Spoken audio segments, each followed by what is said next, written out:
should... Alright, that should be working now. That should be working now.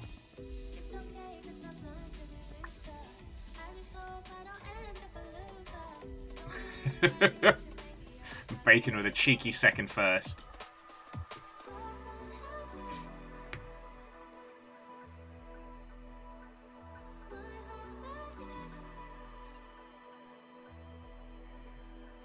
Oh, yeah. This is definitely one of those days where I don't think I could handle a large slew of technical problems.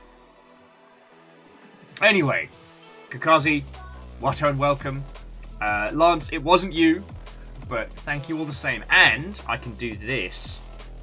Pachow! Reactor online. Sensors online. Weapons online. All systems nominal. Woo! Lo-fi anniversaries to sub 2. Fuck yeah. And Bacon, Pachow!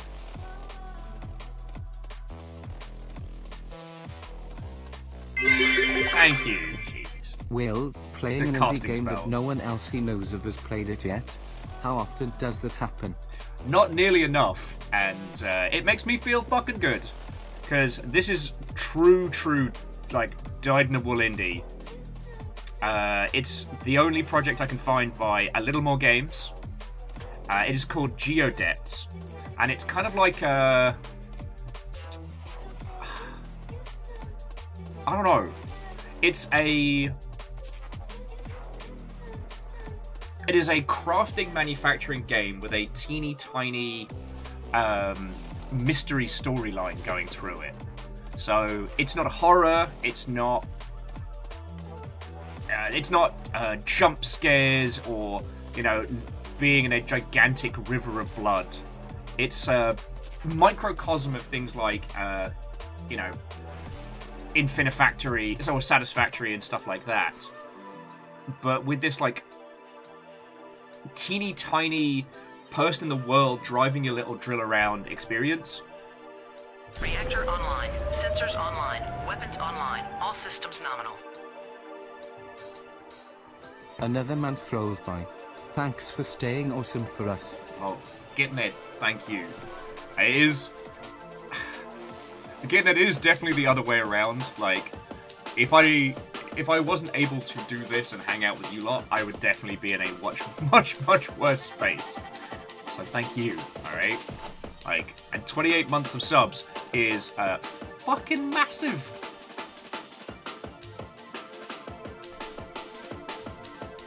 And Alleged, I hope you had yourself an excellent birthday trip. I'm hoping that the Gatorade and whatnot is due to hangover and not bad times. And yeah, Legend, we do. We do. Oh, Lance, I'm sorry about that. But I rebounced your message for everybody, so we did sound the horn. 16 months, no less. That's none too shabby. Nick, Watto, and welcome. Hello, hello. But yeah, I looked at all the titles we could play today, and I didn't want to start something like Mahusi, right?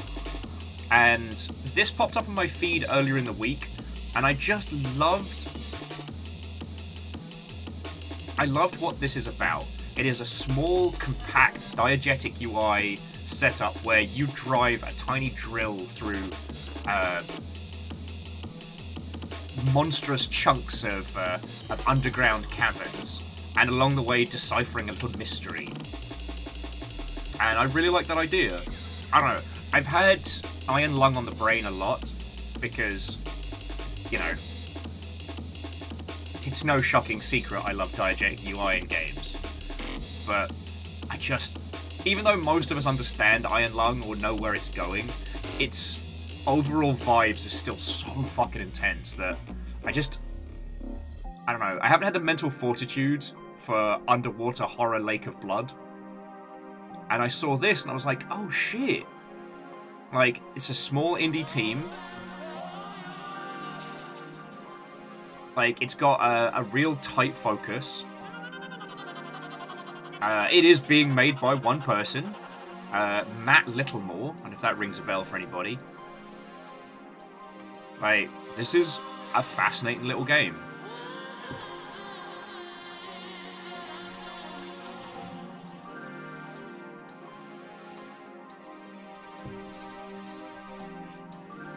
So yeah, so this is going to have the concept and construction of a lot of those kind of like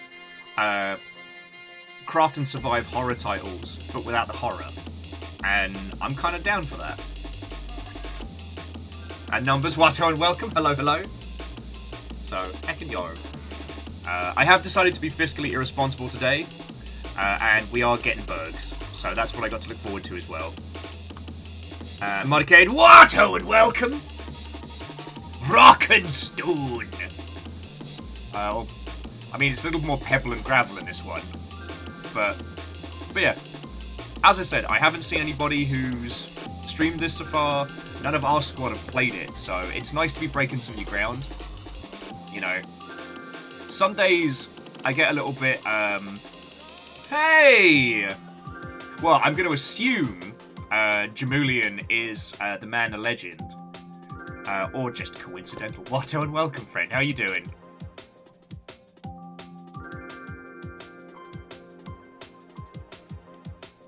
Sorry, I try not to say who's who in case people want to maintain a certain level of anonymity on twitch.television. But I don't know many Jamulians, so how's it going, friend? Thank you, Raid. I thought breaking new ground in a mining game was a pretty good little like wordplay. It wasn't like top tier Sea of Thieves punnage, but I thought it was good. But no, I'm real happy to be doing something really fucking indie today. This is self-published solo dev project because, okay, I love video games, but I don't know. I've been feeling like a bit of a, well, I've been feeling a lot of things recently, but you know, in my downtime, I'm playing Cyberpunk. You know, two of our big games throughout the week are Armored Core 6 and Sea of Thieves. Those don't exactly scream indie. I like Armored Core is interesting because it was the unloved, downtrodden child of giant robots, now getting its chance at like mainstream glory. And Sea of Thieves is fucking wizard magic in terms of like how it's constructed. But they are both huge projects with huge budgets, and you know, they don't need our help. You know, this game today is one that, as I said, if you hadn't seen it kicking around, you wouldn't know it exists.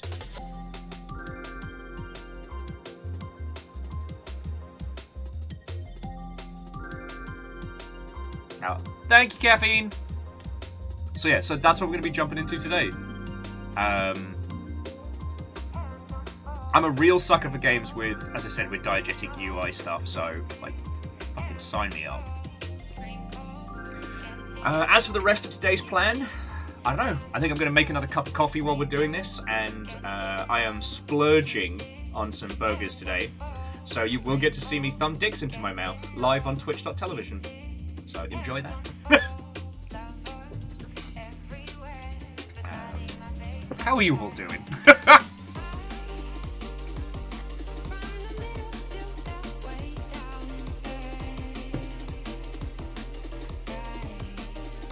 I haven't really checked the hot sheets too much. What's been really interesting is a few of the bangers from Steam Next Fest started dropping over the last couple of days, which is cool. So another one that I do want to share with you all is a game called The Silent Swan, which, despite having an incredibly wanky title, looks just fucking trippy as. Yeah, Thirsty Suitors dropped. How's the critical response been on that one?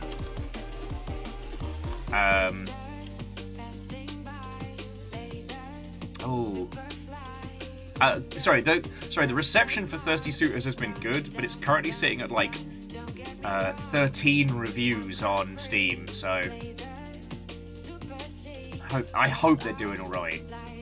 Because the only thing that Thirsty Suitors might have struggled with is just the sheer variety of, like, gameplay elements.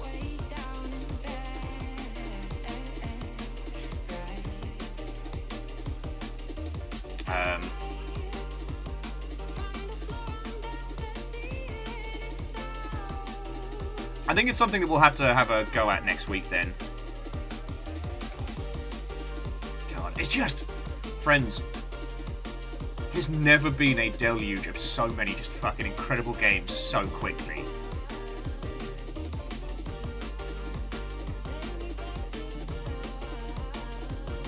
Oh shit. Actually, Nick, it might have been you that mentioned Cobalt Core to me.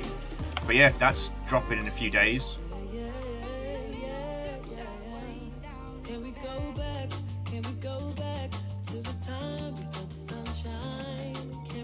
Yeah, I think Nick, I think it was you that told me about Cobalt Core. The RoboCop game's fucking good. I don't think anyone was. I don't think anyone was ready for that one.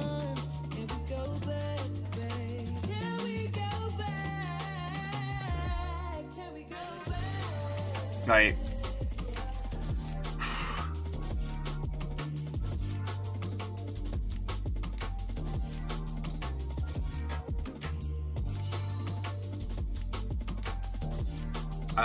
So Lance, I hadn't heard that the demo was buggy.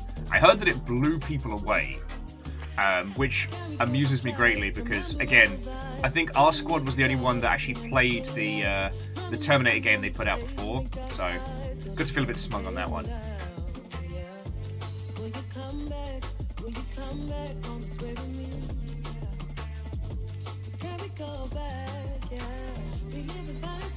Yeah, so what I've been hearing with RoboCop Rogue City is that it's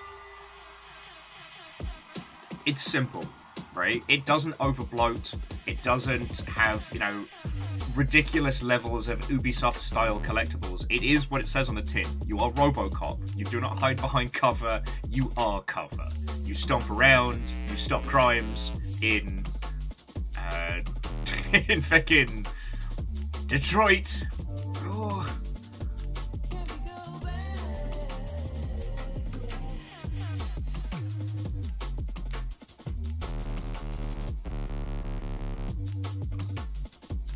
But one of the things that's really interesting is the authenticity of it. God, see, I don't. Hopefully, it shows up in my my Steam library next week, and we'll get a chance to take it for a spin. But that was the thing that was so fascinating about the Terminator game they put together, was that it was like Bethesda design philosophy light, like really like open world but tiny, like skill trees but super small, like just enough to give you that that sense of progression, but not just ridiculous bloat. And it seems that they've carried that through to good old Terminator, good old RoboCop. Maybe they'll get to do like a RoboCop v Terminator title. Oh, I remember that getting a lot of press when it dropped. It was very violent.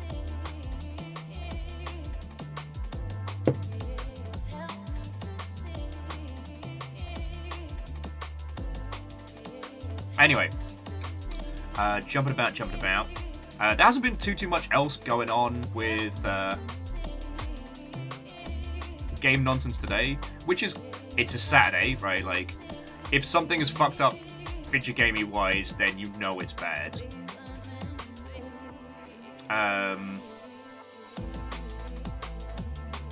There's a lot of discussion going on around the things coming out of BlizzCon, that whether or not World of Warcraft is coming to an end has been discussed. Nothing super confirming yet. A non-English language interview translated said that the next 3 expansions for Warcraft are basically the end. They're shutting up shop, they're closing the story, and that will be interesting. Like, to actively bring the story to a close on a gigantic cash cow like that is curious. I can't imagine them ever turning off World of Warcraft, but maybe they're ready to finally try new engine, new challenge. Like, I mean, don't get me wrong, I I have done my time in World of Warcraft, and I would not be jumping in for World of Warcraft 2, the recrafting. That's for bloody sure. But I do find it all fascinating, you know? With MMOs being so ridiculously expensive to create and having just so many technical challenges, they're a fascinating thing to discuss. I mean, it's kind of like armchair game design, though. Like, until the technology around how we build and like implement big online games changes, it's a fun thing to think about, you know.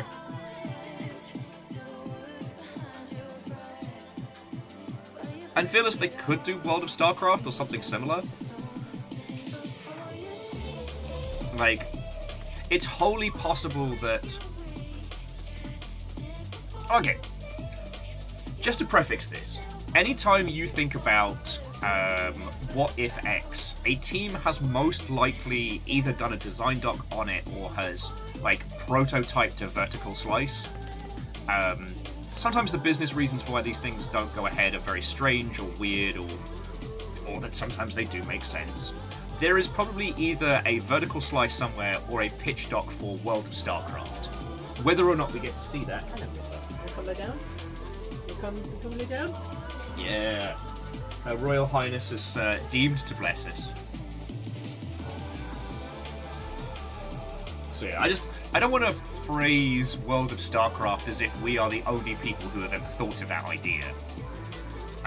And I would probably theorize, and this is just reading the bones, this is just looking at the tea leaves, that World of StarCraft morphed into Overwatch back when Overwatch was supposed to be a standalone FPS MMO, and that then morphed into the Overwatch that we know. So probably that branch and that fork is maybe kicking around.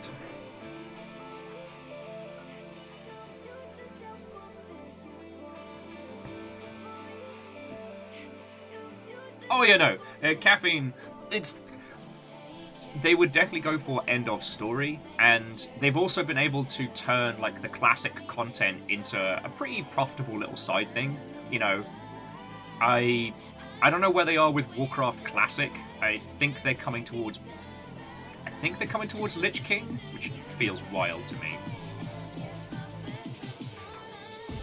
So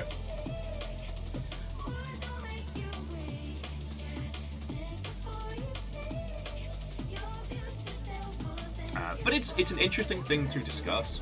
You know, we talked about it a lot on the Sea of Thieves last night, but you know, storytelling in MMOs is incredibly hard, and it makes me so happy that... Actually, no, we weren't talking about it on stream. We were talking about it in like the after hours Discord drinks. Shackle was kind of giving us the TLDR on the evolving arcs of Final Fantasy XIV story and how they've done it, which is real cool.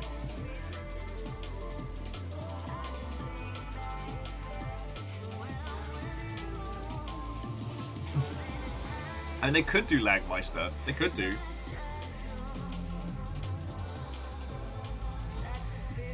Oh, was it Cataclysm that got announced for WoW Classic? Oh, gods. Oh, gods.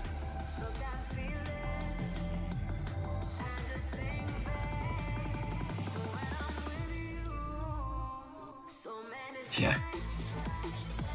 And Hookshot, what's and welcome. Like, I will say it's like, love it or loathe it, World of Warcraft changed the industry. And for good or ill, I'll continue to find it a completely fascinating title to talk about, to discuss. But, you know, until realm transfers are possible, I'm clean, you know.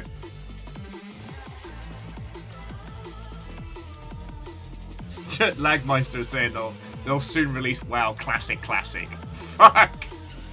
All that is old is new again.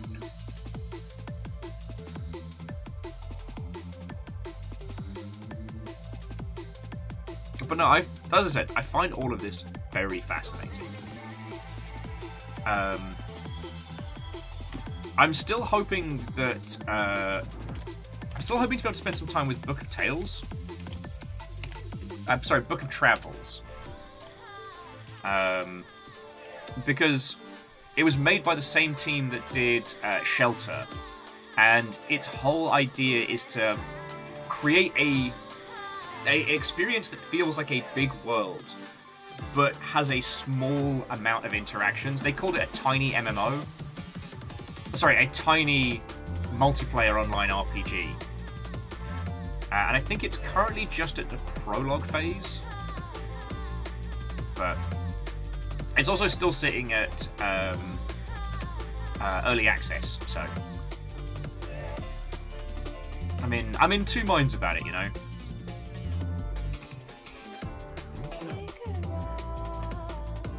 And Stepagen, what and welcome. And this is just like a, fuck, if you've hung out with me for more than 5 seconds, you know that I just, the space for like online community interactions, I think, is still one of the most I think there's still so much in that space that we could do. It's just, it's so complex and so expensive to do. That's where there's so much like unexplored territory. Nick, Secret World 2, that would be one that would get me. I don't think we'd see it, but like get Alison Smith back, use some more of the more modern design philosophies and less of the old post-Warcraft freemium MMO philosophy. Sign me up.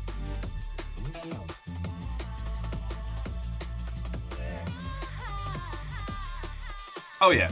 So no, Wraith, I completely understand that. Like, it's obviously legacy debt. Like, sorry, Wraith was saying that stuff like realm transfers, the constantly talked about console version, that these might be reasons to start like planning the end of Warcraft and then work on something new. Like, get rid of that legacy debt, start from go. Like, that's just a smart play. Where do you find these, Jackie? Where do you find these? Hello, River. Sorry, I got the little bed. Ooh. Okay, never mind. I can't show you River right now. I'm very sorry, friends. Oh, and if you're wondering what the Ruddy I'm talking about, so with World of Warcraft, you can transfer between servers but not regions. So if you have a character in Europe, that can't be moved over to the US or to, you know, Oceanias or what have you. Sorry, the Oceanics. Oceania's a shitty club. We're going to Oceania! Fucking hell.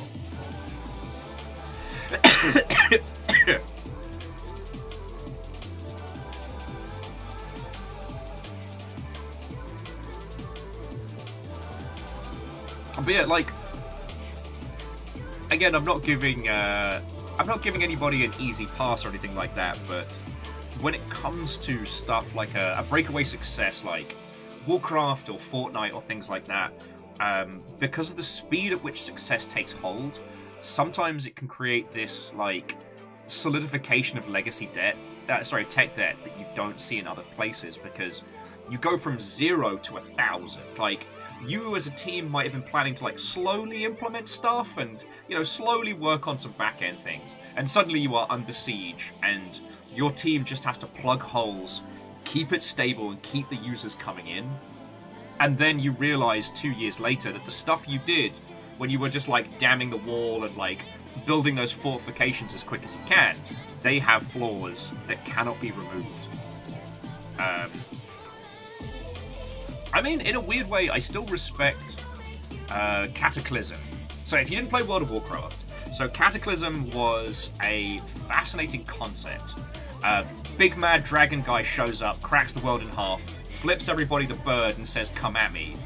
From a technical standpoint, they rebuilt the old world to allow for flying and other like back-of-the-box features that had been missing. And they also managed to wipe out a whole bunch of like both narrative and technical debt in the process, because they rebuilt the old world.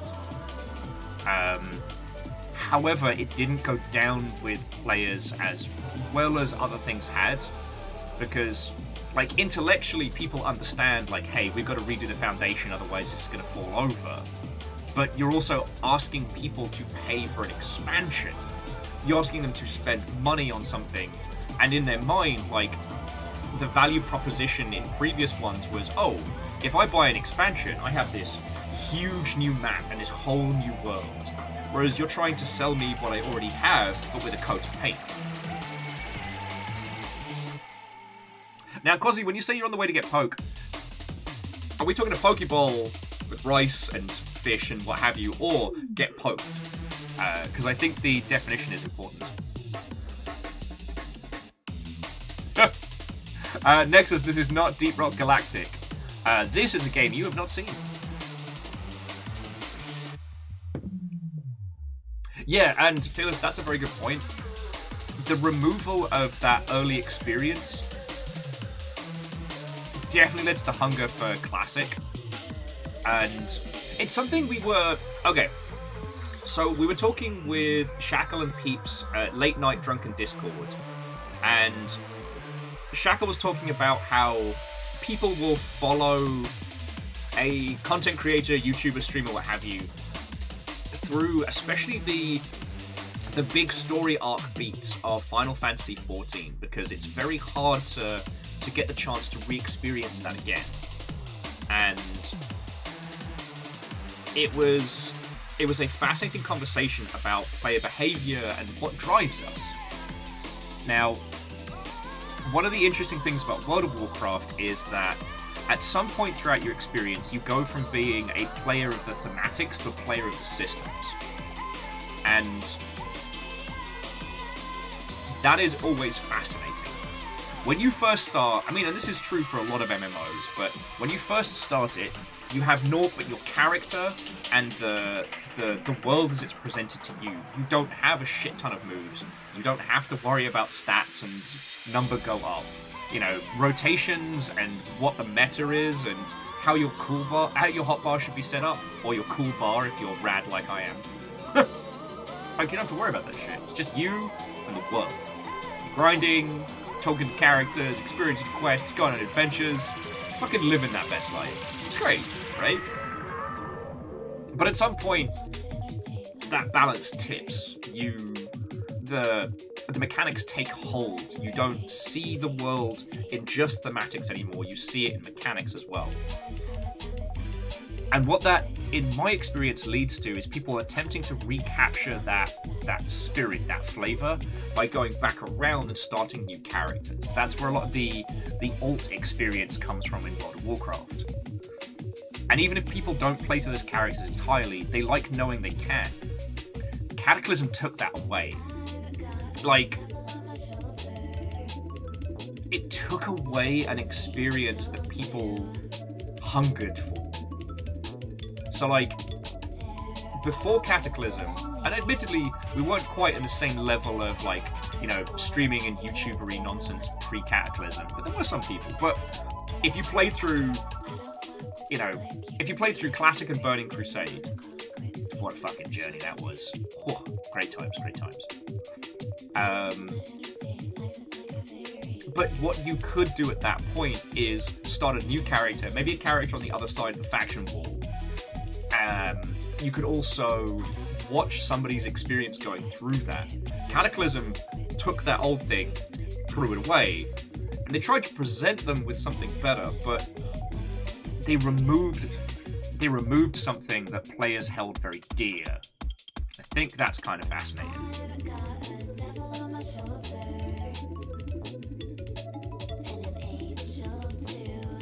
And to note, Subgen, there's a bunch of games where it is impossible to capture the experience of playing it through the first time. Outer Wilds is one, Search for the Obra Dinn, like, there's a bunch of them. And in the Vigigamey space, in this, Twitch.television, like, people will seek out streams of those games, so they can at least re-experience some of it. And that's fucking fine, like... You know, at Megaboss, yeah, we'll be doing Tunic at some point. And I understand that for a lot of you, that won't... Reactor online. Sensors online. Weapons online. All systems nominal. Oh, that thought. Watto. Wu stole my youth and I only regret it a little. For the Horde. And Shotaro, thank you for 10 months.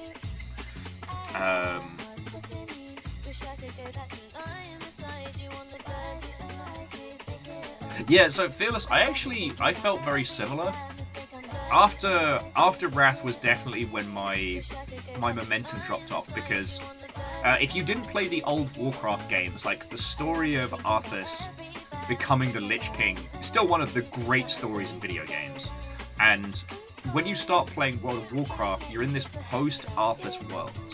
You know, hell, the undead are a bunch of fuckers that he raised that managed to break away and gain a semblance of independence within the Horde, right?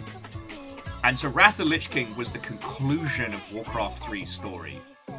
God, I do think Wrath's trailer should be taught in schools. You know, the voiceover of the king talking about his hopes for Arthas as a child, who fucking shanked his dad after the sword made him go crazy bad, evil bad. You know, he is the paladin fallen who took up the evil sword for the greater good and it consumed him. Fuck, that's good. And from that point onwards, that's when it kind of started to shift into like the monster of the week. Each expansion was a new, bigger, badder bad that's bigger and badder than the last big bad. And I don't dislike it, but I guess what I'm saying, friends, is like World of Warcraft, because of its success, had to be the first to break a lot of ground, and it didn't always break it good. Like, because of its incredibly massive, incredibly dedicated fan base, it's been able to continue, but not evolve. Oh, yeah, Hart. What are you doing? Succeeding, you father. Shabam! Ping!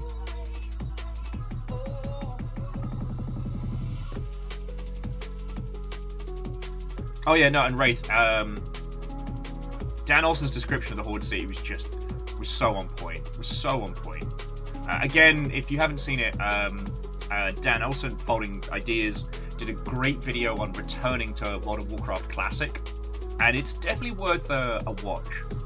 Now, there are lots of ideas and concepts and things that Warcraft has either succeeded or failed at that can be applied to the minutiae.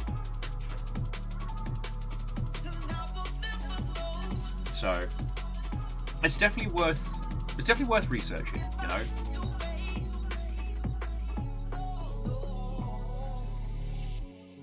Ah, so good. Okay, so what was funny with my Warcraft experiences was, sorry if I've told you this already, I'm going to tell it again because it's my show and I'm allowed to talk about what I want. I had started dating a new partner, and their whole friend group was super into World of Warcraft. So this was just before Burning Crusade dropped. I hadn't started playing World of Warcraft because I was an Ultima Online survivor. I know what an MMO does to a person. But I was dating this person, you know, it was going real good. Actually, we're still very good friends to this day. They wanted to play, but what they wanted was for me to make a character so they could kind of direct me, because for them, like, the idea of playing a game created the idea of potentially failing at playing a game. So it created a lot of anxiety for them. So I said no, but we'll play together. And we did. So we hopped on right as Burning Crusade was starting to... right after Burning Crusade dropped. And like idiots, we didn't get the collector's edition, which is worth like thousands of dollars. But that's another story.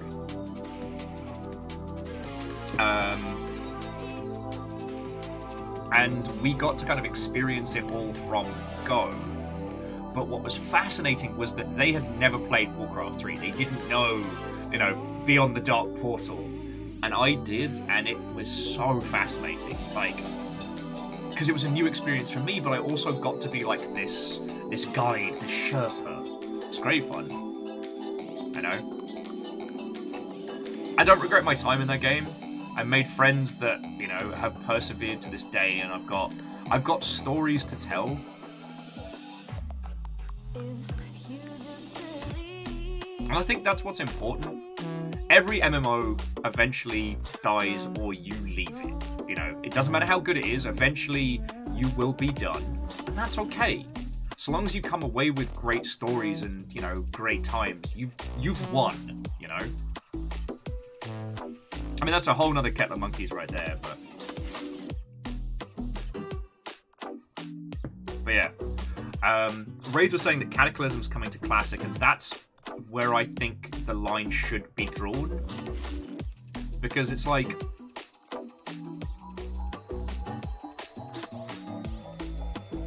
Cataclysm was when the need for something return to form was required because of the shift.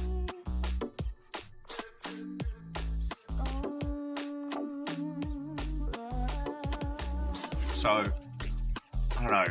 A classic version of the thing that you wanted to go away seems odd.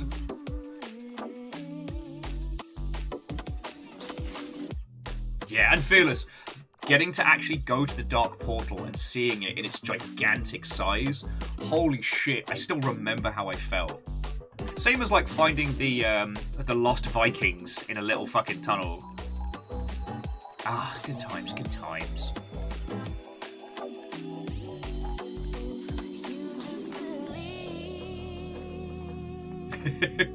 And Verdant Flow, Watto and welcome.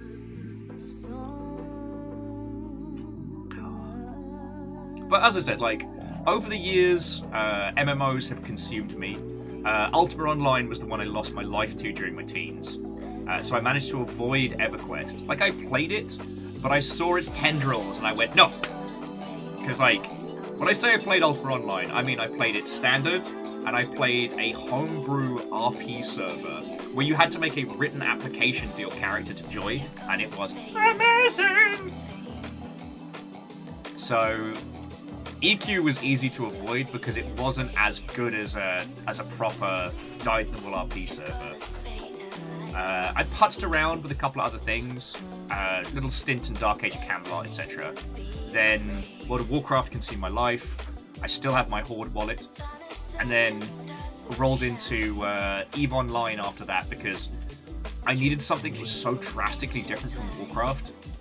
And EVE was a trip.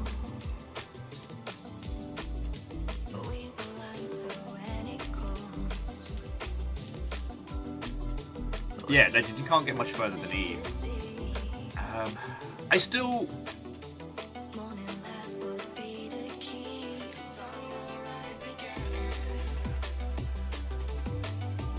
I still hold out hope. I still hold out hope for the eventual EVE 2 and what they may or may not do with it, but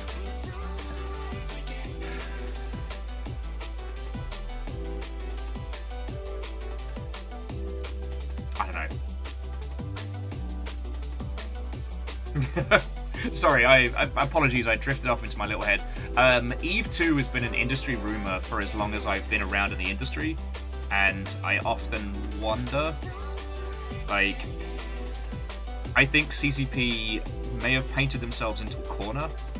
I don't know if they necessarily have enough in terms of resources to, like, prototype, implement, and deploy, because if EVE 2 launches and it is mediocre and then turns bad, the user base will move from EVE 1 to EVE 2 and then not come back. They won't go back to the previous.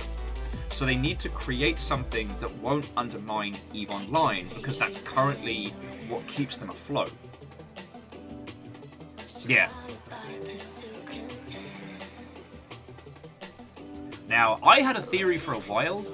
Now, again, this is apropos and nothing. This is just me reading the bones, but that essentially EVE was going to do a second jump gate story beat. So if you haven't played EVE Online, the story is quite simple. people used to be awesome. And then they made a great big wormhole gate that took everybody to New Eden. A big old solar system, well, a big old galaxy full of cool shit. Resources, raw materials, habitable planets, fucking love it. And people did what people do, and they spread around, they did stuff. Then the wormhole collapsed, EMP'd the entire galaxy and cut Earth off from New Eden. And so humanity had to basically rebuild itself with like a whole Dark Ages thing. It was fun. It was fun.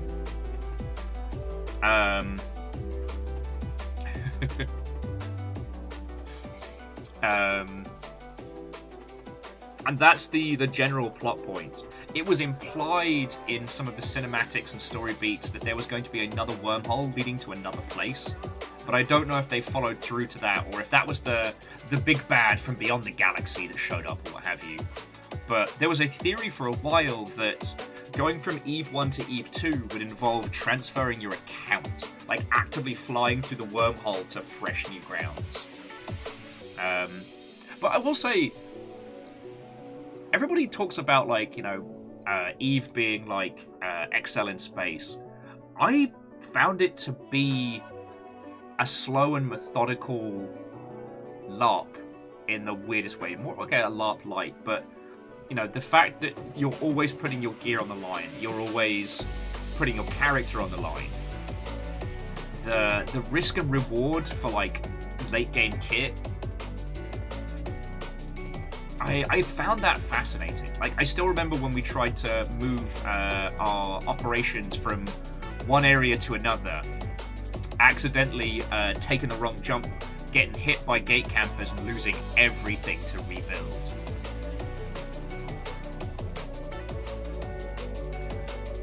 Right. I guess the problem is that there's no middle path in Eve, right? When you start out, you're flying around in your POS and doing like little courier missions and things like that. It's fun, you know? And if you manage to get in with one of the big fleets and the big alliances and go down that rabbit hole, it can be great. Or making a wormhole corp can be fun. That's when you basically go to a pocket dimension and try and like maintain a survivable base in like Outlaw land. And like once you know the language of the world and how to traverse it and understand it, it's fucking fascinating. But it's that middle section, like it's the middle part. Usually in MMOs, that is taken up by grinding and getting your character to maximum, or like story beats. But in Eve, there isn't anything to fit that middle bracket while you're working your way up to, you know, being on par with the meta and being able to do stuff.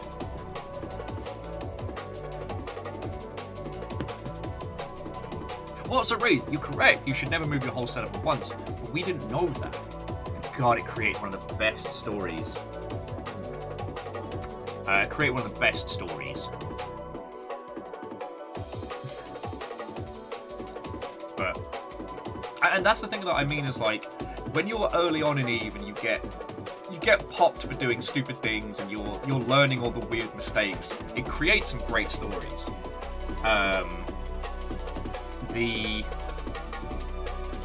The middle game where you know how not to be stupid, so everything kind of hits like a bland, beigey, mediocre space. You're not strong enough to cause trouble, but you're smart enough to avoid it.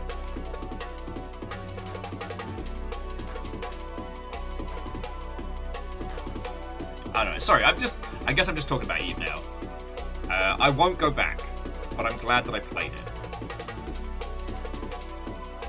Do you know what I mean? And I'm just trying to think of other, like, large-scale multiplayer projects that did something different, something interesting. Hey, Relu. How are you doing, friend? I'm just nattering. I don't know how we got on to talk about MMOs, but here we are. I was just trying to think of some other really interesting ones. Worm Online scared me, and the kind of people that played Worm scare me, but I'm glad it exists. What else? Obviously, as you well know, I played fucking tons of PlanetSide 2. But that moved further and further away from like MMO as a status and just big shoot gun bang. Oh, right, yes, no, I did start with BlizzCon. Do you know what's been really interesting is the people and consumer level individuals I know that have gone to BlizzCon are having a really good time.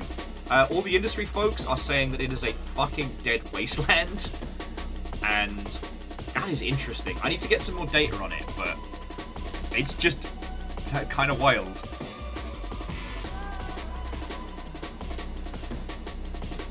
Good soup. Soup, tasty soup, spicy carrot and coriander, chili chowder, crouton, crunchy friends of liquid broth, I am gazpacho, I am a summer soup, miso, fighting in the dojo, Oriental prince in the land of soup.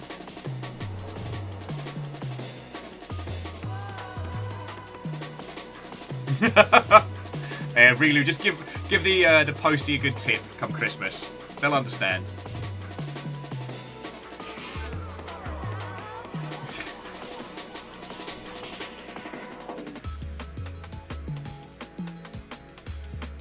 Oh, is it the first BlizzCon since the plague?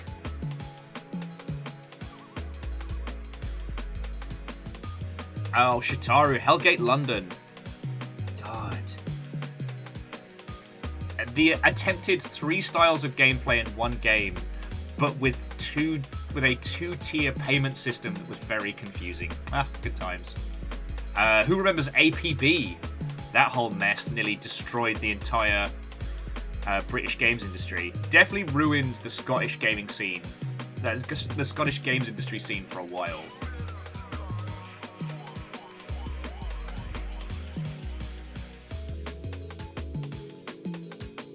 Ah, Shattered Galaxy.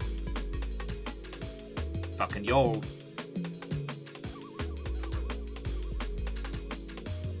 And like I said, I do enjoy talking about like MMO-sized projects because again, there's such an experiment.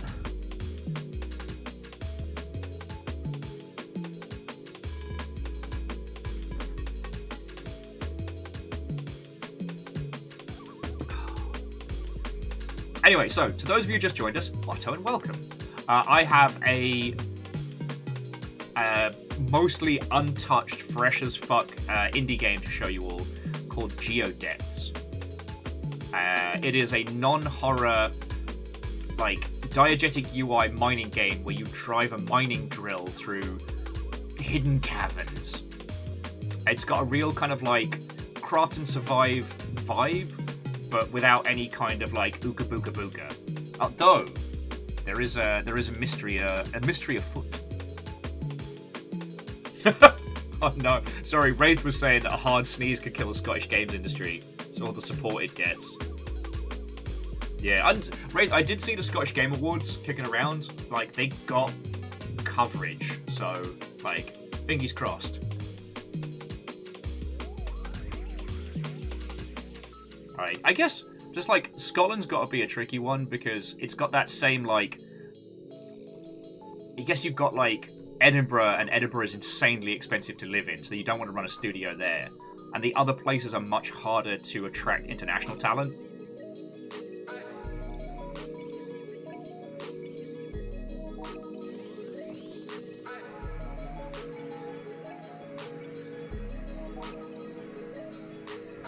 Oh, it was the second year? Okay, thank you.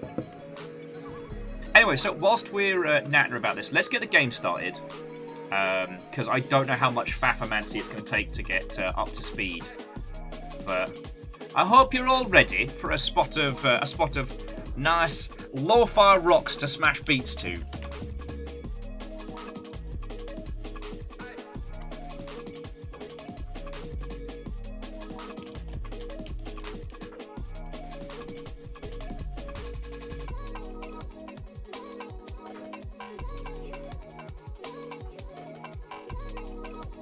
And Biggs, Watto and welcome. Hello, hello.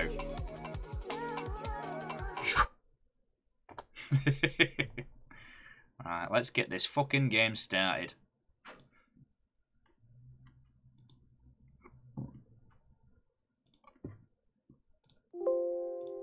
Oh, that's not good.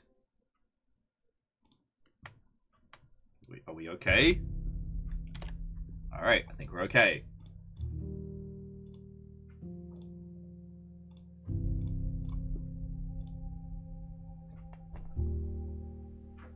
So friends, do you remember that game we played, the Arctic Dog Sled game? Where we had to just like explore and just like look at like scientific discoveries and build our little base. Like, I always felt like that was the lo-fi Subnautica to not die to. And I think Geodepths goes a similar vibe, but if you kind of blended Deep Rock Galactic and Iron Lung. Reactor online. Hey! Sensors online. Weapons online. All systems nominal. 8 more. Prepare for July. Oh god! Yeah, hey shift. July is going to be a lot. I hadn't even thought about that. I might have to go full garbage streamer mode and get like an air horn. Woo woo woo woo! For every single 69. Okay.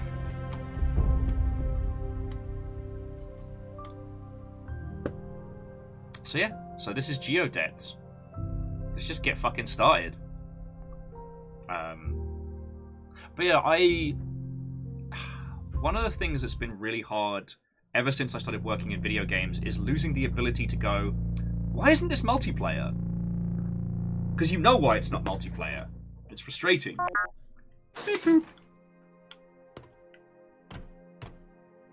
Welcome to space. Hello space. So much space. Gotta see it all. And yes, I do have to look at every asset every time I jump in. Space! Space!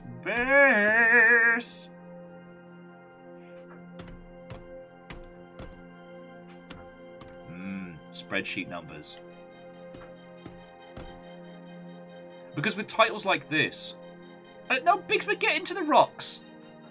We're gonna order them first. The last place uncorrupted by capitalism, we say, as we drive an industrial drill through a planet. But yeah, like, with games like this and Attica and... I understand why they're not multiplayer. You make something multiplayer, you add a level of complexity that is ridiculous. But in my heart of hearts, like, being able to... Hang on, let me see if there's a... See if there's VSync. There we go.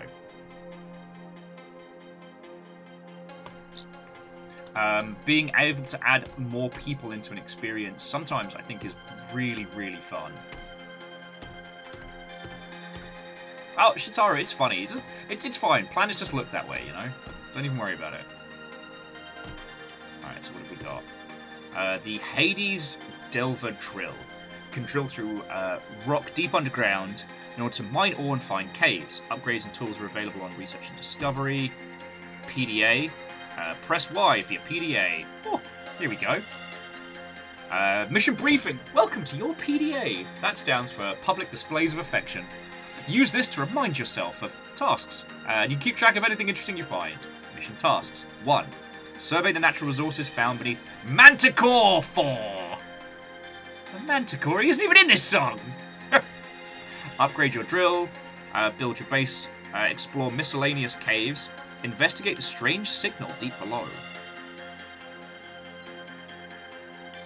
Cool. And this is your multi-tool. Also can be used for base building. Unlocked. Once unlocked. Okay, cool. Alright, so what have we got? So, investigate the strange signal, find, mine, scan any resources, scan any big words you may come across in caves. Use the drill scanner in order to find undiscovered resources, upgrade drill, build the base. Alright, so, mission statement! As you know, we've been hired by the Planetary Mining Corp to investigate an odd signal they have picked up from deep below of this outer rim planet, Manticore 4. I do have to say it like that. That's actually in my contract. They say the signal is unlike anything they have detected before. Ooh. Potentially extraterrestrial. Ooh.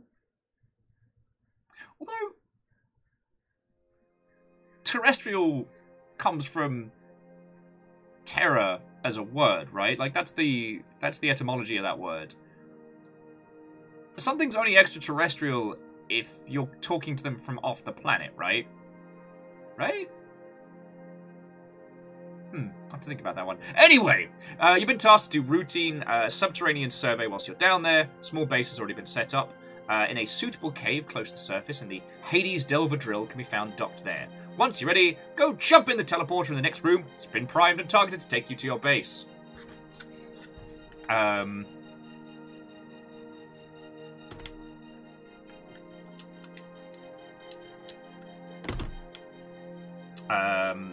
Also, so Nexus, the problem here is that you're getting a slightly smaller screen on like a 720p stream.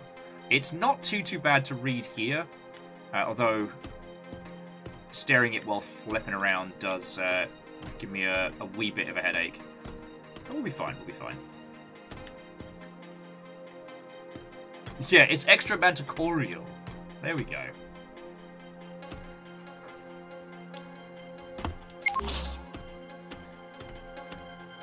Alright. Target locked. Manticore 4. My mind is being corrupted by action button. Got to see the videos in short bits, so his way to speaking sneaks into my mind and I start thinking in that voice. And that's the person that made fucking Video Ball. That's the bit that still melts me a little. If you haven't played Video Ball, it is best played with a friend or friends, but...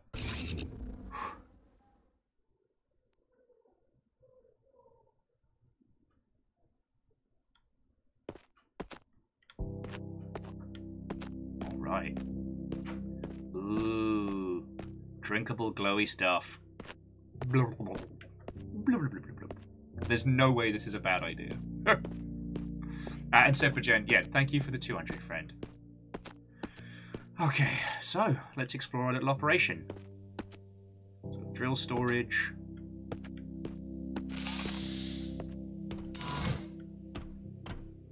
Guess this will be our little base.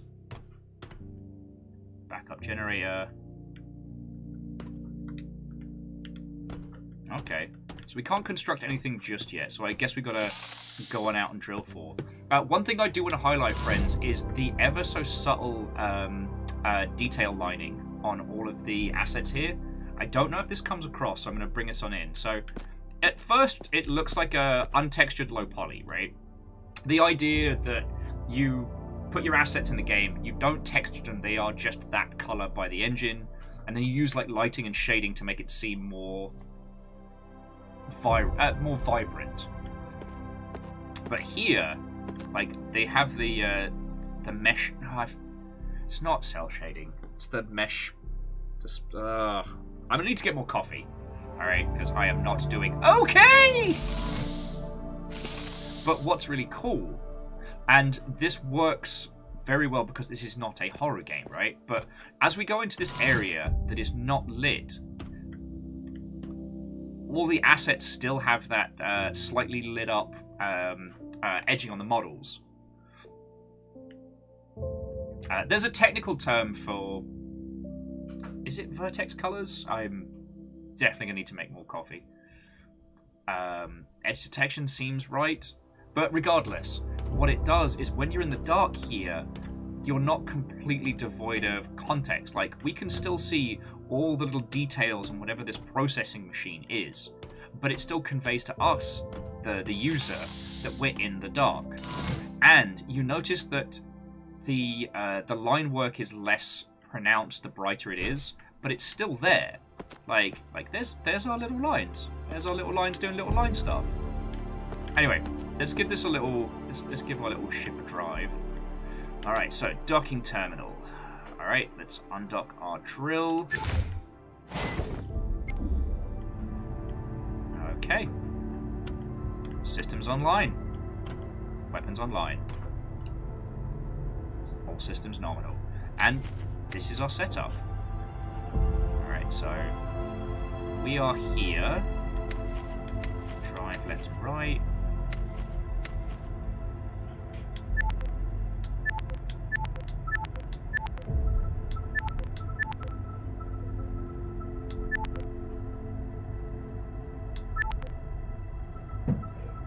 So there are unidentified signals we can look for. And there is another cave. So yeah, by my understanding, our goal is to go from like cave to cave area and like try to find out what is here.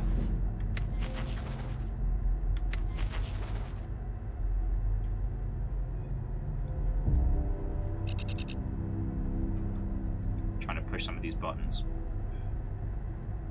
So ready to dock there. We don't have any of the upgrades, but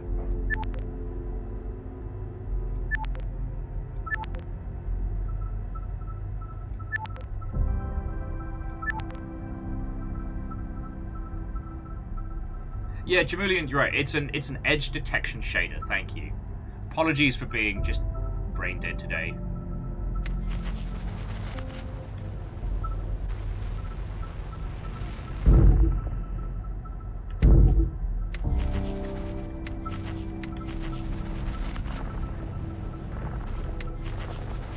Okay, so the darker the density, the tougher the rock. Alright, we can make that work.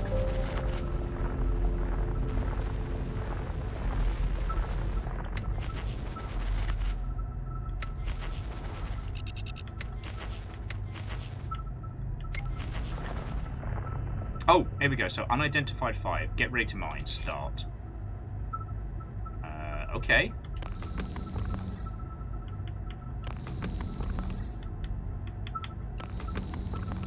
Yeah. I'm a robo-dwarf and I'm digging a hole. Diggy diggy hole.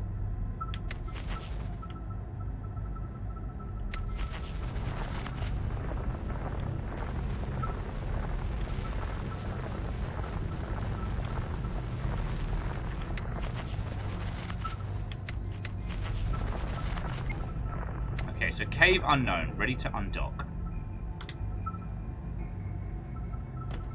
Alright. See what we get. But yeah, one of the other reasons why I wanted to show you all this is...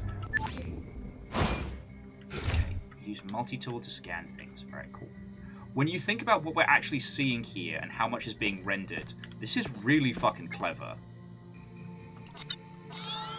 So, this is a Metathorn a Mendathorn. So I guess, like, subterranean night cactus? Alright.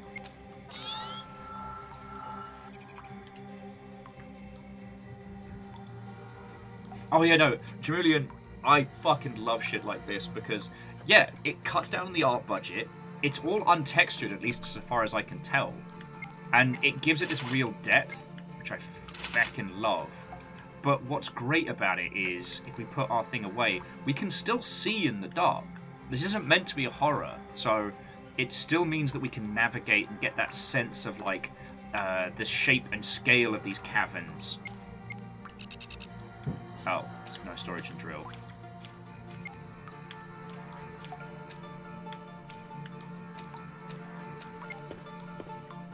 Okay. So we've got some biomass, and we've got a little bit of whatever the first resource is. So we'll just take that back to base and see how it's going. But, you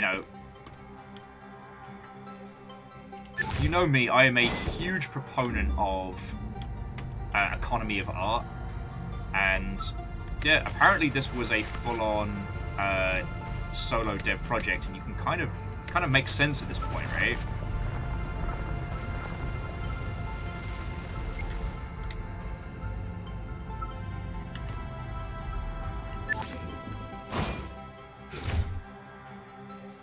Yeah, right, exactly. They could go darker and still let you see more. Now, if you're creating something that's meant to be horror, that's meant to be scary or what have you, you don't wanna... You want that fear of the unknown. But with this, that's not what we're about. Oh, I fucking love that. Good to see all the fucking goodies coming in. Oh, that's awesome.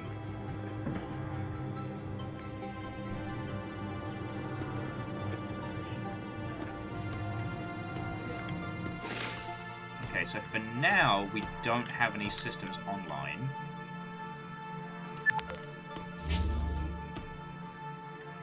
Alright. Scan resources to unlock research. Alright. Scan available materials. Okay.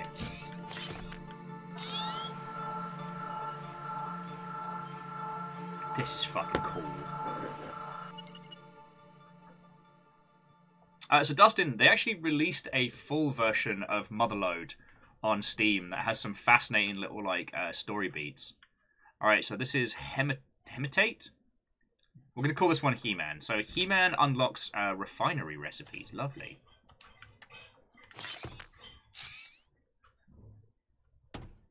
No resources to scan. Okay.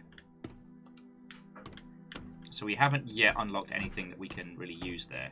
Alright, so refinery. We can refine He-Man into iron. Let's do that.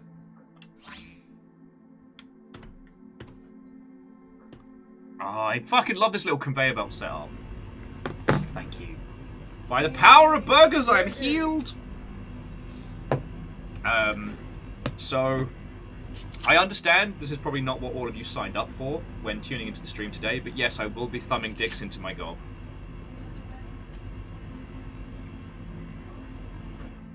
Dicks with fries.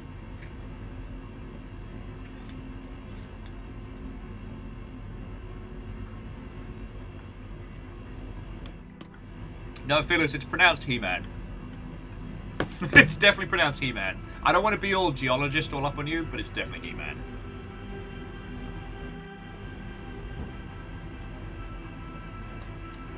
But no, so Dustin, I like that it does that similar kind of, like, ambient...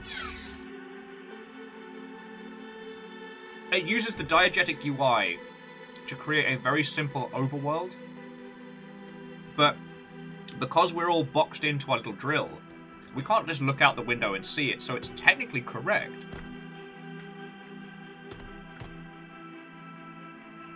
Oh shit! Kybal, I'm on the big telly? Well, this will be a great game to chill to. You've made it. You've made it. I've made it. You've made it. I'm on the big telly. I'm on the big telly! I'll put you on all the tellies in here. Oh!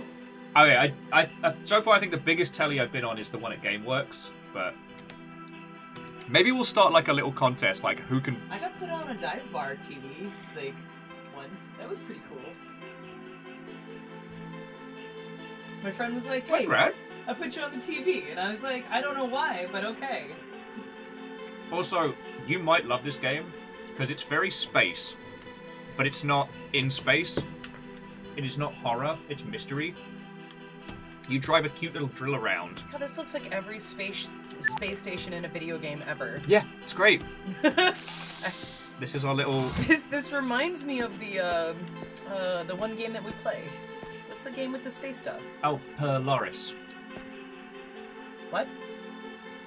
Pulsar, not Polaris, sorry. I was like, you said like 2 words in one thing, and I was like, I don't know. Look. Which one you meant. The burgers are gonna heal me.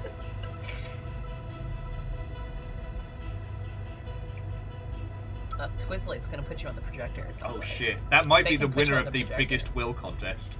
I like how it's just ambiently Fiona, but also the only thing you see of me is a joint. It's just one blunt. There you go, It's friends. not a blunt.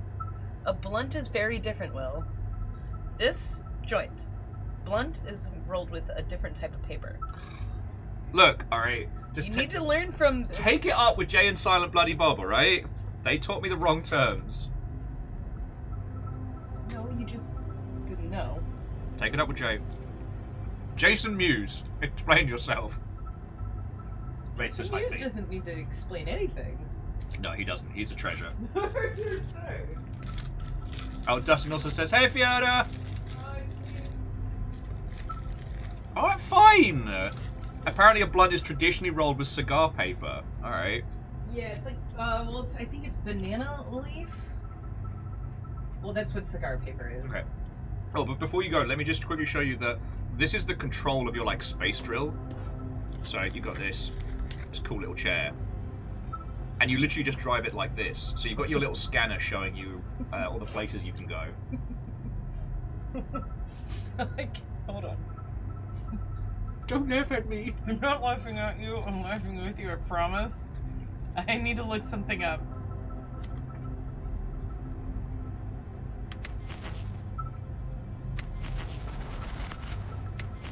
hate that I have to do this. A very Armageddon 1998 of you. I hate that I had to look up the movie. That's extremely Bruce Willis in Armageddon of you. God, that's gonna make me laugh all day. Will, you're in Armageddon, a simulator. You're in the movie Armageddon from 1998 simulator. Cue Aerosmith. I don't want to close my eyes!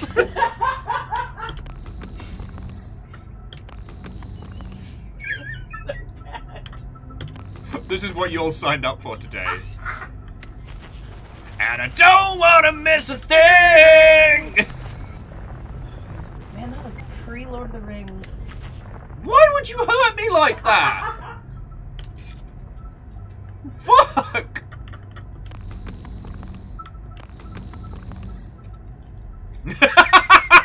Alright, but both Ishkar and Numbers started singing along. That's how you can tell. I've aged 2 people in chat. Yep. I've aged 2 people in chat. I've figured out. Yep. Although Steve Dustin... Buscemi writing a nuke in Armageddon. You are very Steve Buscemi in Armageddon 1998. I'll update my my Steam profile to that. No, just Dustin said, "Will Armageddon some dicks?" I recently looked up how old Liv Tyler is, and it hurt me. She's only 4 years older than us. I thought for some reason she was like a bajillion years older than us. Oi! Not a fucking chance, No, ma'am. Sorry. No, sir. I'm here eating What, my burger, me? and both the dogs are like, "Oh, hello! I can't help but notice you have a hamburger there, To Will." be fair, he gets fries on the way home, and he was really cute. Like, he came out of the car with me to go get the burgers. Oh, And he was really cute, and I gave him a fry, like, as they gave it to me, and everybody was like, ooh, baby! Oh, see, you can be a good baby boy. You can be the bestest. So many fries!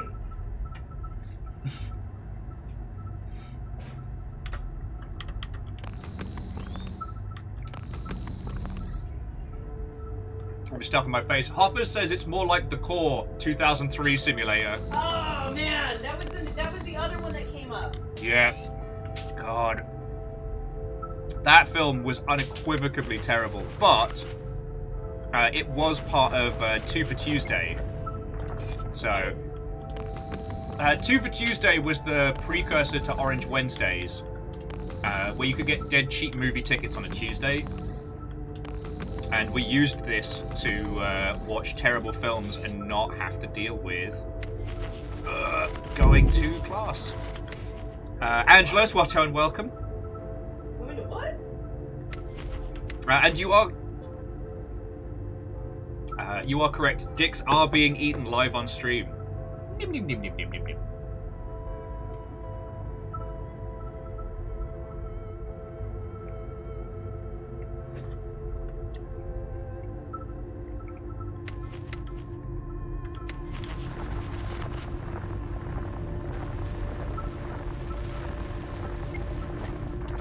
I hope this orange stuff is useful because I've got so much of it.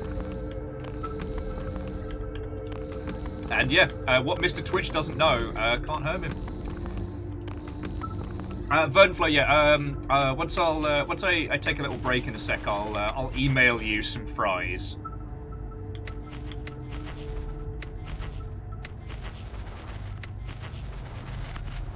Go get some more. I'm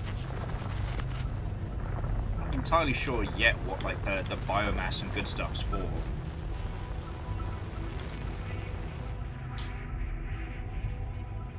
Oh, Flumpy boy. You know what? We'll dunk this orange stuff to see how valuable it is. Yeah, you're right. Mr. Twitch isn't even a partner. Who cares what he thinks? Nerd. Okay, so this is the bit I think is just fucking genius. Because the satisfaction from these kind of, like, craft and survival games is getting all your stash back to base and getting to see it all on the conveyor belt. Like, that's fucking smart. But anyway, sorry. Angelos, I hope you're doing well. I hope things are going better.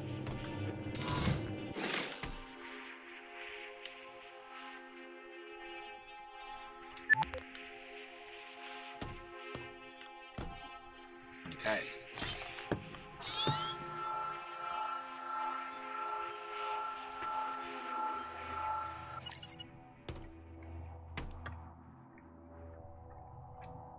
Okay, we got Malachite. Ooh, and now we can start researching stuff. Okay, so research base construction unlocks, allowing you to expand your base. Woo! Sign me up.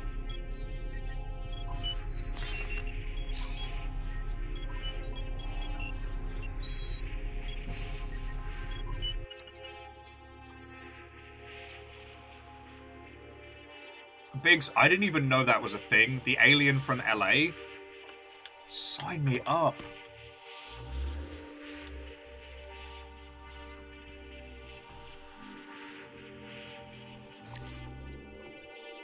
Okay, so unlocks power terminal, power storage, and biomass generator. Drill upgrade. We need 300. No, so we need 100 for that. And what's this next one? Decoration. We can get all of this. Gives me a chance to have me bergs and all.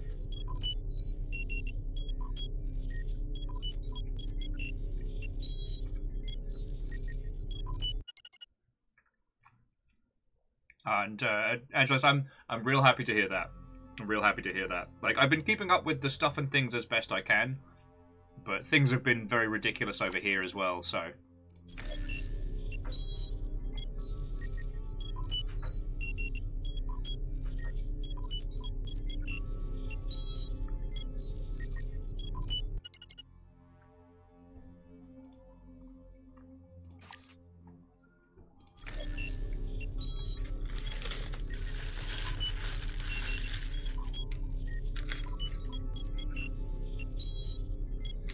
By the power of dicks, I'm healed.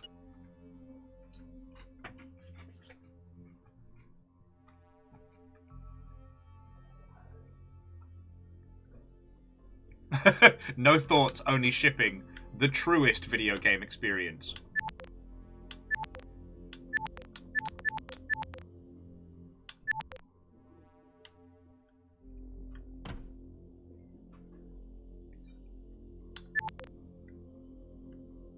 Power generator for biomass. We need more iron and more copper. Power storage. Power terminal. Drill upgrader.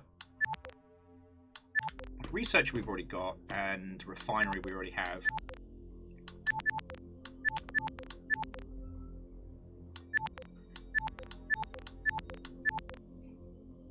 A bed for nap time.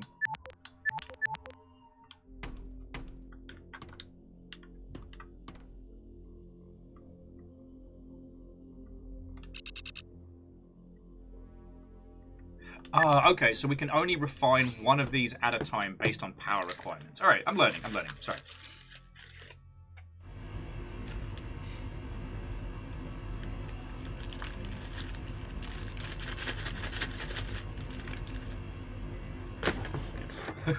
Sorry, jumping back. Martin was just saying, if Zalavirus taught us anything, it's that game dev is 90% shit posting. And Big says, be thankful you've not seen Hell Comes to Frogtown. Don't threaten me with a good time.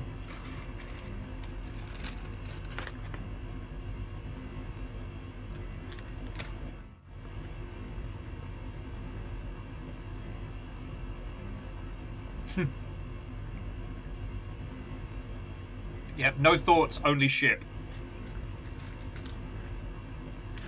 Or ship posting, if you will.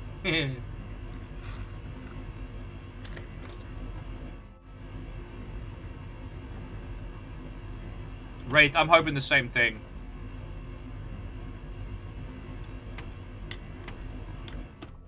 Alright, so I think we can just leave that to go do its thing. That's kind of cool.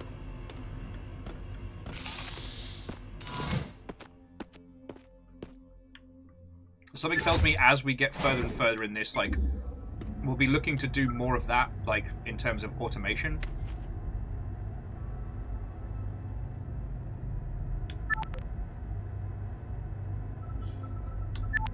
Oh, that's cool.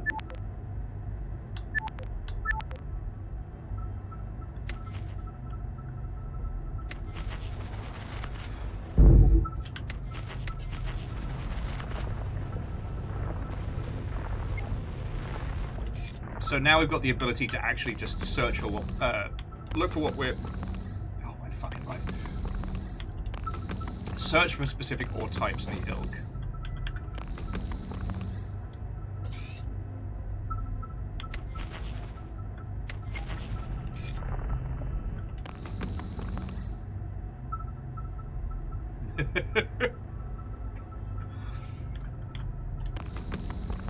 Sorry, Angelos was saying that they noticed the Denny's next to the train party of PAX, which is like the unofficial indie dev closeout, and shows that instead of that, they were going to hit the Liminal Space Burger King, which is a choice.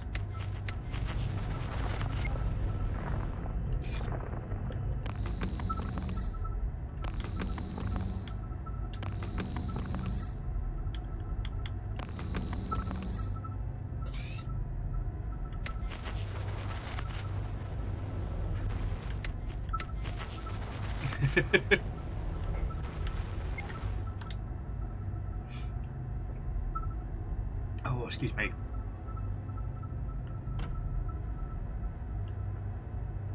Now, I will agree with you that doing Denny's solo is a sad affair. I don't recommend it.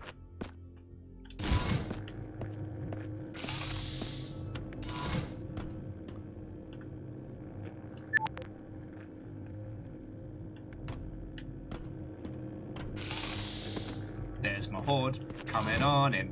There's my stuff. There's my stuff.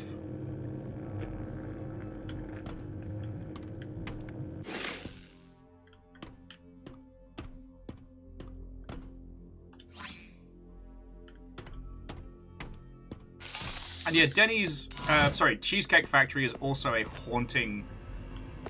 Oh, God, I don't even know. I always struggle to describe the Cheesecake Factory as anything other than, like... What if...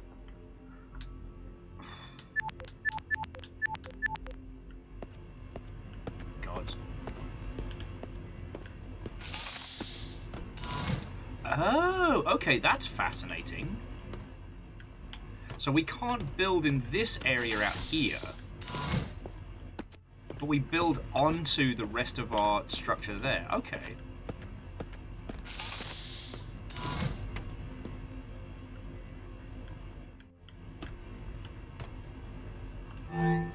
Oh, that's rad.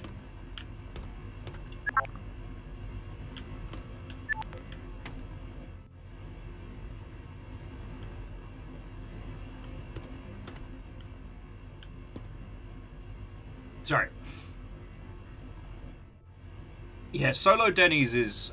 Your night has gone very, very wrong at that point, and... God. The thing I was trying to say is, like, the Cheesecake Factory has been best described by a friend of mine as, we let an AI design a restaurant, and this is what they cursed us with.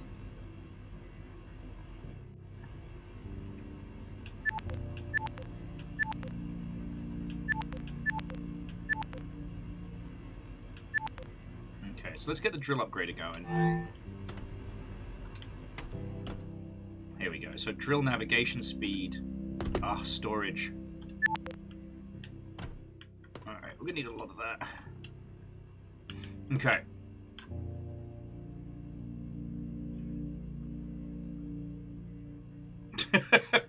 Biggs, you just wanted an excuse to bring up Buckaroo Banzai. I will say, though, if anybody's not been to the US, experiencing a Cheesecake Factory, I think, is important, because nothing shows the just insane, unhinged opulence of American food like the Cheesecake Factory. The Cheesecake Factory makes no sense. It makes no sense, but there it is. In all that it is.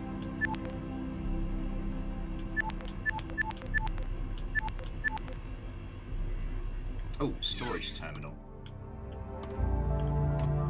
I guess we'll pop this over here. I guess this isn't kind of be our wall of knowledge. Alright. So what have we got? 10 biomass, iron, copper. Alright, job's a good one.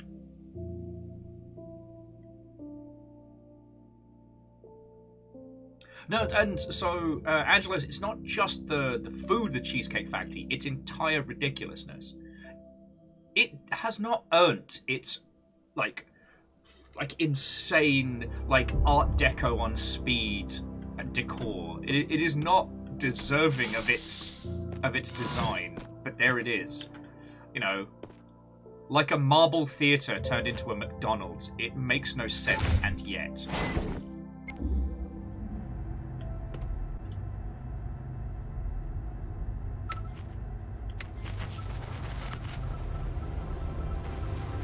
And we need more of the good stuff to get us all upgraded for storage and whatnot.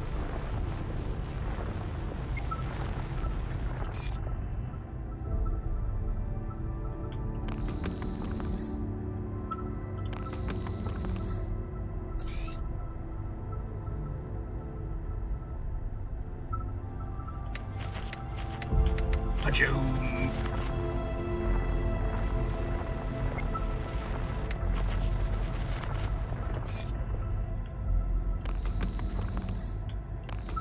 Nexus has been to 2 Cheesecake Factories, no memory of 1, which was very much Italian food. Yeah, again, it's like somebody asked an AI to create a restaurant. It makes no sense. Also, at PAXs or varying conventions, friends don't let friends go to the Cheesecake Factory. Those environments are not designed to handle a convention crowd. You will have a bad time. Wraith was saying that in the times of years they're not sure they've been to a Cheesecake Factory. I remember it at least. You would remember it, you know.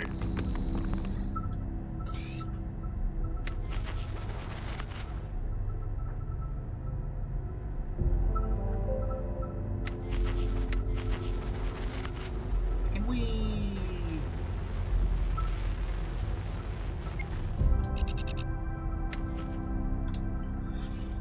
Yeah, and Angel Kalina, let's... I would rest up as best you can. It does sound like your body has finally stopped after everything.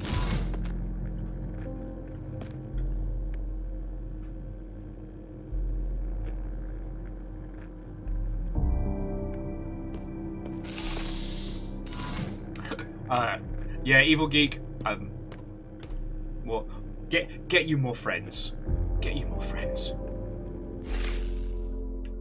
Is that enough to upgrade for what we need? And we need 15. Oh. Need to process it. Ugh. Processing resources is for nerds. Alright,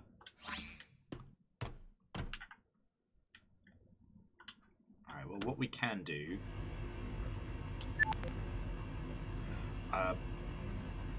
actually, we'll hold fire for now. We'll need to start, like, a biomass generator pretty soon.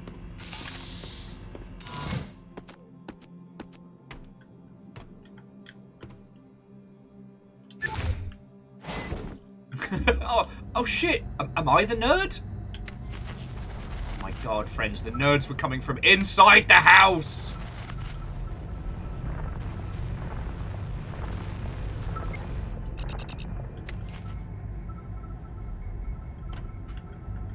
I'm just grabbing us some more biomass while we're waiting for stuff to process.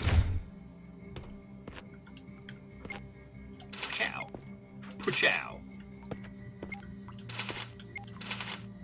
I'm not even going to think about why there are cacti in an area that is so distinctly underground with no sunlight.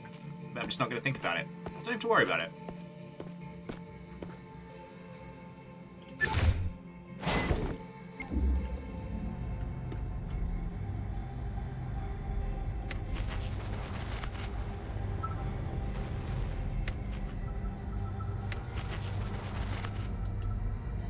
that's cool. So you can get up and walk around your little ship at any point. That's right. So, Raven, so far this game's been fucking brilliant. We're really just scratching the surface of, you know, this is like early Subnautica where all you're doing is like chipping at rocks and grabbing bladderfish, but without things trying to fucking eat us.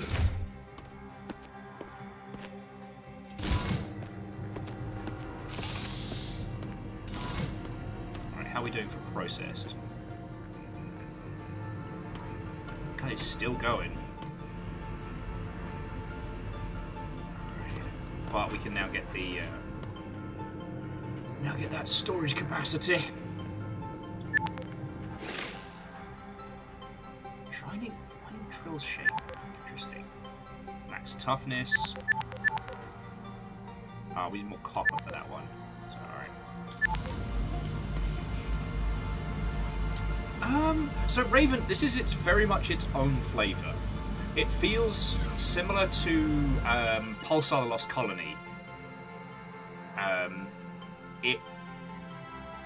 It so far is a non-threatening Subnautica, and it is made by. This is a solo indie dev project. So again, Caffeine's pinned the Steam store page. If you want to play this for yourself, pick up a copy. You will be making somebody's day. But no, jumping back. So the reason why I was chatting with Angelos and Jamulian about like American food stuff is Angelos did their very first US trip recently, and I feel angry on your behalf because Angelos came out to stay with somebody. That person is based out of fucking Bellevue, either Bellevue or Redmond, I forget, and then just didn't show them anything of Seattle. So, like, by the time it was, like, post-PAX, like, me and Fiona were trying to work out, like, how much cool shit can we show a person in a short space of time. Oh, first non-NYC trip, but yeah.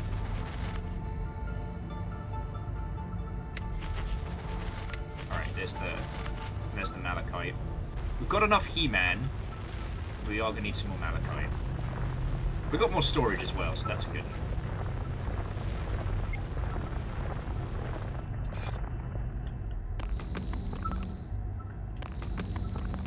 Yeah. Well, and so Raven, the reason why I picked this one today as well is like I don't have it in a tank for something really like emotionally draining. Because I do want to play Slay the Princess with you all, but that game fucks. But it's not to be taken lightly. And also, I couldn't face like a horror game today. So I looked this up, and it's like this game does have a mystery. But it's not an Ooga Booga Booga mystery. Alright, we need more copper. It's probably closer in terms of like scope and vibe to that Arctic exploration game we played with all of the Huskies.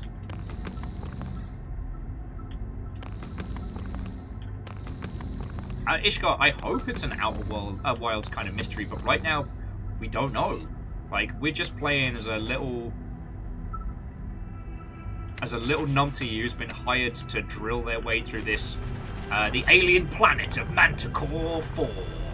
Not Manticore 3, that place is dumb and it sucks. Oh. Don't worry about it. Arctico, thank you, Kindball. God, I'm glad one of us has got fucking brain on straight tonight. Oh, also, Kindball, I never got to ask you what band it was you went to go see.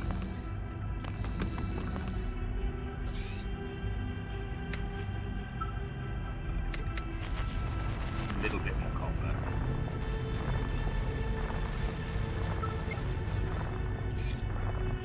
There we go. Perfect.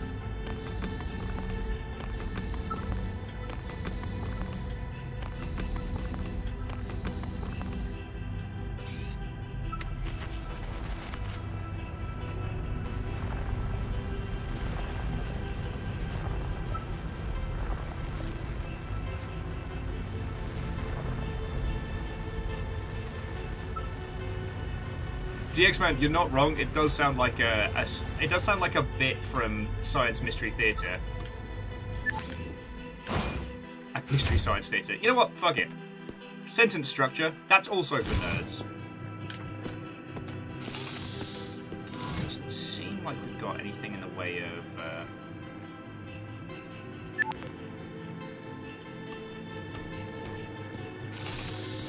That's so funny.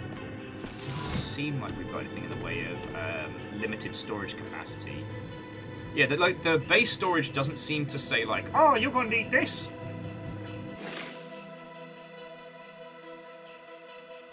Oh, cool. I mean, Kimball, that sounds rad as fuck. Sadlin probably knows them. Like, sadly, as we've talked about this a lot, but for all the things I've tried to stay current on,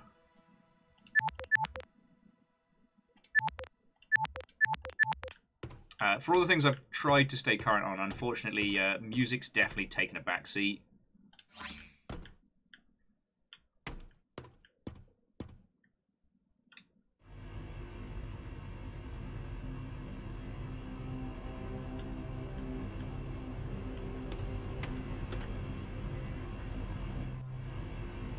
So what we'll try and do is get a second refinery so we can process a couple things at once.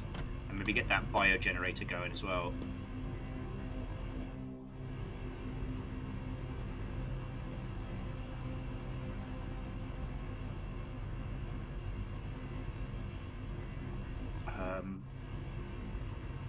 But yeah, sorry. So friends, and those of you in the Seattle region, so Angelos got brought out to Seattle for PAX and basically just left in Redmond. And Redmond, without knowledge of the Seattle region and without a car, it is a parking lot. Redmond doesn't really exist outside of, you know, office hours. And there's a couple of little things around that way, but I don't know. So if it seems like I'm obsessing over, like, you know, American food conversations and stuff like that, it's because I feel bad on Angelo's behalf. Or Angelos, I should say.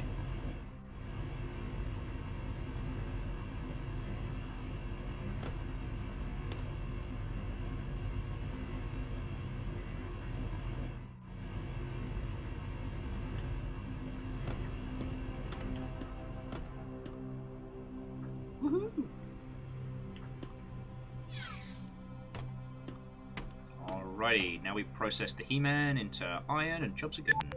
And no, I will not be apologizing for calling it He-Man. Oh, well, Kimball, like, obviously, thank you for the lurk. Have yourself a feckin' lovely rest of your evening. Sleep well, climb well.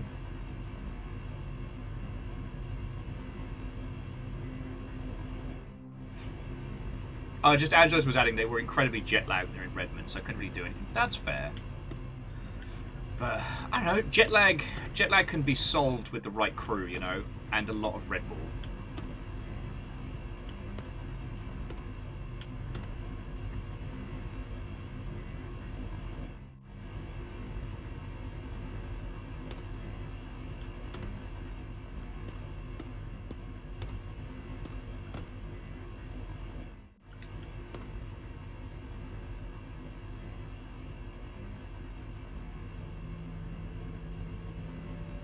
Let's open this pit up.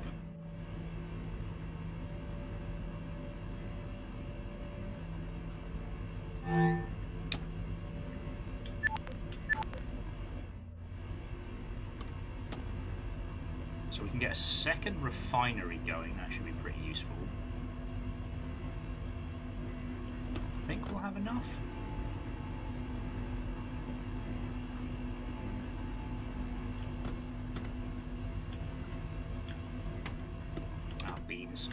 Alright, back out we go. We just need a crap load of He-Man. But there's lots of things about this that I think are very fascinating. Let's pocket out this way.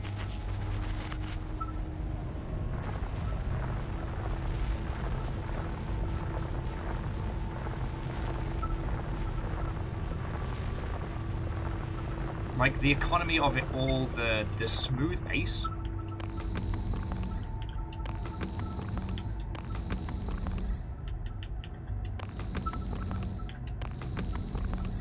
Yeah, I definitely need more copies. Sorry, friends, I started a whole conversation thread of my own and then just dropped out of my fucking head.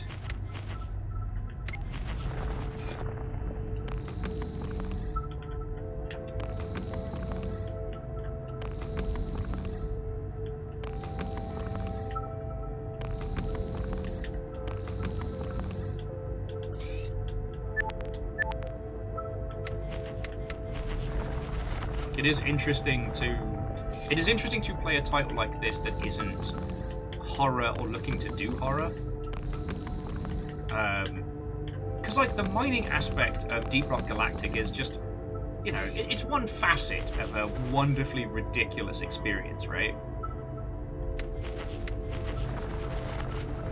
Like ultimately, you could argue the bug fighting in that is one of the core components of it.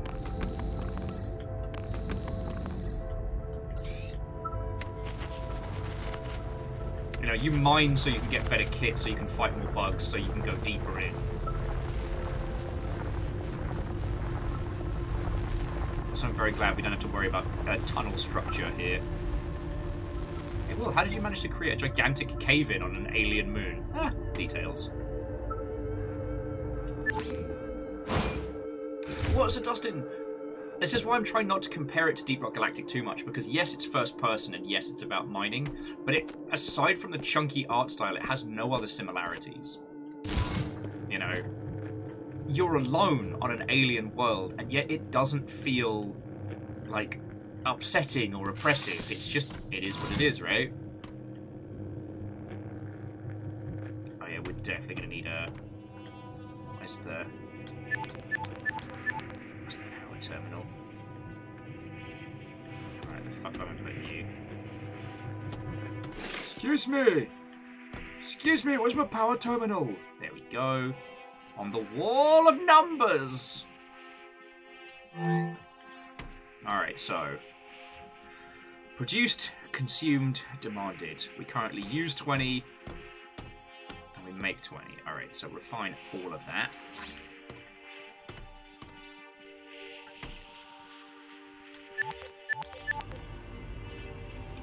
So we put a refinery next to it, and we'll see how that goes.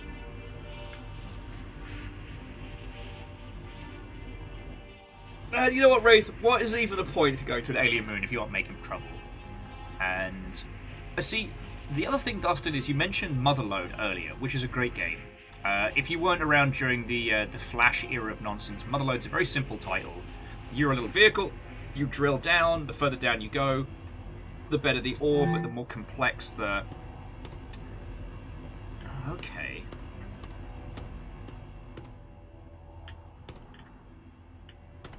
Yeah, so that's why we need the biomass generator. I'll pop one of these over here. I think I've got enough.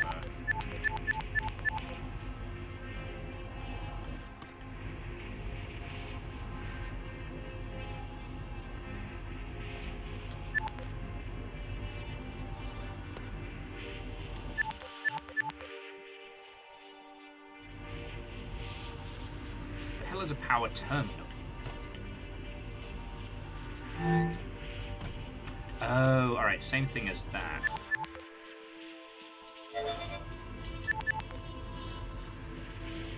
I don't know if I got my resources back, but I guess we'll see.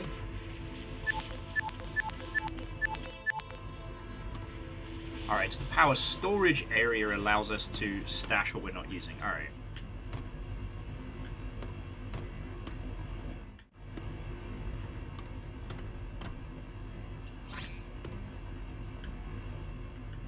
So now we've got both of those running.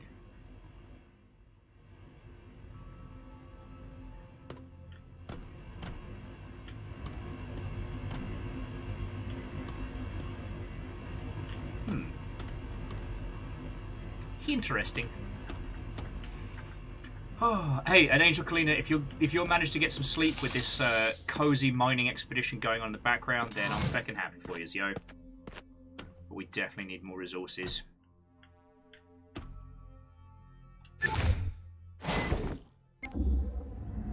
But yeah. So okay, so friends, I'm trying to think of like some other must-do things. either like non-New York US or like in the greater Seattle region, because Angelos, I'm trying to remember what it was that we actually got up to, aside from just hanging out. Like, I don't know if we got the chance to actually go anywhere or do much. My brain is just fucking jello today.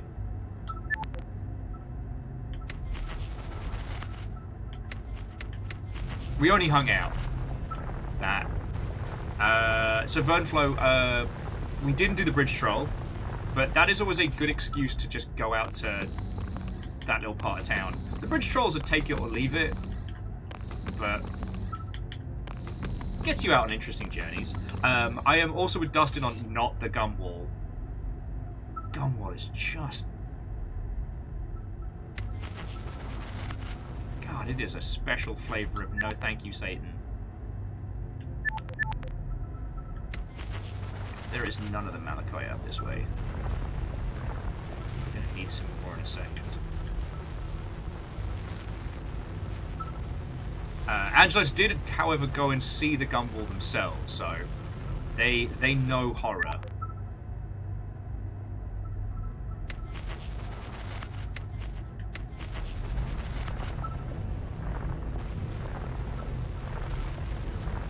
Dustin, yeah, the gum wall is like somehow the love locks were worse. Love locks, they don't stink, that's for damn sure.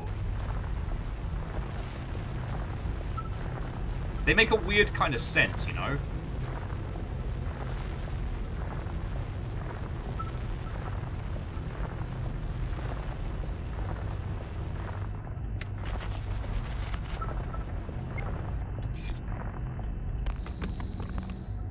And yeah, Pike Place is kind of rad.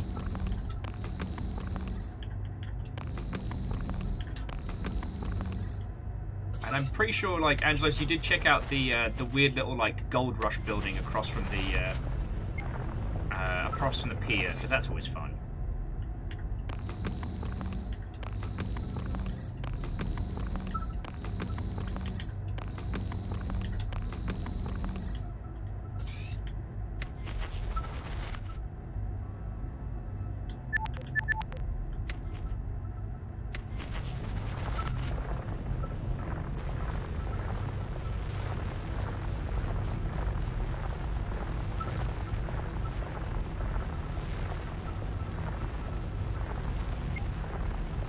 Oh, man, this fucking drill is struggling. Well, and so, Angelos, the thing I realised when you were out here is that there's a lot of assumed knowledge. Like, there's loads of fun touristy shit to do in Seattle. It just doesn't... If you don't know. You know. I will say, when family came out to visit, I definitely took your... I was just talking about when Angelos was out here, what we did, and like the hard times. And I was like, when the family came out, we did a much better job of showing them the sights. Well, that and the things we did with family, they picked up the tab on. There is also that, yes. And so those were expensive to-dos. They were fun to-dos, and definitely touristy things, but not a thing that we normally would do because it's not budget-friendly. yeah. So we did the observatory and the needle, and they wanted to do the Chihuly Gardens, which was real cool, but like, we can't afford Chihuly. No, we can't do Chihuly. Chihuly is not in our budget. So it kind of felt like they were the ones taking us out, but I think there's a tinge of feeling bad too, because that was when work got real bad for me. yeah. So it was a little pity outing. I don't know, not a pity outing. You know what I mean? Look, you were very, very you very, very wanted to do Chihuly, and that was the one thing I was like, you do that without me, I will be mad. Yeah, I mean, your stuff would have been packed on the corner. Like, I love you dearly, but you're gonna need to live somewhere else. Alright, so I've got my storage is set up, my power, I keep track of that. Yeah, the Mopop is definitely relevant to the industry. Yeah. Especially the little indie game section. It's... God, it's fascinating that it's a thing that exists, you know? Yeah. So good. It was, you know what? It was amazing. I used to go to, I had a membership before I met Will, to the Mopop, because that's when the, Marvel exhibit was going through. So I spent like $100 for the membership, and then you could basically just go anytime you want. Oh, that's very cool. You just show up and you're like, I'm with the band, and you just, and you can get like every now and again you got like a free, like you had like 3 people that you had 3 times that you could bring people in free, so it was worth it pre-pandemic because I could just bring people in and then also see Marvel. I let it lapse after Marvel was gone. Kind of understandable. The horror sci-fi, you know what? I haven't been down to that area in a while. It freaked me out in the beginning, but I'm not a soft bean anymore, so I think I would appreciate it a little bit differently. I've been watching a lot of horror, like old horror stuff that used to scare me as a kid or like, you know, young adult. Yeah. Watching it now, and I'm so rough around the edges that I'm like, oh no, this is just relatable now. This is so wild, because we were talking about this with Nessa last night, of like, the horror that used to shit me up and the stuff that does now. Yeah. Also, Amos is just being a quiet, cute bean. He's being so cute today. I don't know why or how. Oh, here. I can show the world what Amos did. And why I have to go to the store. Which may explain why he's being so cute today. I don't have a lot of name brand things, but I have. Hang on, let me show this these. cute, wonderful pair of shoes. See, that's cute, right? It's cute. It's so cute. It's cute, right? Right? Yeah, so right? cute. Right? Right? That's my boy. Right?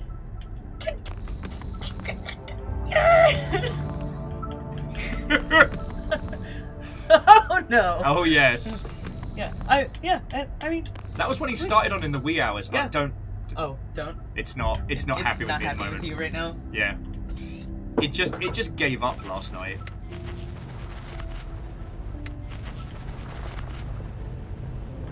If he wasn't, so fucking cute. Yep. So Horror now as a I gotta go child, thrifting oh, ghosts, because scary. I have a charity Horror as event an next adult, week oh, I have to visit that I the have doctor. to be dressed up for. And you ate my only nice pair of shoes. Yeah, Dustin, to quote The Simpsons, warranty does not cover acts of dog. And Bacon, yeah. It's like he was saying, you know what, they're a little out of season. I did you a favor. Getting judged by the dog on your shoe fashion. Excuse me, sir. I put them on the floor and he's like, I remember new these. toy to chew on. Sorry, Bacon, thank you for the bits, friend. It's okay, Angel. Numbers, I think it's just shoes have got that good stank and that little hint of meat I about barely them. wear those shoes. So now all I have are my glitter stripper heels or buy new shoes. I'm not hearing a problem, I'm only hearing cowardice. Okay, I'll have to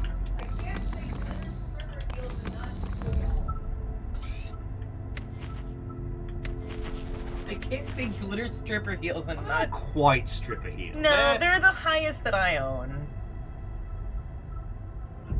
They're pretty. They're stripper heels to me because I will break my neck. You know, like looking at them, they're not. They do need more glitter though.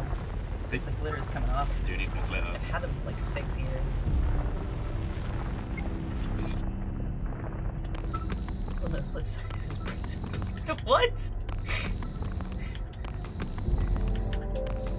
What size lighting with stripper heels? Oh, there it is. I got the front bit. I couldn't possibly comment. I mean, there's... Yeah, they need some love and attention. They've seen some darkness. They, the first event that they saw was the last good and safe, Twitch partner party in San Jose. Oh god. A million years ago. Yeah. That was the last one that +1s were allowed at, too. How times have changed. Dustin called it literally non-binary finery. Oh my god! Bravo, Dustin, bravo. I'm messaging our neighbor about that. That's a good one. Oh. Pay no attention to the oomph sound you just heard. Don't even worry about it. Don't even worry about it.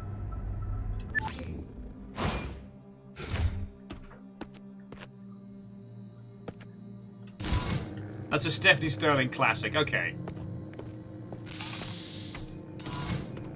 Alright, so there's nothing to be researching. Got all the research in.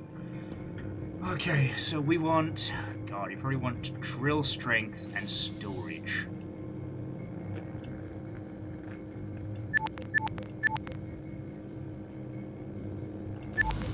Get that on the go.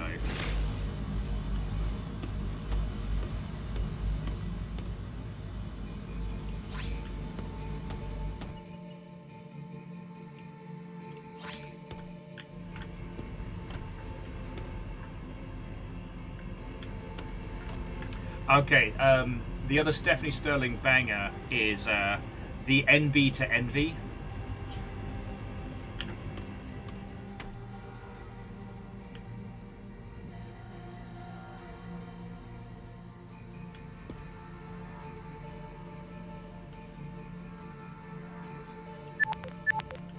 Non-binary finery.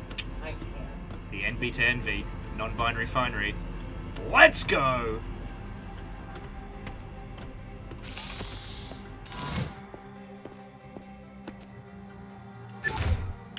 And to Cold Ankles, Watto and welcome. Welcome to the, I guess like the coziest weird sci-fi. How goes it?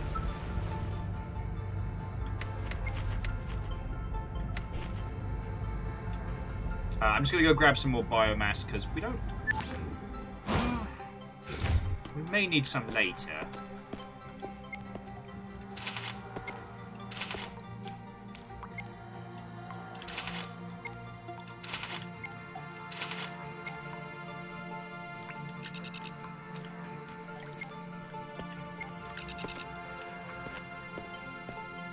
Oh. Well, Cold Ankles, hopefully I can be vaguely entertaining while you're getting ready for the good snoozing. No, and Wraith, like, absolutely, I'm super happy for him. You know, my worry was always that the momentum and style of the Jimquisition, like, that's a style of video that could do one of damage. By which I mean, like, it's the old beware those who hunt monsters, lest a monster you become. For when you stare into the abyss stares back into you. To tap into that raw anger, that deserved rage at giant companies doing shisty stuff. Like, that's entirely valid. Actually, let's pop our speed up. Let's do a fucking wheelie. Alright. Because we just need a crap load of stuff.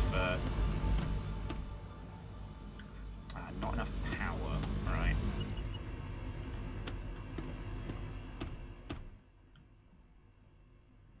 So that's doing it. Okay, so it's kind of stopped starting just due to power requirements. So we can throw in some biomass generator there. should keep it all going.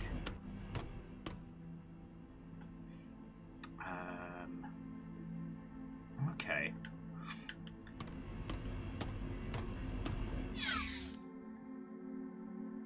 Yeah, Angelos, it was one of those things where, like, Stephanie Sterling's content comes from a place of, like, consumer.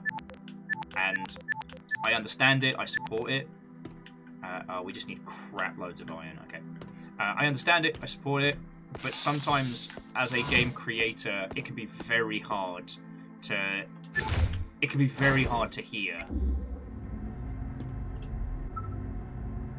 But no, I'm sorry. The reason I bring this up is just because, like, you know, since Steph has been doing, you know, the wrestling things and other such content, they've definitely, I don't know, you know. Sorry, I'm just trying to find a way to phrase it. Doesn't sound stupidly patronizing. The goal of living is to be the most you that you can be, right? And the further one gets along that path, the happier a person's going to be. And that, combined with, you know, Stephanie's wrestling stuff, I think has given them an outlet that isn't completely tied to the world of video games.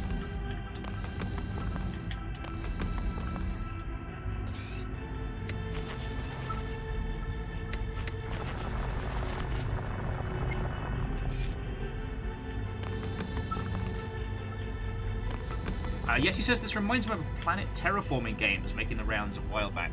Can you give me any more details on that one?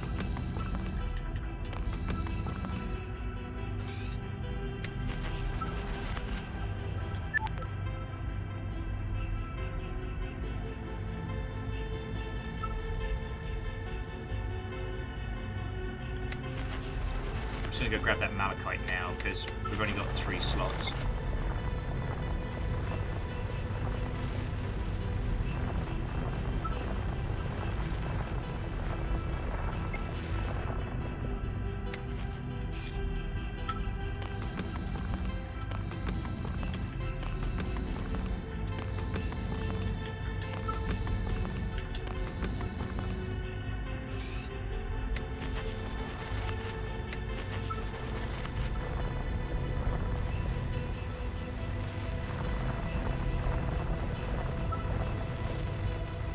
Loving this drill speed, I tell thee!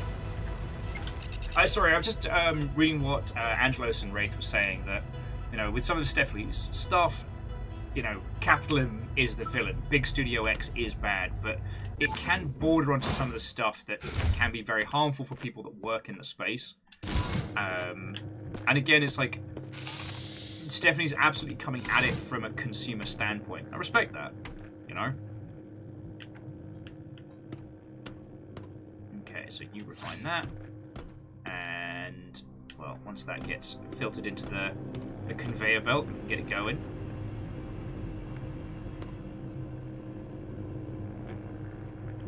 So what do we need for storage too? Oh, we just need crap loads of iron. Alright.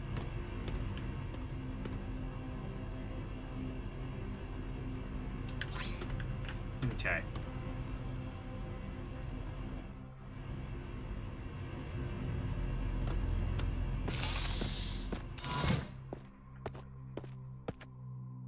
But yeah, and CMC is like, I don't resent them for that stance though, because there are a lot of business practices that happen at the very large studio end that are just shisty, and for some of them, it is not up to the user to be okay with it. I'm trying to think of a better way of phrasing it, but like, especially like the implementation of seasons passes left, right, and center, sometimes without consideration for the title, gacha mechanics, stuff like that. Like, there are some parts of the industry that are right shisty, and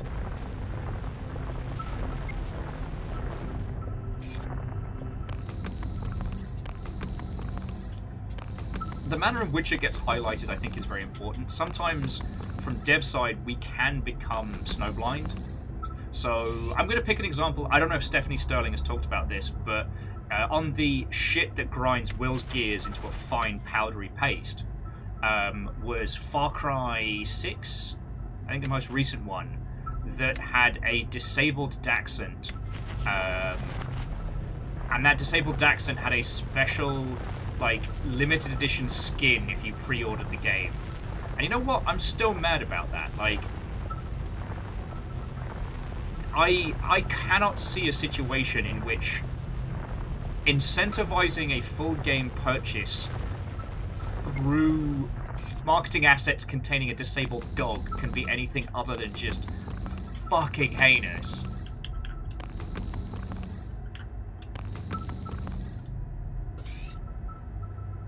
And honestly, I saw that asset so many times before it dawned on me, like, oh no, this is fucking bad.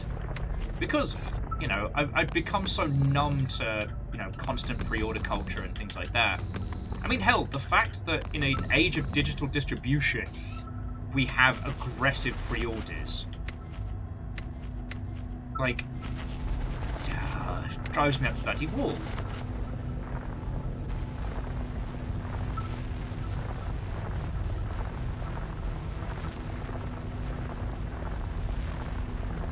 And sometimes, like, looking at things from a consumer standpoint, or, like, understanding the frustration, I think is important. But, again, I can't spend too long in that headspace because it's just such a dark place to be. Well, no, Ishgard, just never pre-order. Early access is fine. Pre-orders are bad. Sorry, I know you're agreeing. It's just, here's the reason. A game that does fucking great in pre-orders, that success will never be attributed to the team. That success will be attributed to the marketing team. Like, and, oh boy, oh boy.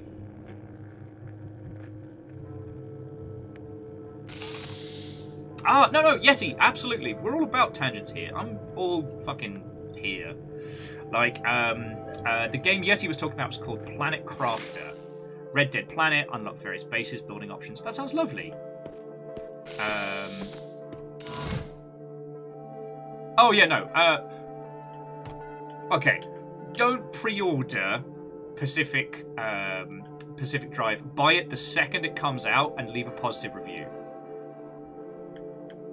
The House Longship we do not pre-order, but we do support our friends' games. Oh yeah, so I found out, hanging out from Angelos at PAX, that they're working on Pacific Drive, which, as most of you will know, is like the game that I'm just like a giddy fucking school kid for.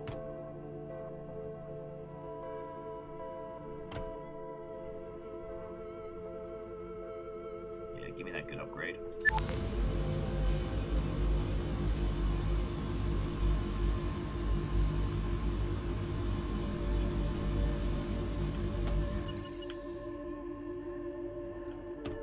Right.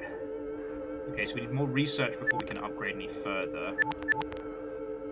We need a little bit more copper and iron, but yeah.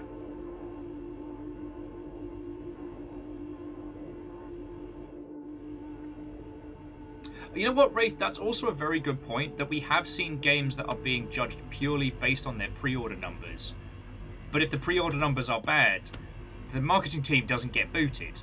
And I say this as someone whose skill set is in community, sales, marketing, and all that bollocks. But no, just...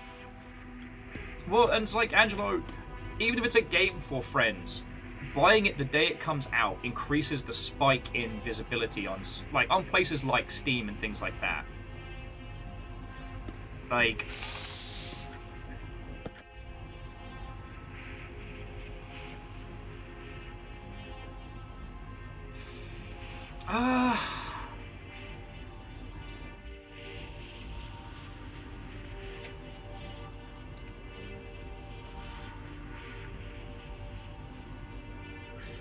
Numbers, that is certainly a quandary. That is certainly a quandary.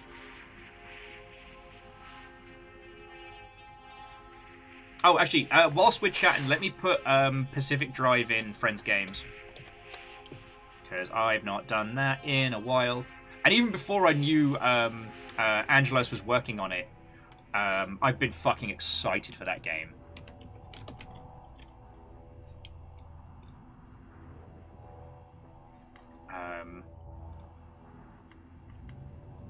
Right, friends. It is going to be one of my absolute, like, obsession games next year. I also keep finding out that more and more cool people I know from the industry are working on it, and it just makes me happy. Like, I love the aesthetic, I love the implied mystery, and I've talked about this a lot, and this is one thing that this game isn't currently doing that it could stand to. Okay, the game we're playing today is an indie game made by one person, so we're not here to critique, like, the title we're playing, Geodets.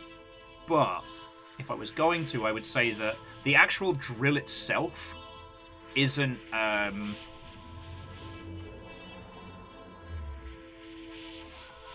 the actual drill itself could use, like, customization, or it could use some sense of homeliness. Because right now we have this sci-fi thing of, like, building our base and improving that. But the drill is also part of our extension. Like, the craft and survive base thing, I fucking love it. And when you're crafting and surviving, and the thing that you're improving is also your main vehicle of transportation, like, fuck yeah. Fuck yeah. Yeah, no, Angelos, it's going to be an incredibly good streaming game. And, like, I stopped playing the demos at, like, GDC and places like that because I was seeing shit, and I was like, you know what? No, I want to go through this first with a crowd, because you'll need to see. You need to see.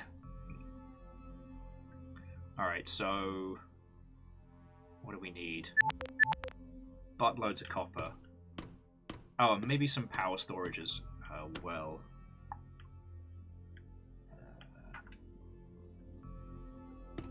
Plonk that over here.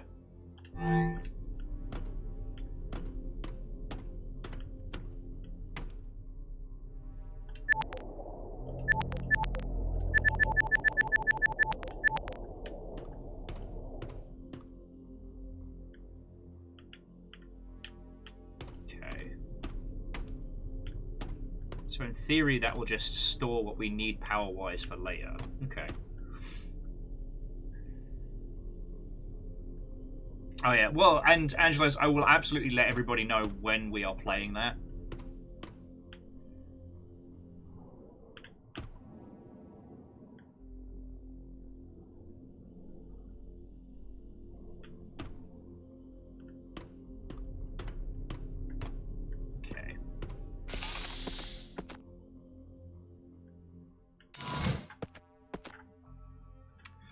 But yeah, so the quandary that Numbers is putting forward is they could save $70 by pre-ordering a pack involving the Final Fantasies.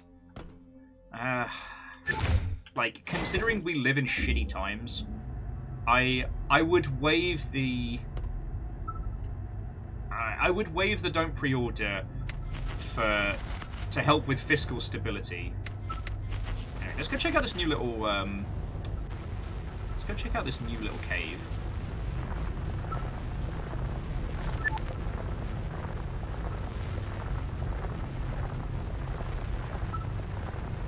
God, kind of like Duck Sim as well. This is a great chatting game.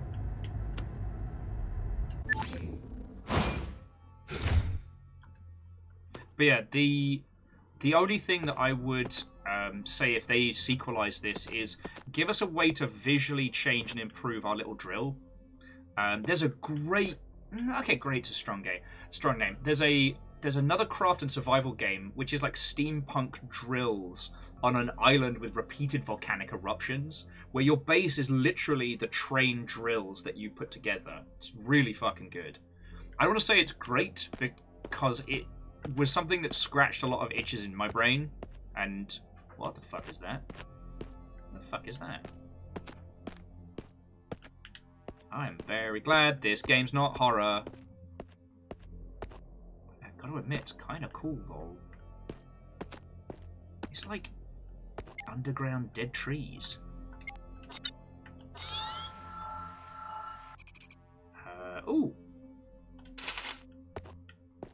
luminescent biomass. Love to see it.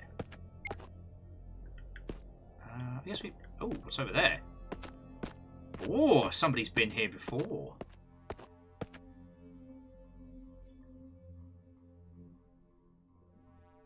Oh. See, Raven, surprisingly, I didn't actually lose any sea moths in my run because I was so afraid of things like the Reapers and things like that that I played it so fucking carefully. And I did fall in love with my... Oh. Log. Dear Diary. Oh, here we go. Dear Diary. I've never written a diary before. Kenny would often be writing in that journal of his back on the Hulk. I always mocked him for it, but well, I got nothing else to do in this new subterranean world of mine, so figured I'd give it a whirl. A constant raging storm makes the surface uninhabitable, and that just leaves these caves. The Geo Rover drill ship I've stolen has been vital for navigating the underground. Food and water are sparse down here, so I need to constantly be on the move. It's funny how life takes these turns. One moment I'm stuck in a metal can they called a prison ship, and the next I'm stuck on this barren planet. Barren planet. The Hulk was my cage, but this is my real prison. My real prison is shame! Even if I could get off this planet, and I don't think the rover would, I'm still wanted in 4 systems. Alright.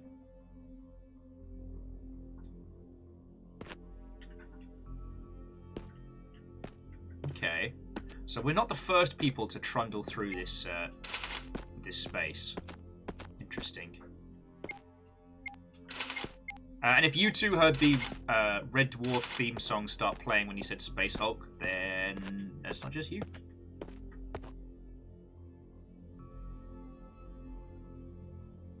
But yeah, so just quickly going back onto the pre-order stuff is like, again, if you really want to help a dev team, buy the game when it comes out, and if there's anything like an additional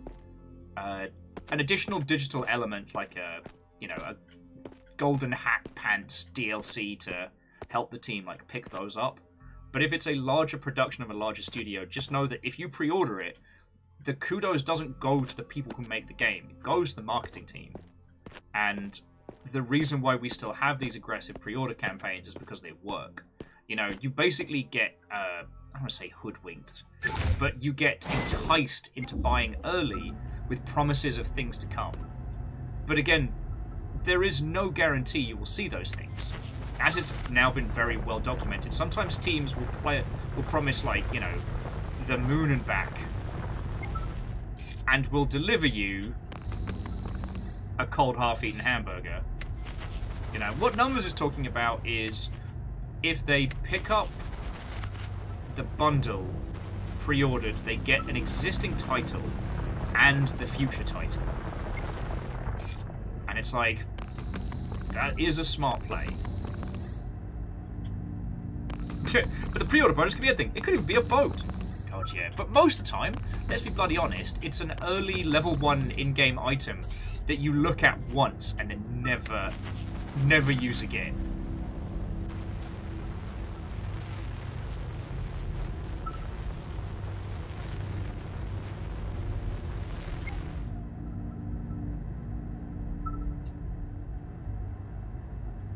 You know, I still...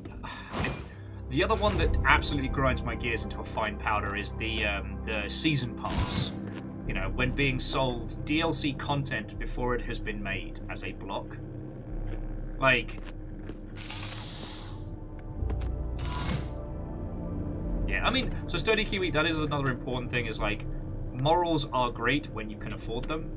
And I know I take a very hardline stance on not pre-ordering games, but also, I'm not going to flush you out of fucking airlock if you do. Like, right now, the world's fucking brutal and shit sucks.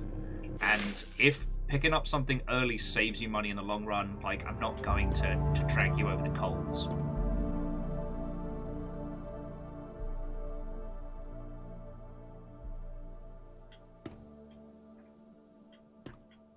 Yeah, Verdun, no, there's an airlock. Should be just to your left. Just don't push the button.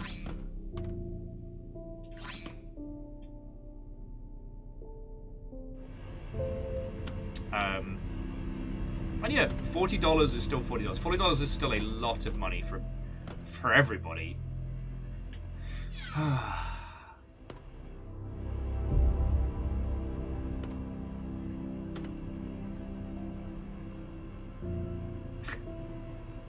But how you spend that $40 and how you do the most amount of good is something that you can always be mindful of, right?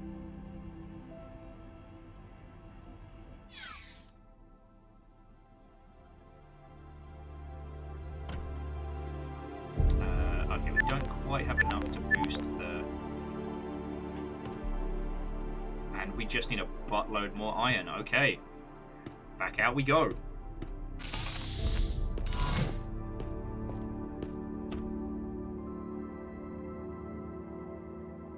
Well, so, Wraith, I hope you will consider, like, reversing your feelings on this one. And the reason being is, like, early access, I mean, it depends on the studio, but early access has been an important tool for a lot of teams. And it means that they can start making revenue on a game they might not otherwise be able to finish. Whereas, season passes can help, but picking up a title in early access will help extend its development. Picking up a season pass doesn't guarantee the continuation of that title. Because, like, a season pass is still an attach rate. It's still something added to an existing title. Alright, I'm just gonna go hit that big old vein of iron. And, like, again, Wraith, you know I'm not gonna yell at you and tell you to fuck off for not wanting to do early access. I completely understand. I personally don't play a lot of early access titles because I've been known to burn out before it reaches content complete, but I do know that the little thing I've done has definitely helped that tick along. Now, what we really need is some improvements to Steam as a whole, like finding ways that we can financially support creatives without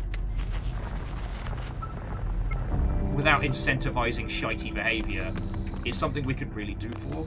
I'd love a tipping system in Steam.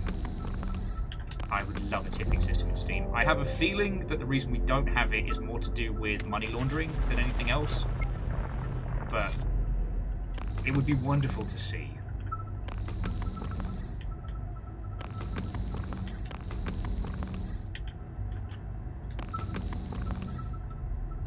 But I mean, I understand with Hades, that game slapped, it's super giant, you know they're going to put out a banger.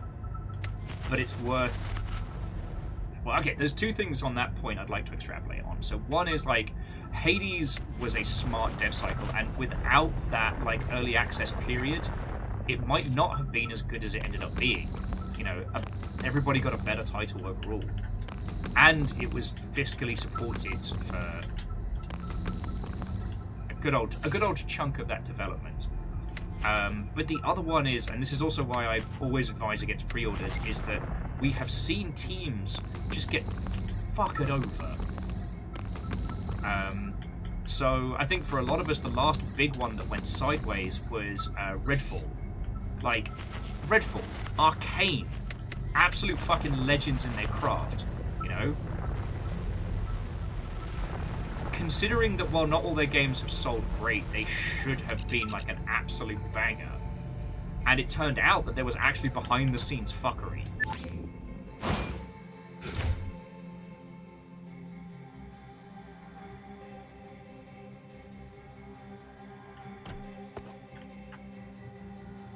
Yeah. Well, so Angelos, the reason I'm... Okay, so... This is another problem of our industry. We have like 8 different things that all cram together. So, season passes separate from battle passes. They're less common now, but they were a big stratagem. And I think a few... I know EA is still very into them. And what it was is that season passes would be available alongside the game, and they would guarantee you X amount of DLC. Like, usually 3 big chunks of DLC, like story beats. But what happened was that more often than not, those beats would be completed or would be completed at a much drastically reduced amount. Personally, I think it is a better maneuver depending on your title, to just do, you know, 3 big DLC beats and market them as separate rather than trying to bundle them into a season pass. Because the other thing about buying a season pass is that every person that picks that up, there's no additional sales data for how those titles or those DLCs would have done individually. So it kind of removes a bit of the, if we're just being business wankers, it removes the studio's bargaining power when it comes to the discussion of. Because you can't turn around and say, oh, DLC 2 was fucking brilliant. Like, look how well it did, if most of its usage is coming from season passes, because corporate could turn around and go, nah, we just did really well with the season pass sales.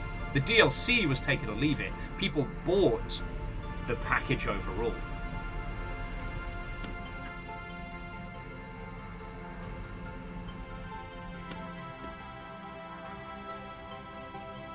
Yeah, get that mining toughness going.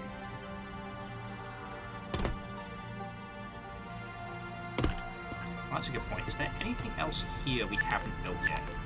Storage terminal, refinery. We've got a researcher, but we need more stuff. We've got the grill upgrader and the power terminal. And the power terminal was just a smaller version of that, so... Okay, no, so we've got everything that we need currently.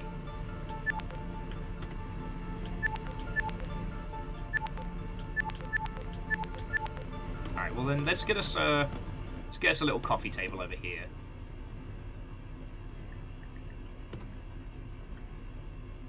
There we go. Maybe a little chair to go with it, you know. Don't want to be standing up all the time. A little place to have my little coffee morning. There we go. Much better. Jemima, yeah, the smooth kind of Stellaris sci-fi music to this makes it, you know. It's so nice being able to play a game that's not like trying to scare the piss out of us.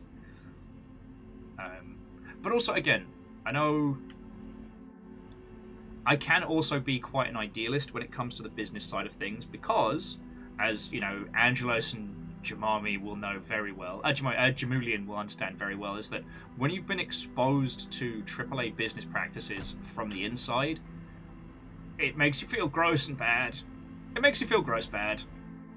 And finding the best ways that we can help support our friends that will do the most amount of good.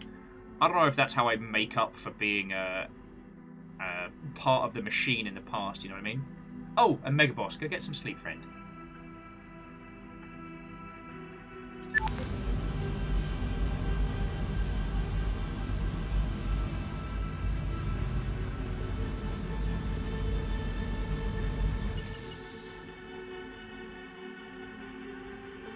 Okay. So we need... Yeah, we need everything. We need copper and iron.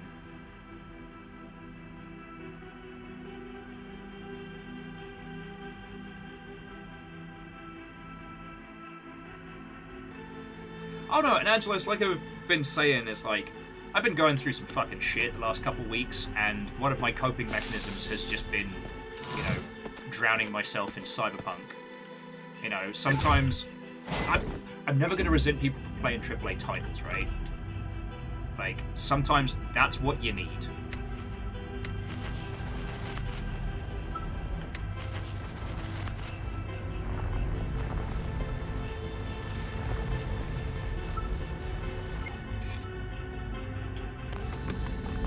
But I do feel that, God, they get away with some absolutely shisty business stuff. And some days I do get frustrated with pretending like it's okay.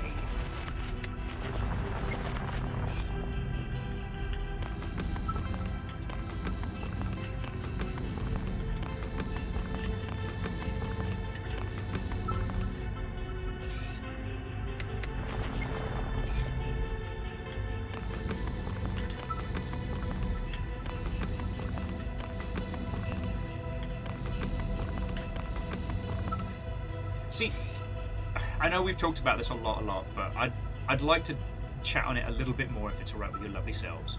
And that is, like, the art of creating video games is essentially like a resource management challenge, right? Your resources are money and time. And as you acquire more of one, they make for additional problems. See, early access isn't without fault, right? It is entirely possible for you to launch a title in early access and then lack the resources, both the time and the money to finish it. And that always feels bad. So, like, I'm not saying any of these are perfect, but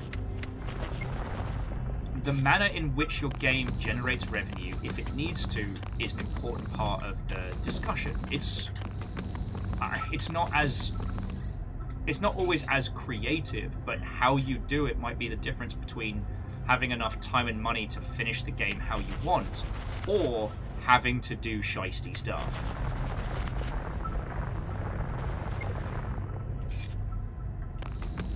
Like, I get it, I empathize, especially when it comes to larger studios. Like, from a studio perspective, there's the fear, right? The fear that there won't be enough money for everybody to finish, for people to keep their jobs and their roles and continue.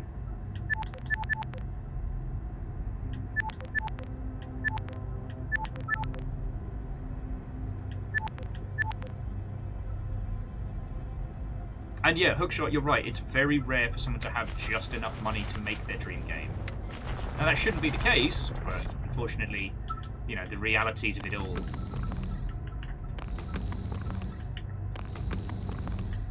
So, like, how you're able to fund your games, how you're able to continue to make them, and especially if you want to make something non-standard, like, you know, we were talking about MMOs earlier, but holy crap, financing MMOs is the worst, because you have so much in the way of, like, overheads every month. Not just the dev team who are making it, but server infrastructure and everything that comes with it. God, it's a challenge. So, how you're able to create a good business model that isn't shiesty, it's fucking hard. Yeah, now Moose, I have definitely seen that consume people. Hell, it's definitely gotten to me in the past. Sorry, Moose was saying that if you're a decent person and it is your job to run a game studio, your first obligation is to keep the lights on, right? It's not about a bunch of investors you've never met getting cash. It's making sure that your staff will be able to pay the fucking rent. And that has often led people to take deals that are not good.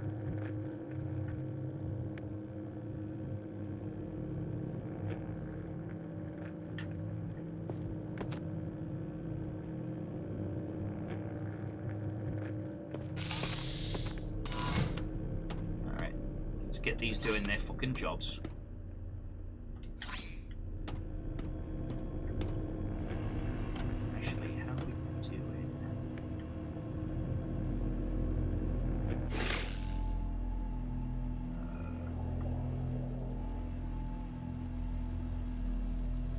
Not quite enough. We need more we need more iron.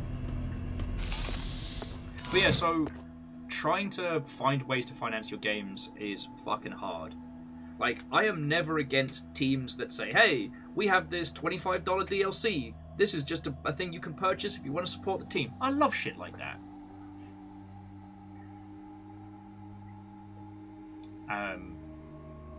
There are ways in which you can do a free-to-play title that is not inherently insidious as well.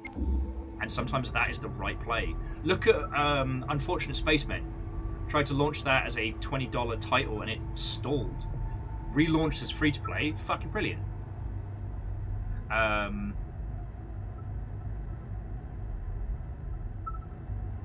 Yeah, numbers, like with Leaf Blower Man and things like that. You know, you can buy a golden leaf blower if you want to just directly support the team.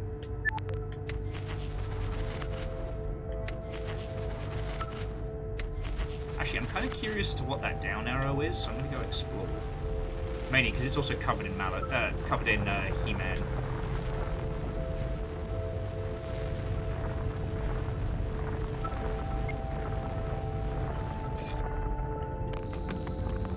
Yeah, all the Unturned. Although, was it the... No, I was thinking another one. The Unturned is the Pixel Zombie game. God, I'm still... don't know if I ever told you, I met the kid who made that. He was so young and so lovely.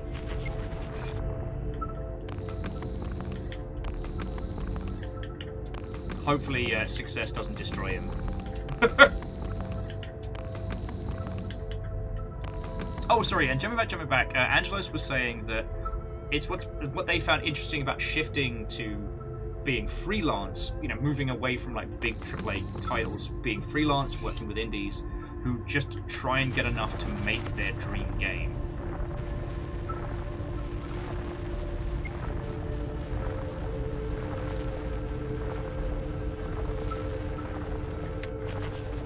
Okay. So I wonder if traversing these passages is just what takes us to new areas. Okay. DX Man saying they've been playing a ton of Duelist 2, and all of its monetization is cosmetics. Lovely. Because Duelist really struggled to find its footing with a monetization system that worked for them.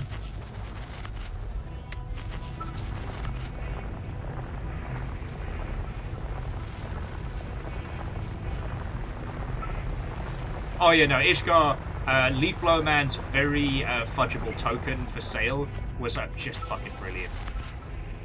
And if you're wondering what the bloody hell we're talking about, so Leaf Blower Man is an indie game that looks like a very mimetic comedy game about a guy with a leaf blower who just wakes up every morning super early to fuck with everybody in his leaf blower. In actuality, Leaf Blower Man is like indie game Bo Burnham's Inside.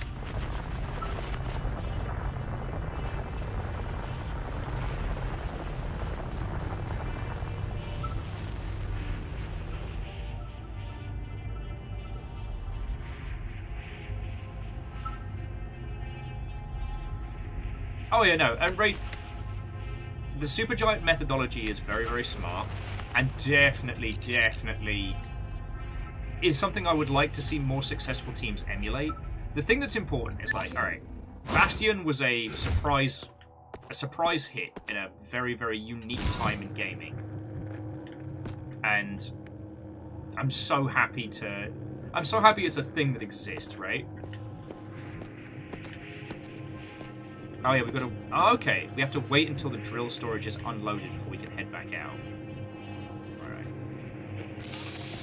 You know, and I'll just get the refineries popping off now. Because we'll need that when we get back. But the thing that no one really... the thing I feel does not get discussed enough, in my humble opinion, right?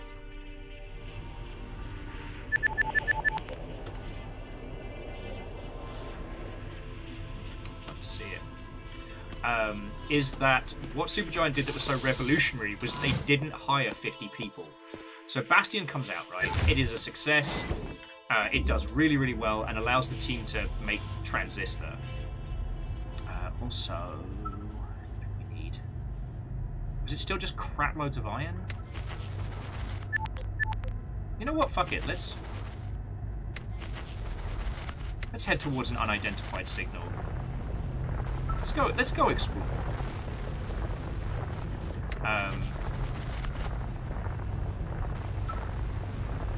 Sorry, yeah. This seems really obvious, but you would be amazed how few studios are able to do this, is that they hit upon success, and rather than hiring 50 people, they kept their team small and focused, and went at it like that. And they sure as shit benefited from it. You know? Any other games company, had they made a Pyre, that would have been the end of it. And I'm not saying Pyre is a bad game, but I am very sure that Pyre did not sell nearly as well as, say, Transistor.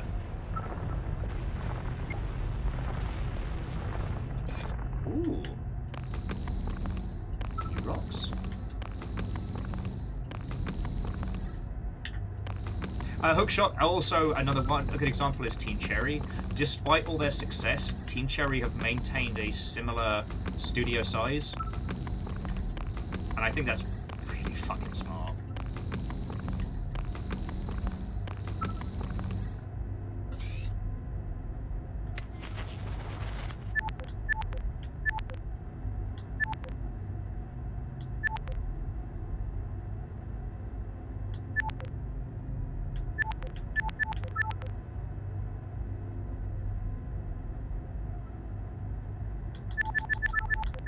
Oh, we can't... okay, so we can't search for the green stuff yet because we haven't researched it. Oh, no. And again, Wraith, we're not talking about Pyre in terms of, like, creative success, but financial success. Comparable to the other titles, Pyre didn't sell as well. But because Supergiant kept their team size at a sensible amount and went, oh, okay, I guess we'll, you know, that Pyre didn't do as well as we want, but that's fair. Alright, next up we got Hades. And hey, for BizDev-wise, they boxed real clever with Hades. For early access, they stayed with Epic, and then they got Epic to pay them for the trouble, and then once the game was version 1 and shiny, release on Steam. Jobs are good. Now, Angelos makes a very, very good point that this isn't something that should be underestimated, that with a lot of places, there's ego.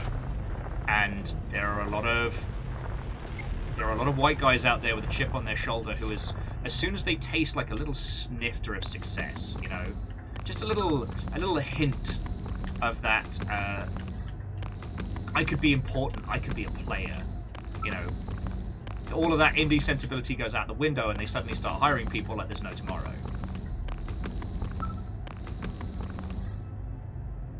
Now, Hookshot was saying that an Ubisoft Epic exclusive sure is a surefire way to make a game not playable. Yes, but one thing that's interesting is that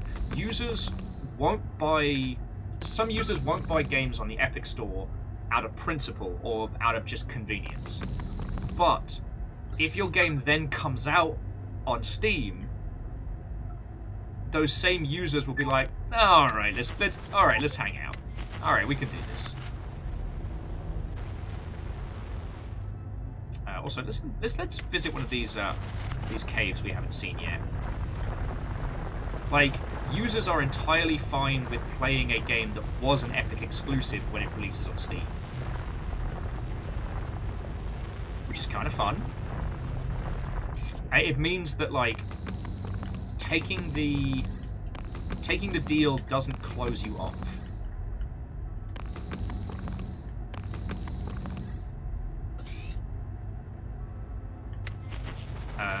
Now, Hookshot, if I remember correctly, wasn't Hollow Knight was kickstarted? If I remember correctly, it was one of the early, like, Kickstarter successes.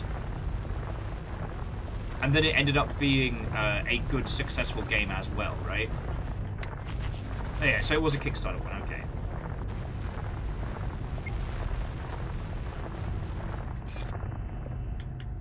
Oh, yeah, no, Wraith, and that's why Hades was such a smart BizDev move.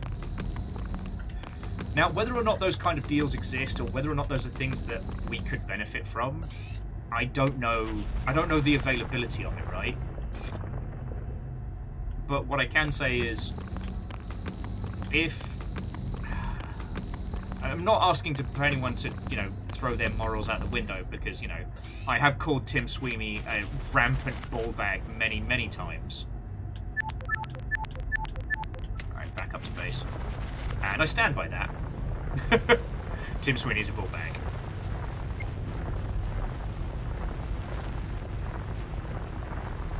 But what I will say is that if an Epic exclusive is the difference between you making your game and not, or the difference between, you know, you getting to feed your family and not, I ain't gonna judge.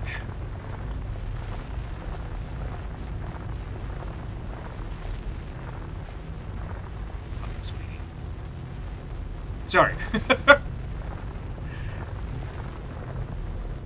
DXman says, if I recall, Hollow Knight didn't seem to have traction out of the gate, but something happened months after.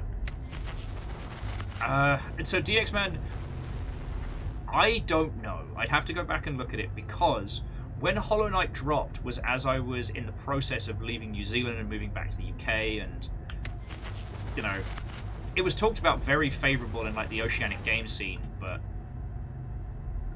I had more stuff on my mind, so I don't know if there was a, you know, a streamer or a YouTuber or a content creator or somebody that was responsible for really kicking out the jams for Hollow Knight's success. But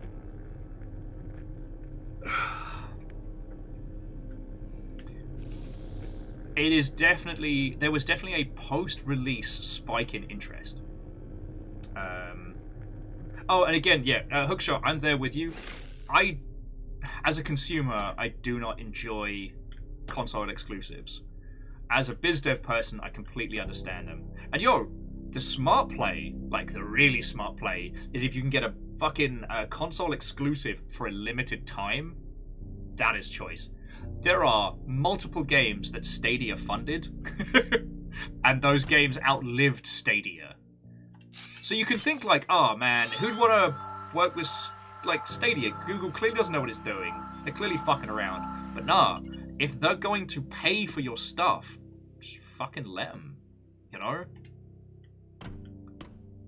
Now, speaking of, what have we got? Biomass farming allows the growth of alien plants in order to harvest their biomass for base power. Oh, lovely! We're gonna do some farming!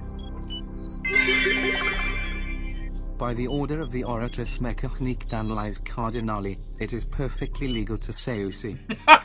Okay, firstly, how dare you use that term in vain? And secondly, the Welsh guy can't do the rhythm of that. He wants to. He wants to, but he can't.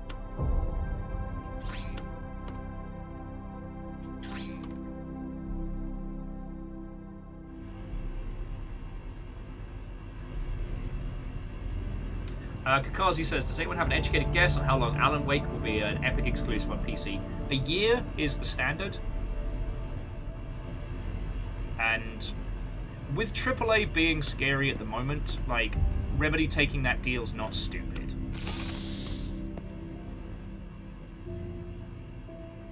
Sorry, itchy nose.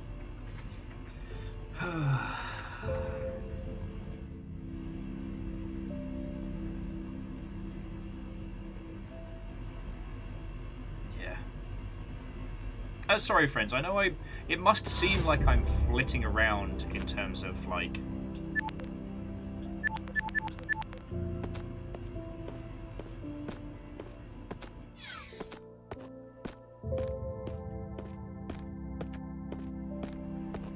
It must seem that I'm being very, very, I don't know, wishy-washy in terms of...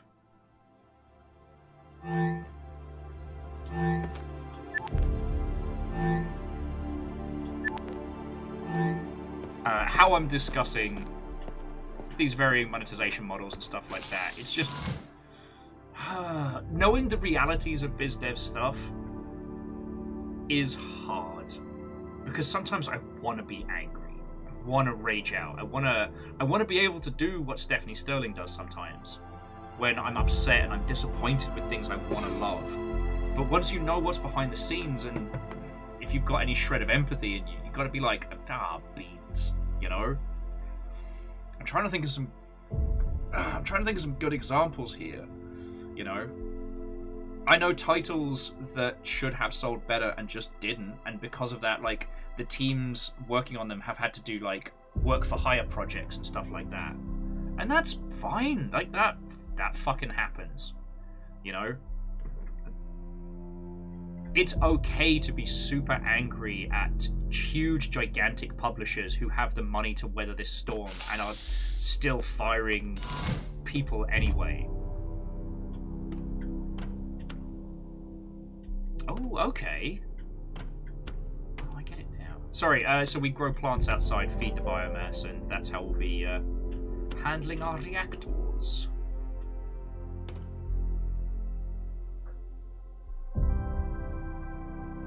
Oh yes, and this was the stuff we were after, so upgrade that.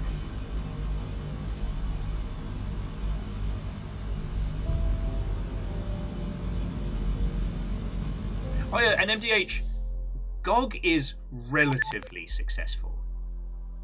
Like, GOG is not bad by any means, but GOG doesn't make Steam money. And the fact that it is part of like CD Projekt Red's whole setup, I don't know if GOG would be able to survive as a standalone entity. You know what I mean? I want it to, but whether it could or not is a completely different matter. Yeah, no one makes Steam money. Ah, we need more copper for a second biomass. Alright, so exploring new areas and getting some... Alright, we've already...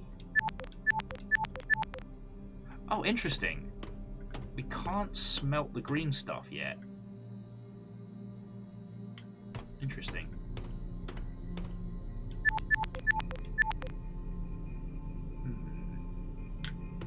Alright, back out! Fuck off, Fred. And Fred, how are you doing? No. I love GOG. I want GOG to succeed. And they did a very good job of capturing like a counter movement to the rampant DRM that was being seen across like other platforms. But like GOG doesn't make Mad Bank.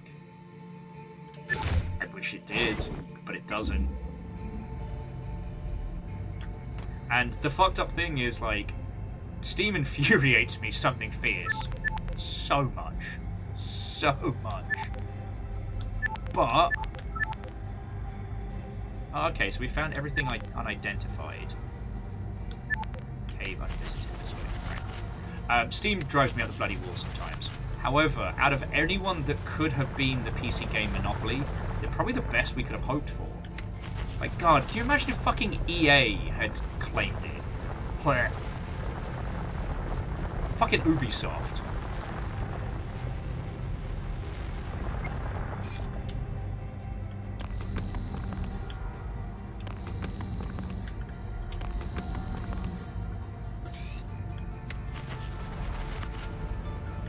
You know?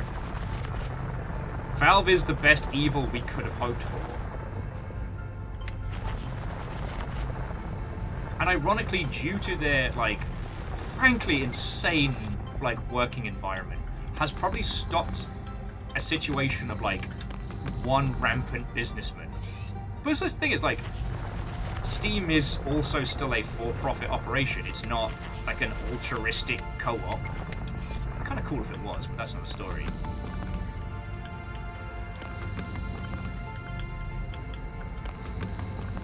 Number says we said that Valve is the Bill Gates of game dev. I don't know what the fuck I'd call it. Although it is ironic. It is ironic that what funded Valve was Microsoft money. That good old Windows 3.1 money.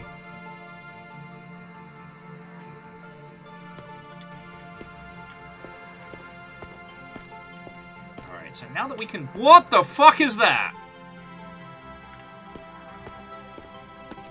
What the fuck is that? You'll see that, right? Like, I haven't completely lost it. That is a structure. You promised me this wasn't a horror game! Fucking lied to me! I don't like this!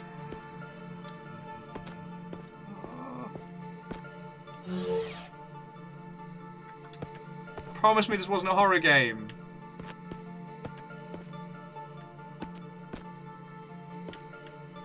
Fucking lied to me. Okay, Artifact Alpha Blueprint.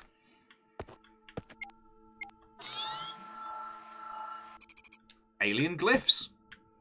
Alien Coffee Table. Ah, no! Fucking lied to me.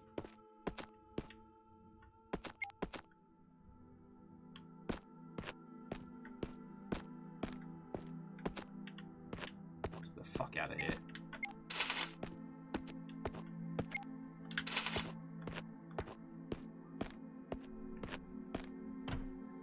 Hang on, let's just check the fucking drill first.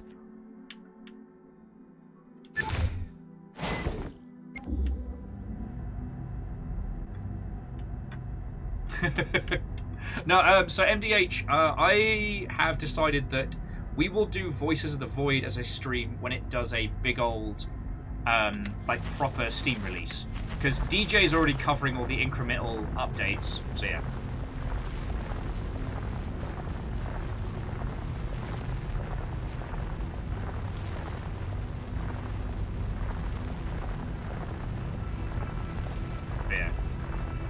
I just, as a small aside, I cannot imagine working for Valve though. That whole studio political structure would fucking kill me. I'm way too honest and way too excitable. Like, the idea of flat structure studios like makes me nervous. I'm literally. We started talking about this. I've literally scratched a hole in the back of my neck. All right, no more alien weirdness.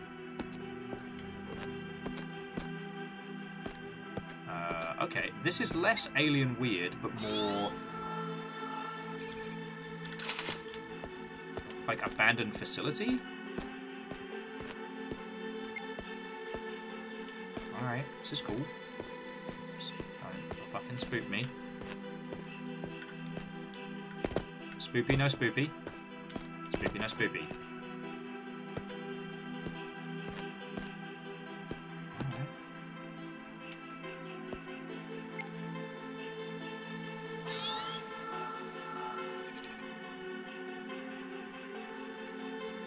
Oh, no. And Wraith, you know my feelings. I absolutely do not trust flat structures.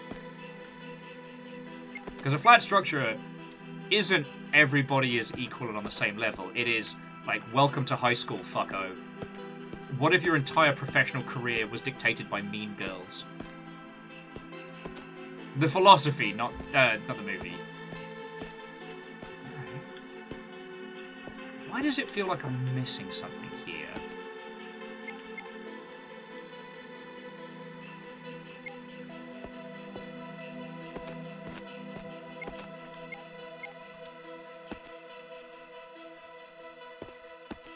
I wonder if there should be like a PDA or something around here. Oh, okay, so Angel Kalina, so a flat structure should be a great thing, right? The concept is there is no boss. Everybody in the studio is the same rank. Nobody is the big bad. You don't have a lead that you answer to. So in theory, it's supposed to be a more kind of like more inclusive, more collaborative experience.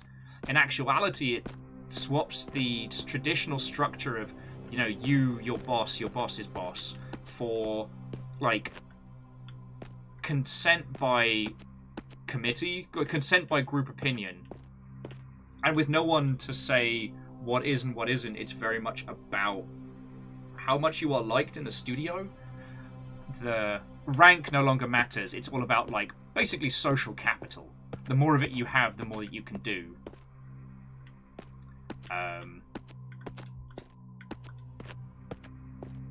Yeah, there's a wonderful video from People Make Games about how Valve's particular styling, and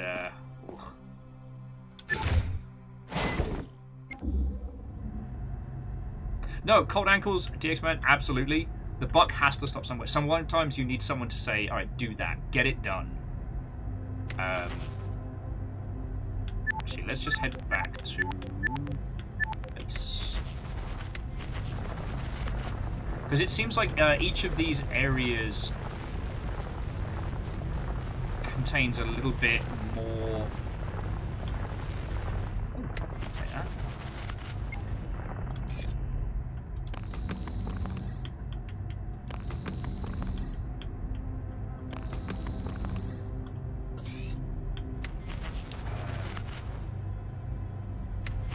Yeah, sorry.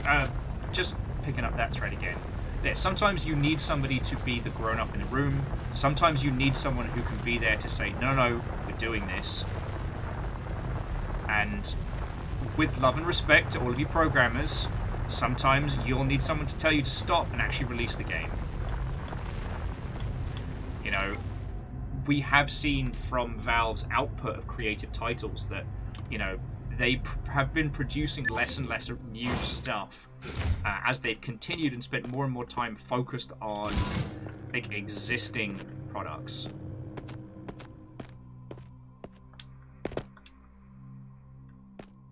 All right, not quite grown. Real cool though.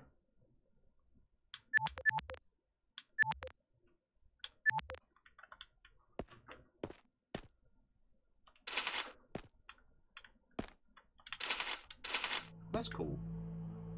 Oh shit, they regrow. Oh, we can have this place looking right pretty. What was the...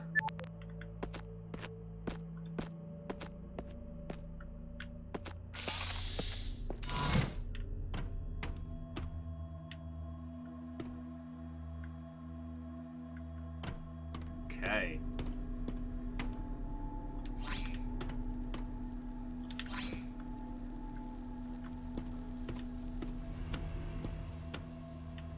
But yeah, one of the previous studios I was at was in a flat structure, and I found it very, very difficult to work with because...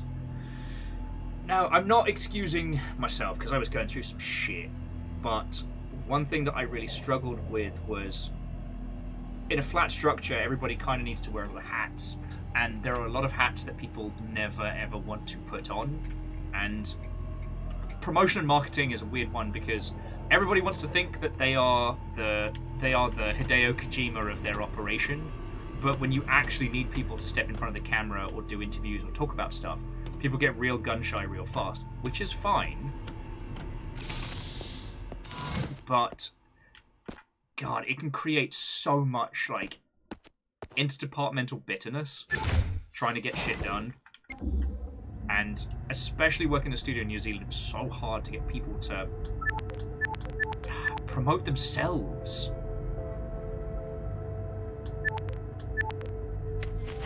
Alright, there's our next undiscovered cave. Oh shit, we got that alien shit and I didn't even look to see what it did for us.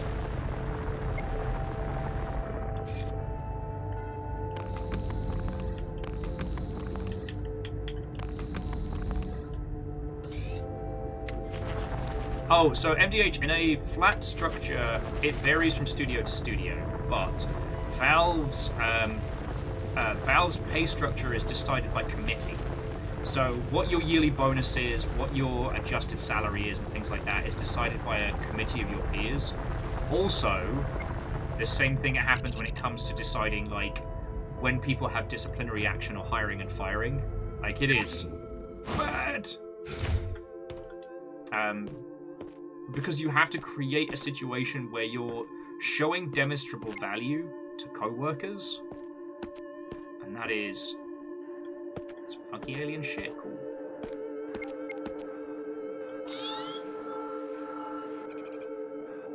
Drill tech. Drone drilling?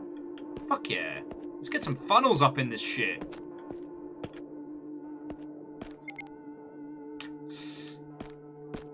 I think he's dead, friends. I think he's dead.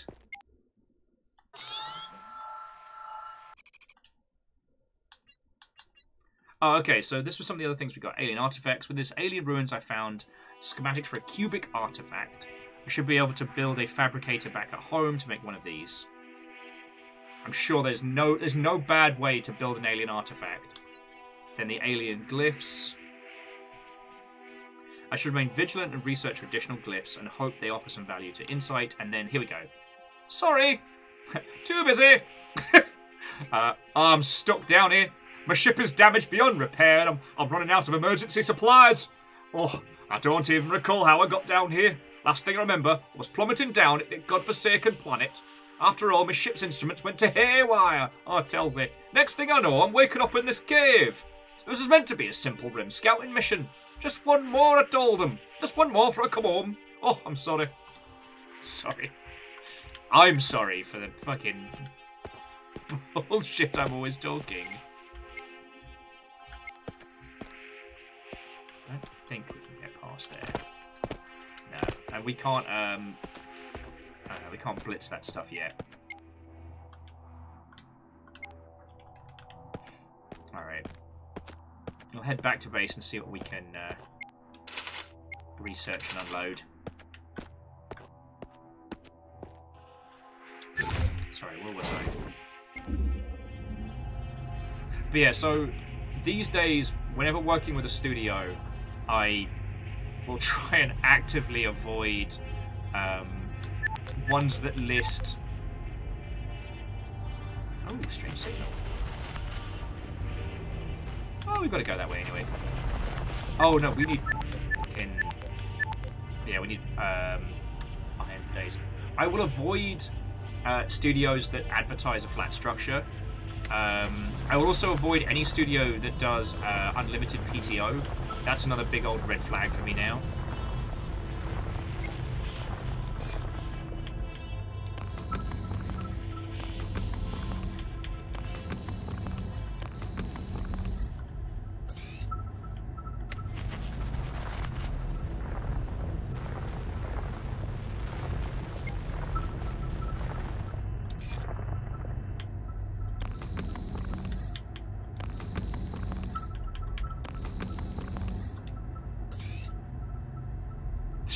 Hookstop's like, but I want to take 25 weeks off a year. When they say unlimited, what they mean is extremely limited, pending your, you know... Well, okay, it's not even pending your line's approval, it's pending the approval of your team. So, okay, if you're wondering why... Like, why would anyone hate unlimited paid time off? Because it isn't. It's a trap. Unlimited PTO is a shiny concept that a lot of... base. There we go. That a lot of tech companies have put forward over the years. And it seems great, right? Like, you can take as much time off as you want. Not feeling it today? Don't worry about it. What it ends up being is this weird emotional guilt trip and or point of contention. Because if you start taking unlimited amounts of PTO off, the company just turns around and goes, oh, you're not pulling your work, you're not pulling your weight. You know, you're putting it onto your co-workers. How can you be so selfish? Like, it's bad.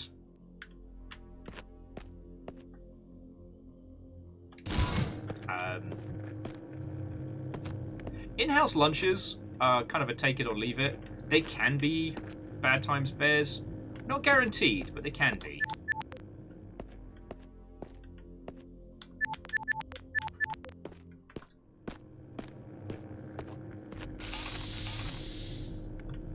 Yeah, J-Bo's, yeah. Unlimited PTO equaling, we hope you don't take off the fucking 2 weeks that you should do.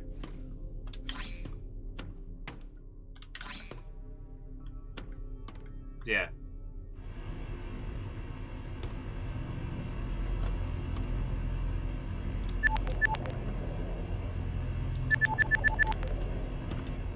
Alright, so we want power storage terminal, refinery, researcher, drill operator.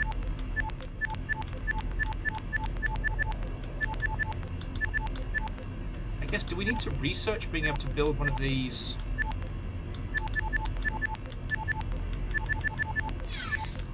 The faux plants. Stools, couches.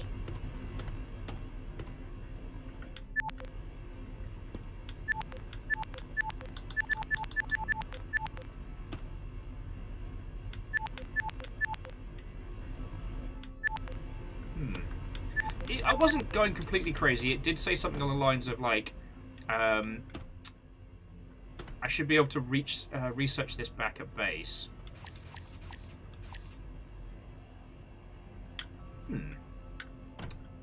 Oh, here we go. Drones 1. Fuck yes. Why would I not want drones?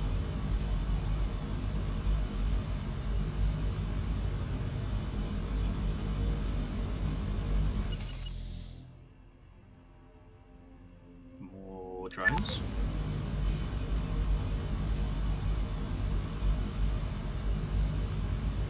Yeah, Return of the Drone Friends. That's how we get shit done. Be it Armored Core or be it out in the whimsical mines. Alright, we'll treat ourselves. But we will need more everything.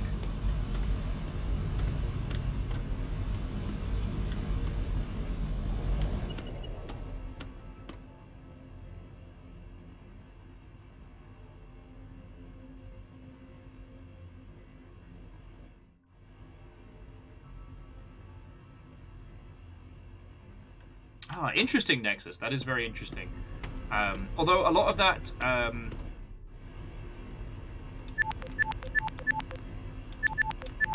a lot of that aggressive tech company style hiring often comes from, like, the hella shisty spaces.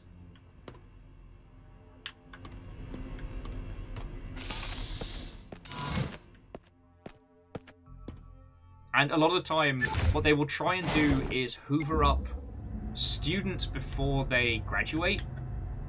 Oh, yeah, okay. Should we just fucking dunk on tech companies for a bit? That's always one of my favorite pastimes. So, here's the fucking terrible play. Alright. Line, cone, circle?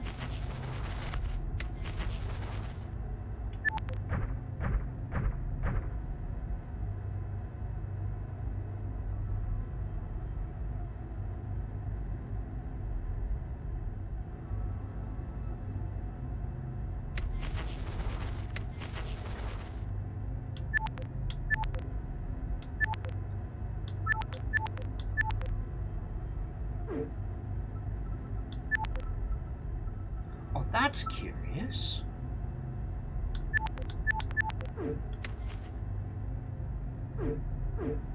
So the drones head off in a pattern, and if they find something... Alright, so that's where we need to go.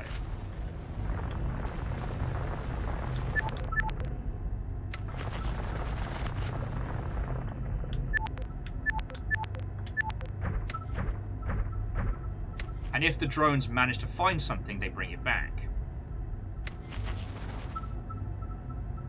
Or are they just exploring? Curious.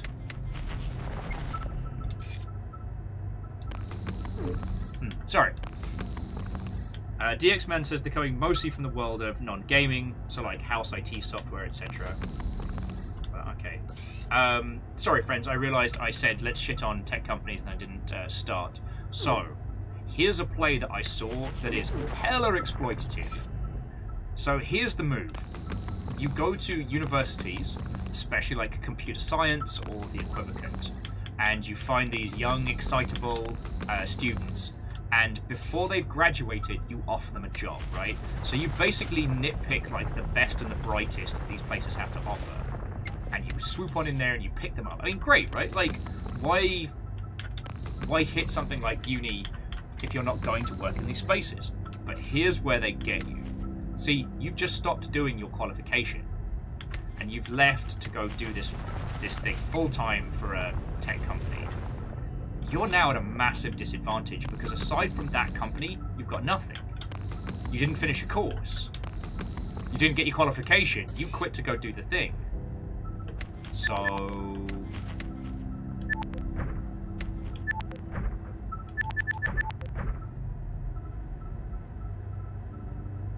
oh, that's cool. We can use these little drones for... oh, I love this. Yeah. So, you've basically just locked them in. Sure, those kids can quit. Like, they can leave anytime they want. But then they'll be going back out into the world with an unfinished qualification. And the only experience they'll have is in your fucking tech company. Yeah, it's fucking low. It's low and it's messed up.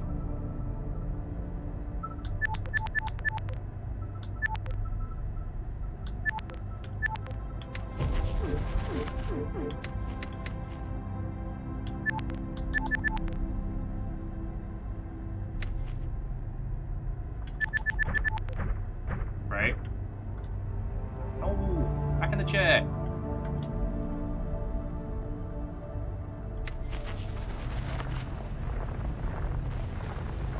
Drilling together with my drones.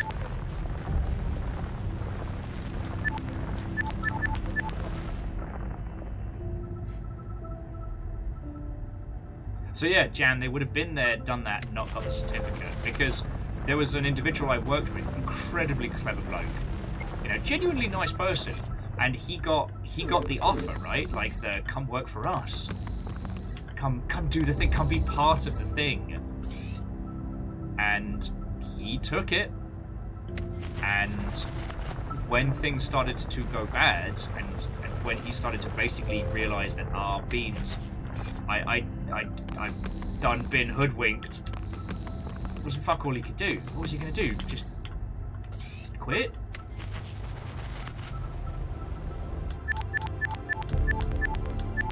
I think about that a lot. Now, video games is slightly better than that, but mainly because in video games you can kind of get by on your... can kind of get by on your portfolio, right? So, if you worked on a project and didn't have any qualifications to carry you through onto the next one, if the game is known and or if your portfolio is good enough, you can continue. So it's not as bad, but... Oh, you know, and MDH, you're entirely correct. Like, so long as you've shipped a game, that is the other thing about, you know, the video games industry is qualifications are only to get you there. It's shipped titles. That's what people care about.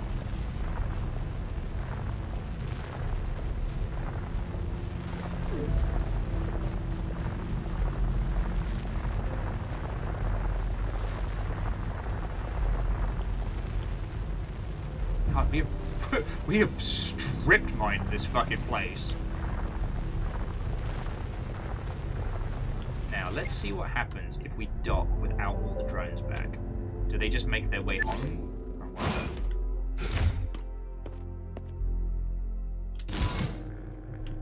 God, and it feels really good watching all the ore get deposited from here. Fucking love it.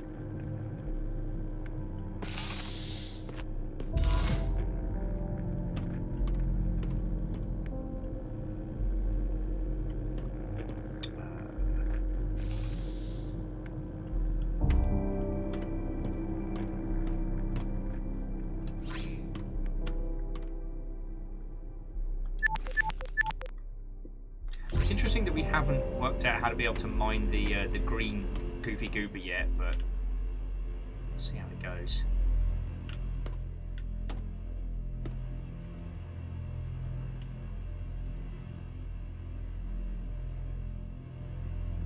I will say one of the spaces I'm in at the moment was having a big old... God, they're having a big old discussion. The video games certification and qualifications. God, you know what? If you ever talk to anybody in video games academia, which is my least favorite anime, if you ever get the chance, like asking them about like how we should be accrediting or judging video game courses, oh boy, there's a fun sticky topic to get into. Just because currently, and I guess it does vary from country to country, but there's no like overarching governing body that says what game courses are good, bad. Hell, I told you all about the whole like pro indie dev thing that was being advertised on Facebook, which I still don't know if it's a fucking scam or not, but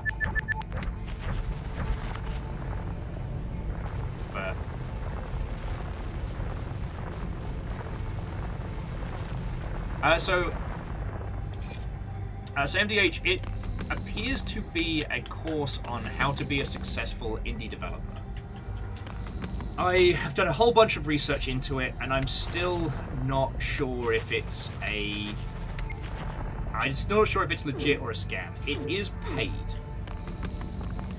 So I'm a little bit wary. And the other weird hook of it is that their pitch is, like, learn how to make $5,000 a month being an indie dev, which immediately sets off alarm bells in my head.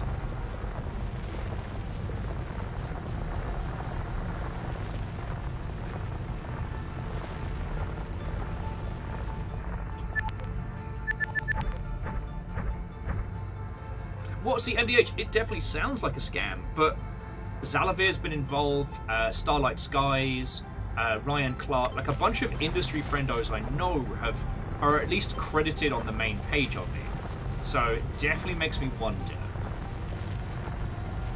I mean, my current thinking is that it's not necessarily bad, but it's old knowledge, you know? Back during like the post-indie game the movie boom kind of knowledge. That sadly, after lockdown, is no longer applicable.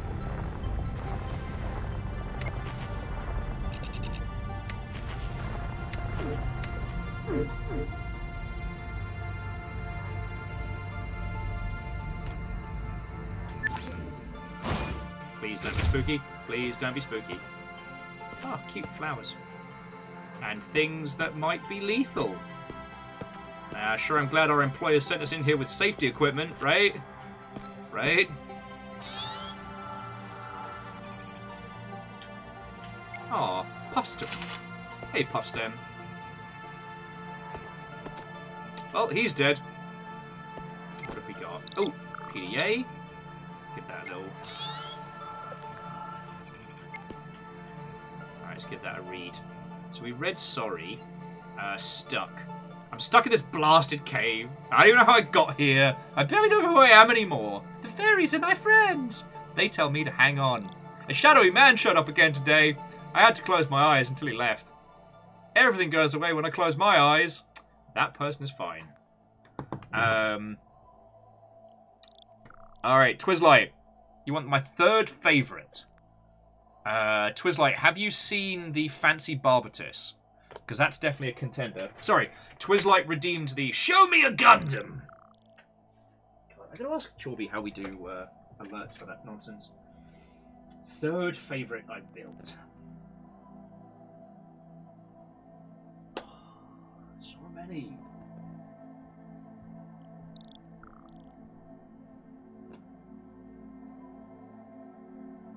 Like, Twizlight, please tell me I don't have to rank all me Gandams. Because that would be challenging. That would be extremely challenging.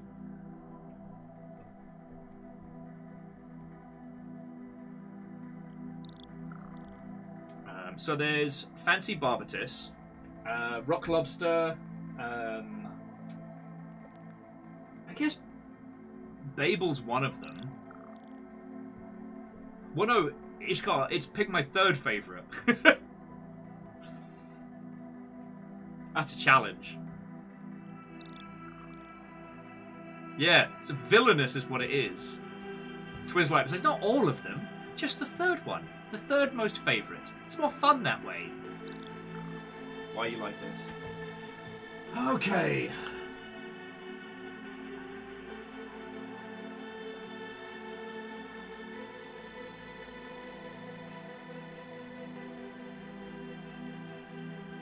You know what? Third favourite? I think it's going to be Beowulf. Because, like, yes, this is driven by a completely unhinged maniac of a bastard. God, the fucking design on it is so clean. And I don't think the camera's going to do it justice. I might be able to duck out the way.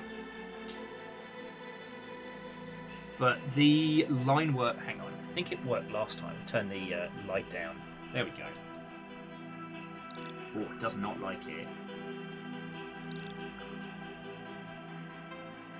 So yeah, this is another one from Iron-Blooded Orphans. I'm so proud of the line work on this one. It's just such a clean design. Fucking love it.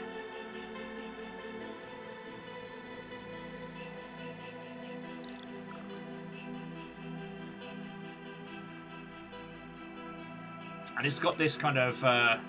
the overboost wingspan works real well. It's not quite as ostentatious as Wing Zero, but it's definitely got that vibe. Alright, let's get this back before the camera has a meltdown from me putting it in a weird space. Alright, you can hang out there with the McDonald's toys until I'm ready to return you to your place! How was that, Twizlight? Was that worth the nonsense?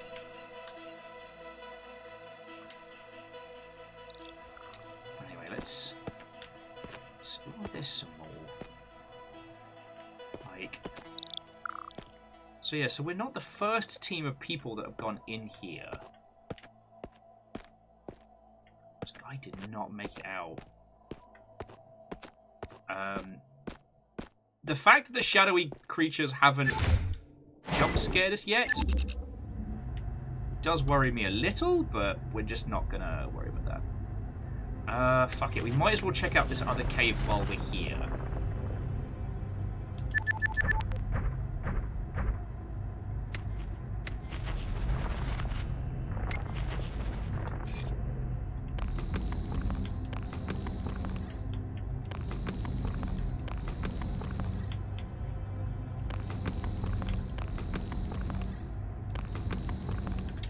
Oh, Twizlight says next time it'll be number 11. Right, that is a hell of a threat. Like, I'm not stressed enough already being lost in space. Alright. What have we got? Tangle bulb. Big tangle bulb. Tangled bulbs.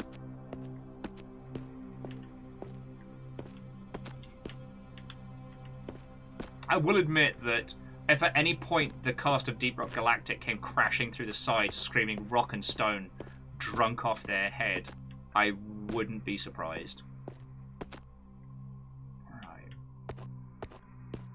Alright, so we're definitely not the fucking first here, that's for sure.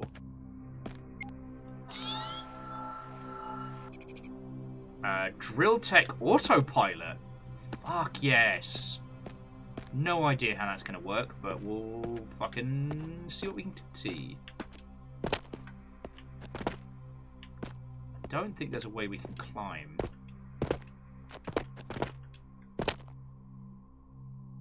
So I guess that drill ship's just fuckered.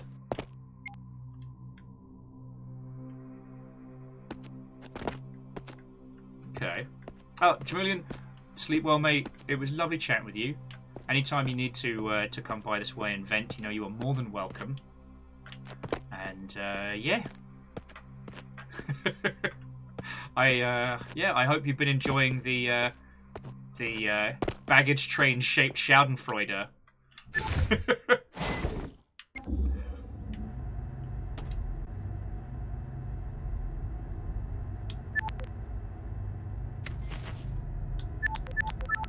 Yeah, we're going back to base.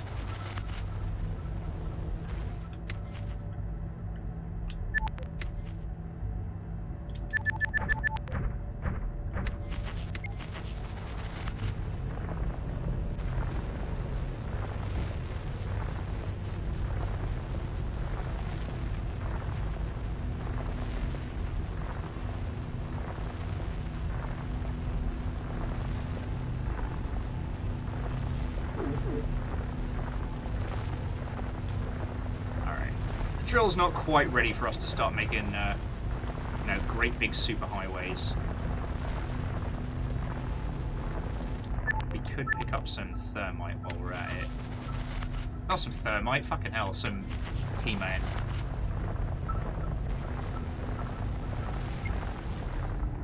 So numbers, two things can be true at the same time, but there is certainly a rhythmic nonsense to this. That's basically whenever we hit up against the drill, or anytime we shoot off our little, like, mining drones.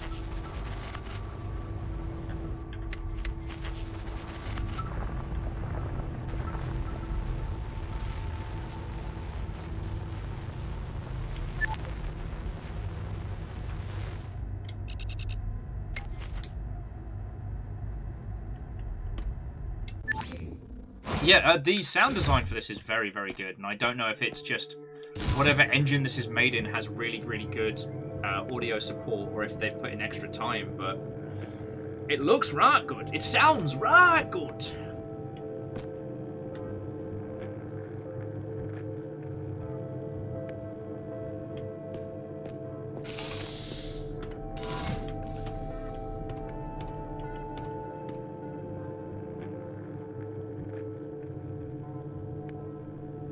So interesting, the bionite is what allows us to grow plants. The biomass is what we get from it. Interesting.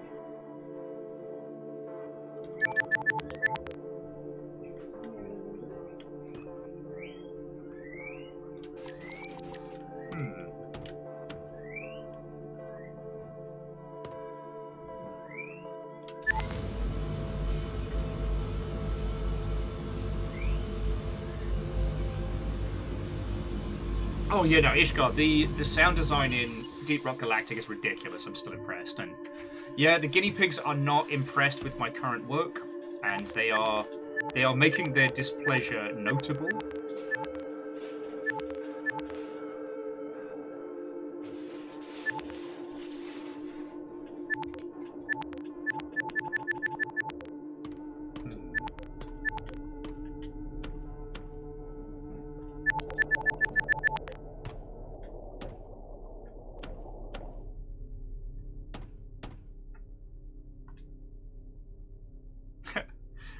And the Nuggets did actually succeed in bullying both myself and Fiona into giving them more salad, so they are very happily well fed now.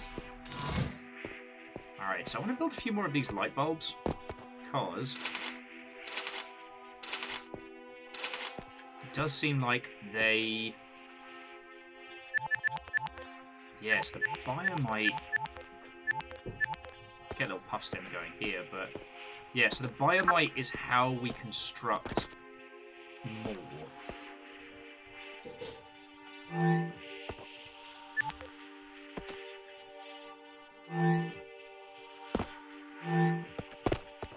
so that keeps us... Okay, yeah, I got this. So I realised that midway through that sentence, friends, I just completely fucking fell off. There's a few things that we found that we can't yet research. And I don't know if I've biffed it or if we just need to find something we haven't acquired. You know, the great thing about playing this is that unlike, say, Subnautica or Grounded, there aren't a million guides on how to play this. You know, we're one of a handful of people who even know this game fucking exists. So, we get to feel pretty smug about that. Oh, I am going to build us another structure room, because if needs be, we'll put our additional refinery here.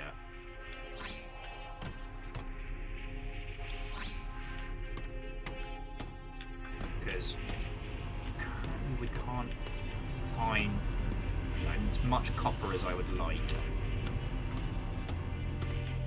But no, sorry friends, what I was going to say is I'm going to nip to the loo and grab a bevy. And then we can continue. If you all want to talk about games industry flavoured nonsense or what have you, I'm all for that. If you want to just vibe out with some sci-fi drilling, that's cool too. Like, I got nowhere else to be but here, friends. And Twizlight, if you do want to start watching Gundam, just put on The Witch from Mercury. It's queer as shit. It's awesome. It's 2 seasons and done. Like, it's one of the best Gundam... It is one of the best Gundam series we've had. Like, it is up there with Iron Blooded Orphans, 8th MS Team, and... Well, okay, G Gundam is something you'll appreciate once you've seen a bit of Gundam. G Gundam is fun. It is WrestleMania Mech Edition. But yeah, Twizlight, Gundam, The Witch from Mercury. It is completely standalone. You don't need to know anything else about it. You can just watch it. Just make sure to watch the prologue and then start the series. Alright, anyway, I'm going to leave you all hanging out in space. I'll be back in just a second.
I'm about this life. Sorry, we're discussing a trundle to the offie.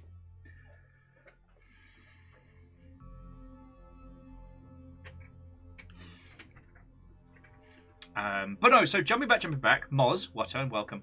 So Twizzlite, DX, I know what you mean, alright? Like, in the past, Gundam hasn't been great for how they've handled femme-presenting characters.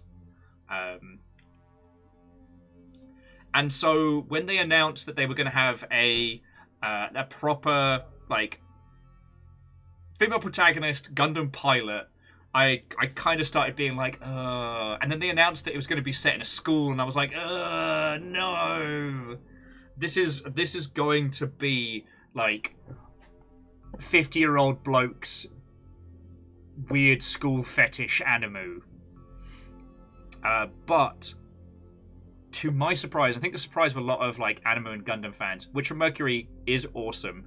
It not only takes the whole like, you know, school for giant robots concept and makes it make sense, but it makes it good.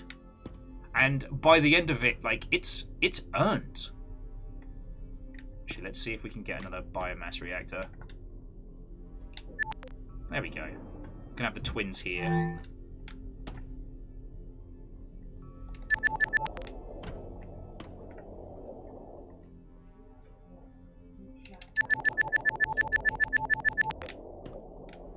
Now, do we have enough space for No, we don't quite have enough copper for another battery, so we'll work on that one. Angel Cleaners, where should I watch The Witcher Mercury? It was on YouTube, on Gundam Info. I think Crunchyroll and I want to say Hulu? Don't quote me on that.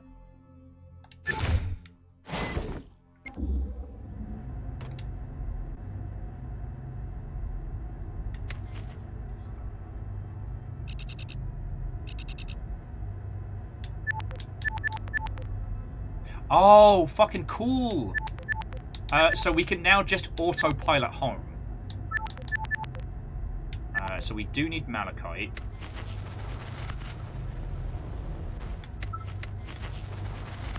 Go from there.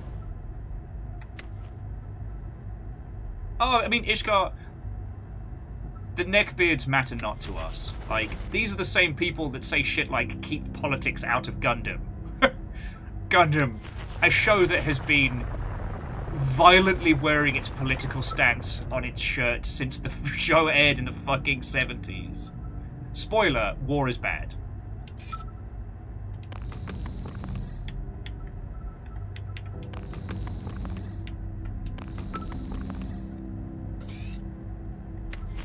That's actually one of the things I do appreciate about Gundam as a franchise is that the goal is always war is bad. And they bring you in with cool robots and they're like, just kidding, war is bad. And I love that, you know. I'm sorry, I talk about this so much to the Longshipians who put up with me talking about this constantly. I do love the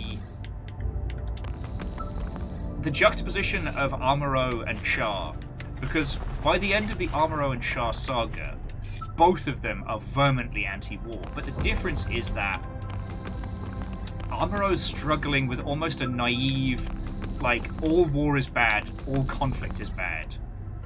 And Char is kind of like, I will do the worst thing to eliminate all war forever. You know? And I'm just like, that is a philosophy that makes a kind of sense, you know? That's definitely where Aldna Zero fell down towards the end. I can get 3 more as well.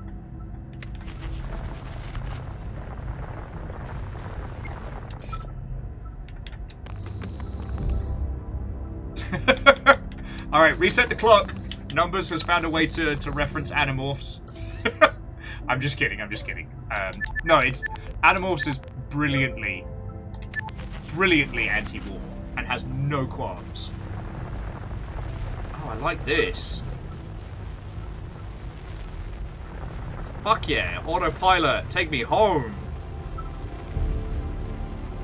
God, this game gets it.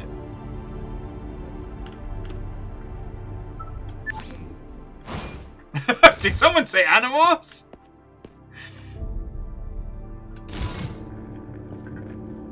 Animorphs is a very, very, very clever misdirect. You know, a story about children that turn into animals! Just kidding.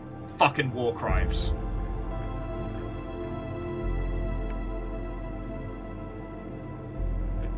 Oh yeah, no, Fearless. Char's philosophy reflected in, like, the history of, you know, Japan and the A-bomb is... Again, they're not subtle about it. You know, the show starts with the quote-unquote bad guys just squishing Australia.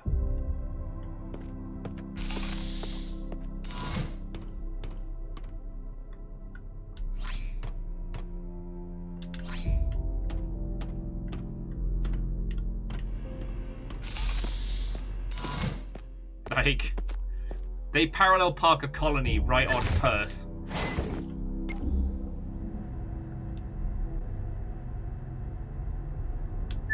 Okay, so we're good for those. Visited caves. I don't think we're ready to go down a level yet. Go this way just to see what we see.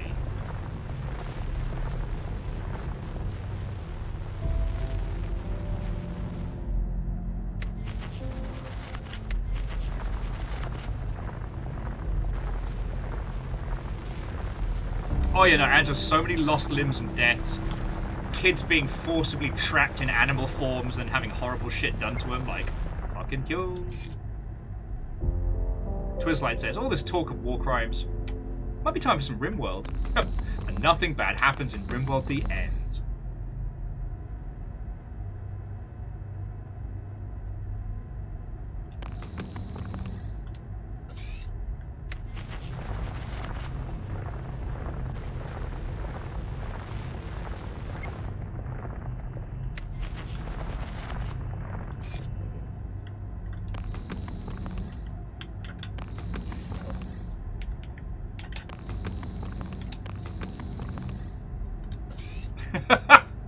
I just like that Angelos and Numbers are just bonding over Animorph facts. Who was the other person? Lexi was a big Animorphs fan as well. It's nice we keep it all together, you know. Good times, good times.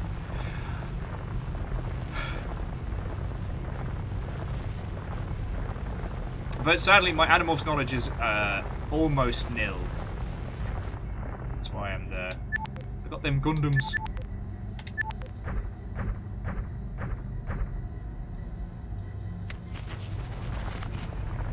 I think we can get through this rock. It's just going to take us a little while. Nah, we can't do that. Sorry, I can't let you do that, Dave. Angela's like, Will, I have the PDFs. There's audiobooks. Right, mad respect.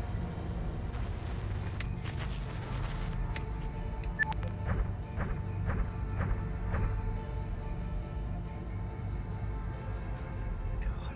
Just again, sorry, I know we've been playing this for a while. We're in like a really good rhythm in this game, but you've got to admit the fact that this screen right here is our complete navigation.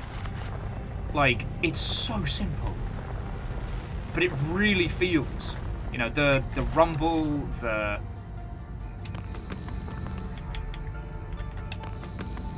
God, it's so fucking good.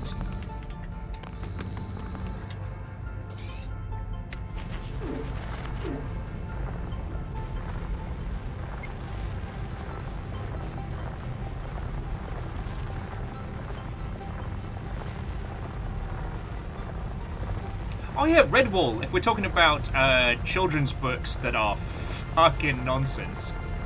Oh, J-Post, this would be so good with a Steel Battalion controller. But much like Mirror Moon EP and stuff like that, like, just having the physical controller as part of the diegetic UI, so smart.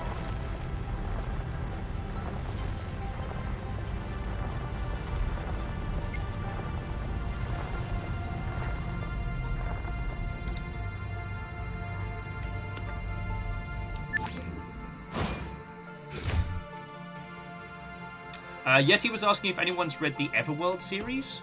Oh, cool. Alien ship. Swear to God, if this ends up being spoopy, I will lose my marbles.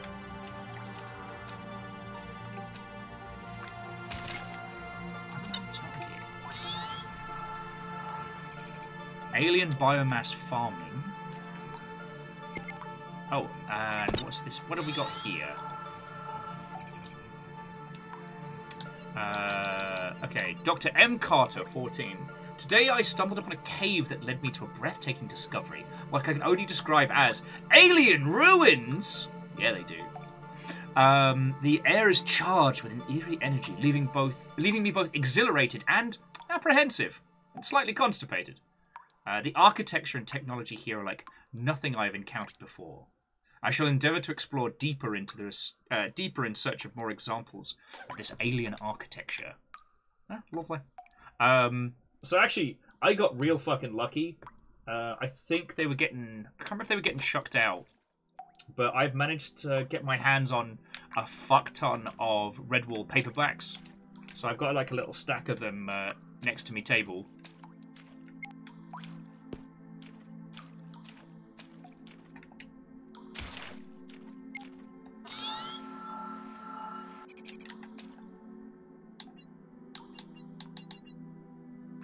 Okay, so we've now got 2 sets of glyphs.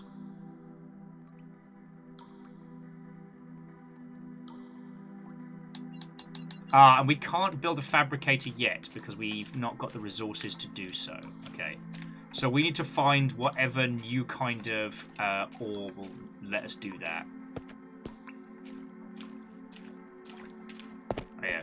I mean, Age of Galena, the only things I really remember from having read the Redwall books is how fucking vividly I could imagine the Abbey and how much I could imagine the food. God, those books made me hungry.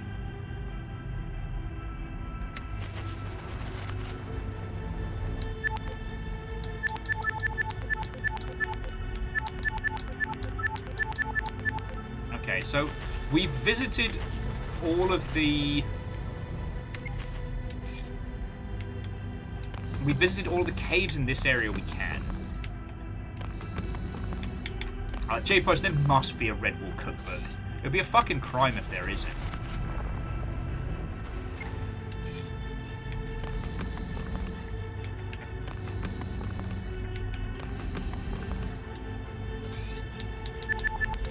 Alright, autopilot, take me home. Country roads, tiny drill, drive me home. I'm a lazy fuck in a cave place. Fucking Manticore. This song doesn't work. Ah, I think I'm funny.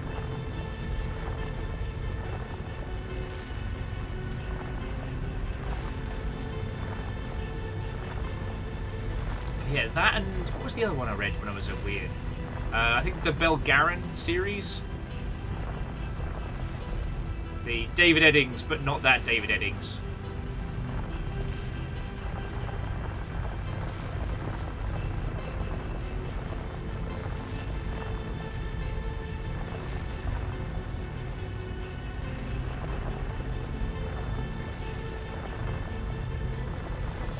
Oh, wow. Sorry, so Nexus is saying the Redwall Cookbook has its own Wikipedia. And Dustin, were there Animorphs video games? Like, I would be asking you lot. I kind of, I wrote off a lot of video game adaptations.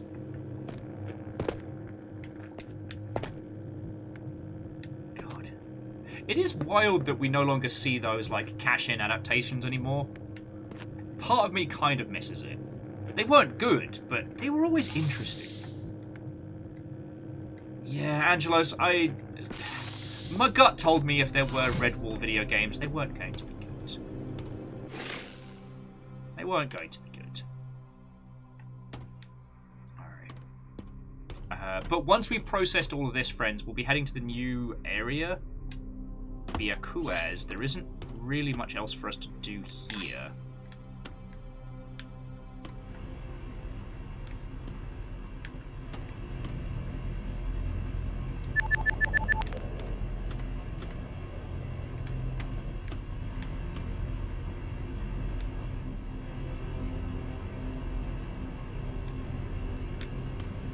might get us another little battery while we're at it.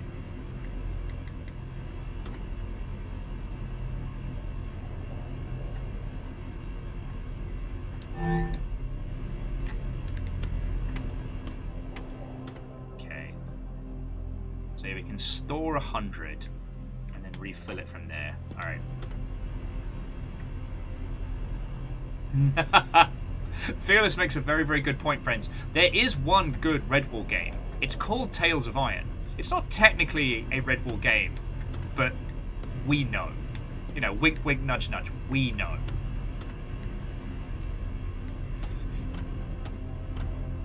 No, I was very impressed with Tales of Iron. There was also... It was the Bardic one was very, very fucking good. God, what was that one? Reactor online. Sensors online. Hey! Online. All systems nominal. Rock and STO defect. Was this alien shite? Nah, Kappa because Viking you want... 64 Prime. Rock and still wait there, thick! What's this alien shite? That's hopefully closer. Yep, numbers, there's another Red Bull game called Root. I haven't tried the video game adaptation. God.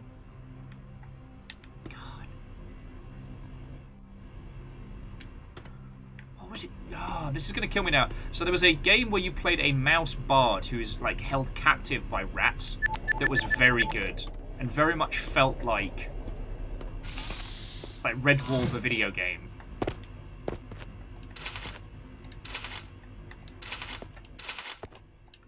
What's it called? We bloody streamed it. Apparently, sleep deprivation and gin is just destroyed. Not Moss, although that's a good one.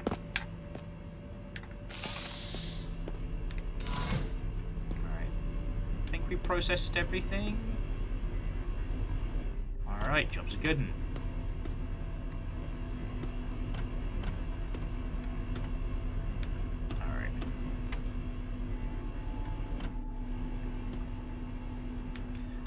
Okay. Yeah, Redwall gear solid. Fuck, that's good.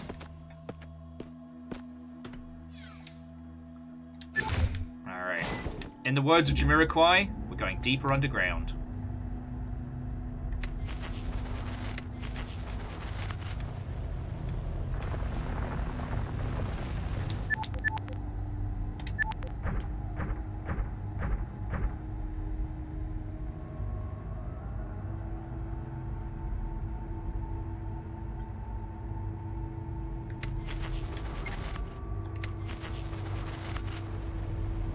That's fucking spoopy.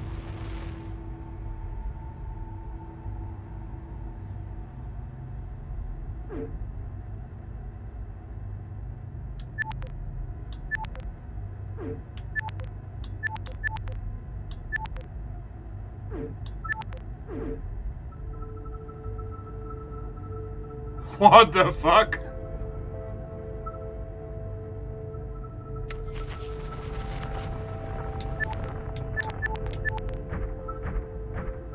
So Jamami, I think we've gone back to... I think we've gone to a deeper area. Yeah, so now we're finding some new unidentified materials.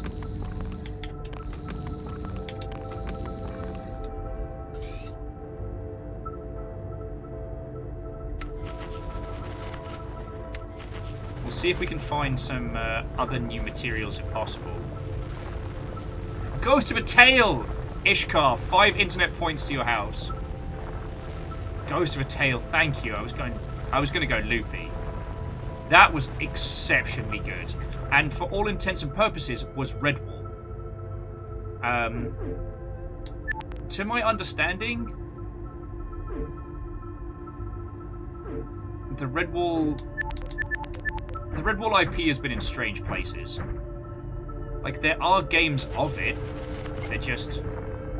What's up? I wanted to inform you because I think the rest of the world also needs to be reminded because I forgot. Clocks go back tonight. Is that good or bad?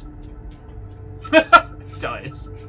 Amos just almost kneecapped Fiona there.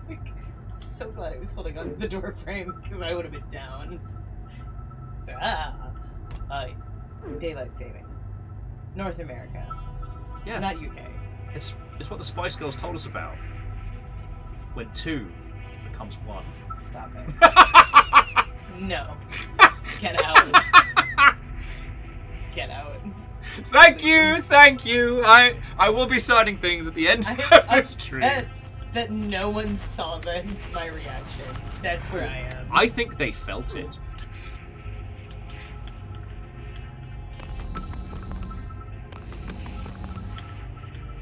Oh, Angelos was saying the clocks in the UK went back last week. Oh, was it last week? I thought y'all were like 3 weeks behind us. I don't know. I don't fucking know. Time Maybe travel's weird. Why do we do it? It doesn't make any sense. I don't want my... I'm glad I get an extra hour of sleep tonight. That's great. Beyond that, I wish they wouldn't. Very sane. I wish they wouldn't. Can we just be done? It is not 1894. We don't need to be up tilling the fields. Stop. You know what? I've been thinking about this a lot. It's like, that whole thing. Yes, it sucked, you know, the amount of reaping and sowing and whatnot, but do you know what it did mean? During the winter, your only job was to get fucked up and look after the animals. Yeah. Feed the sheep in the morning, and then get shit-faced. Yeah.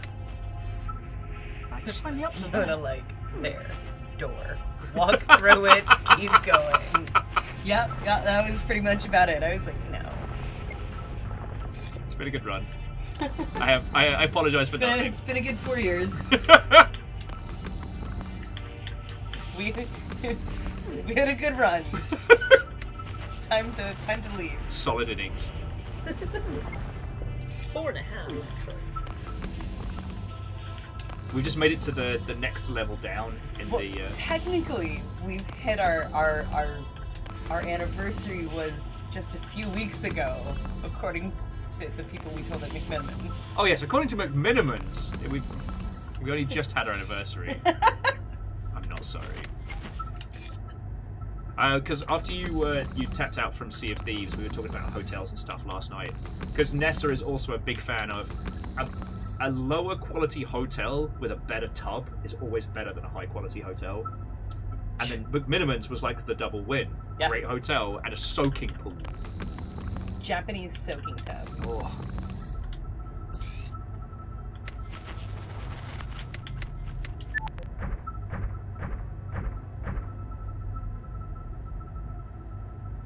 It was a simpler time. It was a simpler Watch time. the sheep and get shit-faced.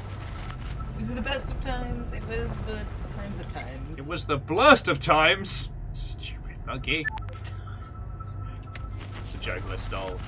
Although someone did actually point out the other day that thanks to the internet, we've officially reached the stage of having 1,000 monkeys and 1,000 typewriters, and somebody already wrote Shakespeare, so what the fuck are we still doing?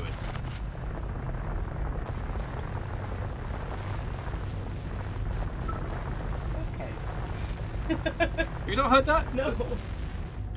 The idea if you gave 1,000 monkeys 1,000 typewriters, that eventually one of them would write the works of Shakespeare. Never heard that one? Back me up here, friends. I'm not going. I'm not advocating for animal cruelty.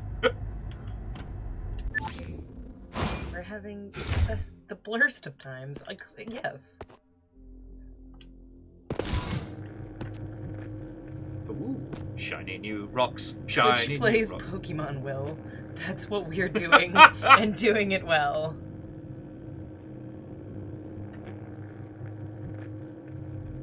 Oh yeah, no, Yeti. The farming sphere is not the reason why we have fucking daylight savings time. I know. That's what I was told as a kid, though. I'm just telling you what I was told in the 90s. We were lied to a lot. Yeah, we were lied to like a whole bunch. I think as millennials, like we have a very little trust of human nature because we are lied to. We were told that we would never have a calculator on our person at any time. Yes, you have to learn how to be able to do this long division because you Huh? won't have a calculator with What you all the time. calculator now? It's weird. It can't do complicated math. It can do any math. It can do any math I make it do. Just pull it up and it's right there. Just right there. That actually was probably my most hated lie of my childhood. The you won't have that you won't have the calculator on your person because I was terrible at Lies. math. I was terrible at math. Yeah. I was really, really bad at it. And I needed to use a calculator. My teachers were always like, "Oh, you're never gonna have a calculator in person in your back pocket." And I'm like, "Huh? What are you What's that what are now?" you gonna do if you don't have a calculator on you?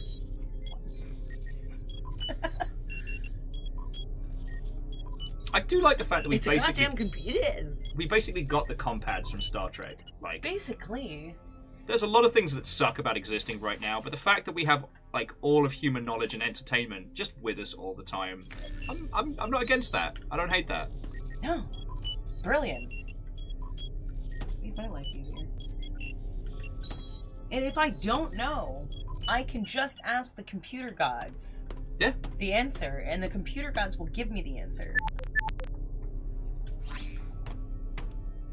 So you're getting unhinged Fiona hours. I'm okay with this. Where Fiona just shows up every like 20, 30 minutes. It's like the old days. They were there for Soho. They've seen how it can go. So, Covent Garden? Fucking Covent Garden. It's referred to as the Soho incident, but yes. Okay, machine command terminal. Cave encyclopedia. Just rip the hinges off. Oh, I don't think I ever had hinges to begin with. I think I've just always been unhinged. Yeah, one must be hinged first to be unhinged. Oh no, what happened to Soho? What happened to Soho, Will? I'm still mad. Still That mad. was the same look I gave you when you asked me how I liked Pony Island. It's just a game about ponies. Fuck you. It's just a game about ponies. I do enjoy how Bonio still has my jacket. I have not reclaimed it, and it's been like 2 or 3 months. It now. has been. Bonio has basically disclaimed your hoodie. And It was just so that River didn't pee on it. Because it was one of the days where River was just having a bad time. And I was like, alright, well, better get this up off. Alright, I'll just put it over Bonio. And it's just I stayed. just never, yeah. And now it's to the point where it's like, it might be his. You have to ask him. Bloody car. Where's Soho? Where's Soho? Damages was done to me that day. It was a funny day. I mean, there's also the unhinged fish incident. Oh, the yeetening. The yeetening. Sari still talks about that, like one of those you had to be there You had to moments. be there, but you also like had like a small meltdown over a period of time, and then it just turned into you throwing fish and me being mad at you. And we haven't played Overcooked since, actually. We legit haven't played it since. That's a good point. Oh, The this amount of time that we haven't played Overcooked has been longer than Amos has been alive. What is wrong with you? I question whether or not the Doctor actually had assistants, because can you imagine this kind of shit on the TARDIS? Have you watched an episode of Doctor Who? It's exactly Apparently this. not. It's exactly this. What is base controls? Base cannon. Moose, go to the Shadow Realm. Ooh. Ooh. Spicy. Dun dun dun dun dun dun dun dun. Oh, I think I like the Exactly, Moose. They're called companions, not assistants for a reason. Because they don't assist. I'm not convinced Will's ever seen a Doctor Who. Firstly, it's Dr. Whomst. Secondly... No! Get out. I'm calling Ben. Oh, Somebody clip Don't inform the MB secret police of my transgressions. Somebody clip that. I'm calling Ben. Surgeon Whomst. No, J-Post. So we need a bunch of tungsten. Just crap loads of tungsten. A little bit of zinc. Alright. I can't believe you've done this. I have booped. Snoot has been booped. This time.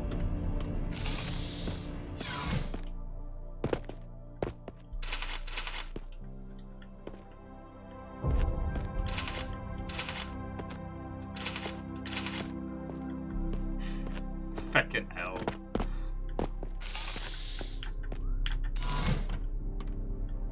Okay, so if you didn't see what I was chopping along and building there when Fiona was being a terror, so we now have a machine command terminal on the base controls, so we can change the themes.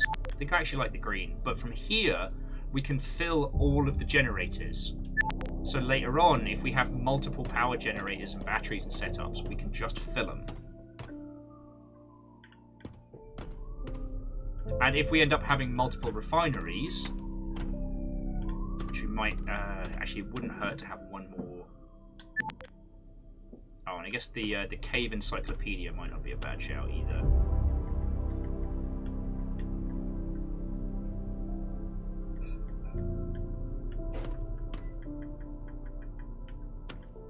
No, you know what, let's put it here. It breaks up these two power cells a little bit. Okay, that's cool. So from here we can look through all of the varying plants and stuff, and flora and fauna we find. Love it. So we've got the machine command terminal, and the refinery. Get that going. That way, if we end up going for a bunch of iron, we can keep that on the roll. I don't think there's anything else we need to build right now. We just need a buttload of tungsten. Yeah, DX-Men, tungsten. It's what teeth are made of.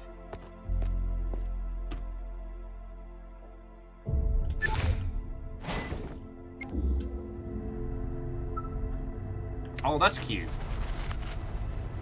Even our UI on our drill switches up.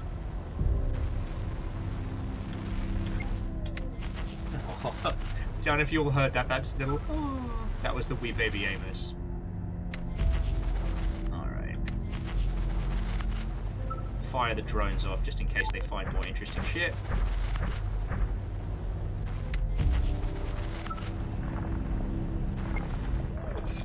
I know, Amos, I know. Friends, did you know it's so hard being Amos? Yeah, it's so hard being Amos. It's so hard being a baby boy. Yes, you're a baby boy. Honestly, I will say, friends, if our little, like, chill and talk session on this hasn't convinced you to pick this up, I don't know what's going to. Now, I'd like to know your thoughts and feels on this, but I'd like to make a suggestion. I don't think I should stream any more of this after today. I'm gonna keep going for at least another 2 or 3 hours, right? Because I like hanging out with you all, and honestly, it's doing my psyche the world fucking good.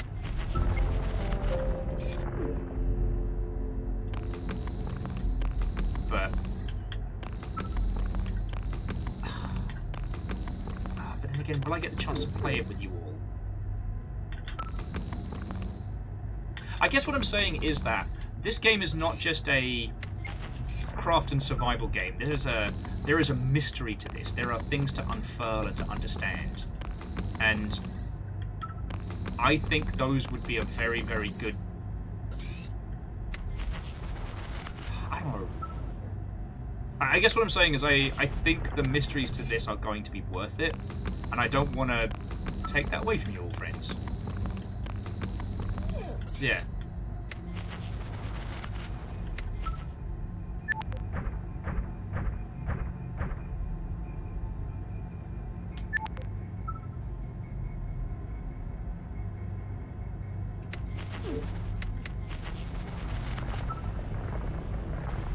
Also, it says there's some more unidentified... Alright, we can't get through that. There's some more unidentified ore this way, so we can go exploring.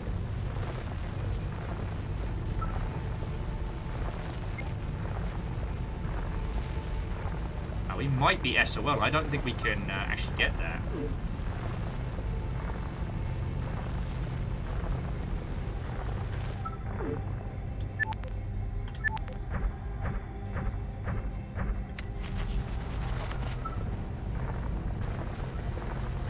Tell you what, let's visit this little spot now, because we're just fucking here. And we're going to be hoovering up most of these resources anyway.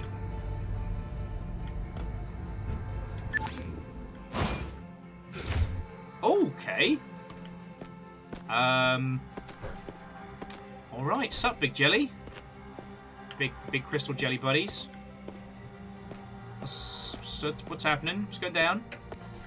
And just as an FYI, friends, if the wee baby Amos starts making panic noises, it is... Oh. Just because Fiona is taking River out. Okay.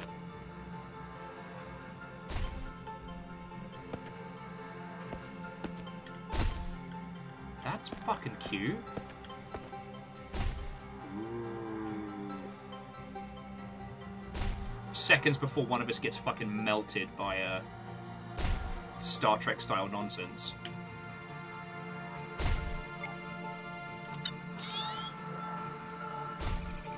Alright, this is Crystal Flora. Interesting. I've got another data pad. Okay. So Kenny had the right idea back on the Hulk. Writing keeps my mind occupied. So I ventured deeper in the rover, and if they are scanning the planet, that should be more challenging than for them to detect the rover down here. My new cave is rather inviting. It is adorned with glowing crystals that illuminate the darkness. Unfortunately, there's not more plant life here for food. Perhaps if I venture even deeper, I'll discover some more sustenance. Yes, that is where the good food is. Closer to the surface. Closer to the centre of the planet. Oh. That's fascinating. Sorry, friends. This little offshoot cave. Notice the crystals are dimmed, as if they are something that can die.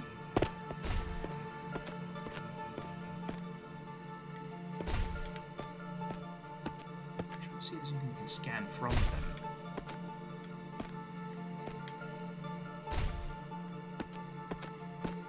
Fascinating. Sorry, that's me getting lost in the mystery there.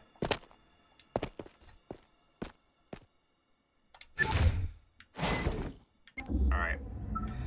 Let's go hoard some more tungsten. I guess we can get a little bit of this while we're here. So the other offshoot cave was a dead end. I gave it a quick skim there.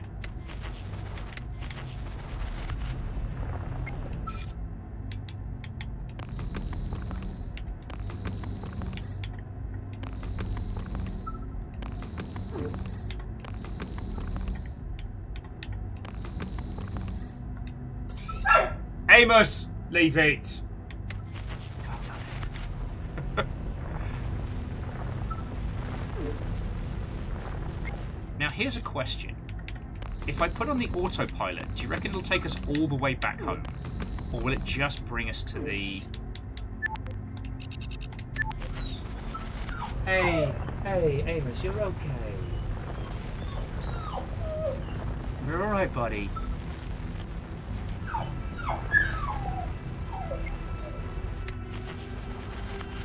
No, I think it takes us all the way back up. Oh, I'd love to see it. Amos, you're fine. My boy.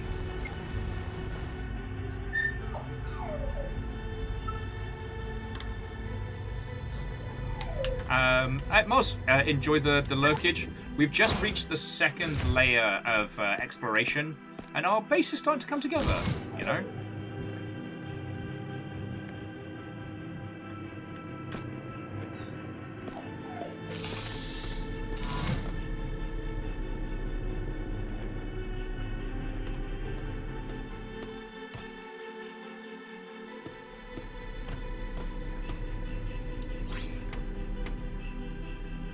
Get these working in just a second. There we go. Check our power consumption. Nice, love to see it, love to see it.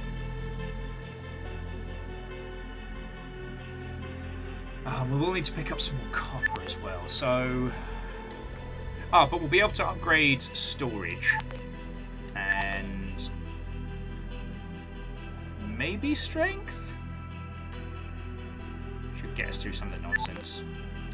Oh, and drones are fully upgraded, so we're fine.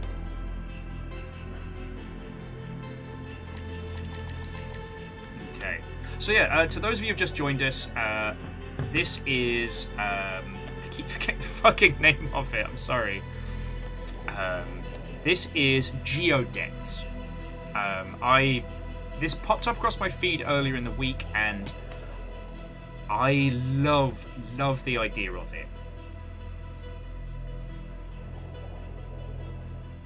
So this is basically a Subnautica-esque craft and survive title where you're playing as like a fucking driller.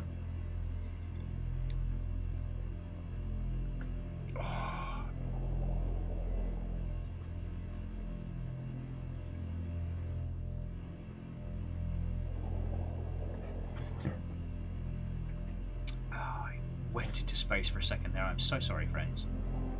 Should have made myself a cup of tea, shouldn't I? Bless you.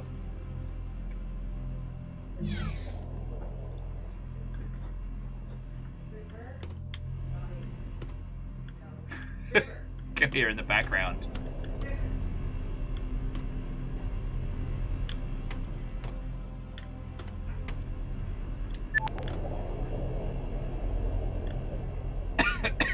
Excuse me.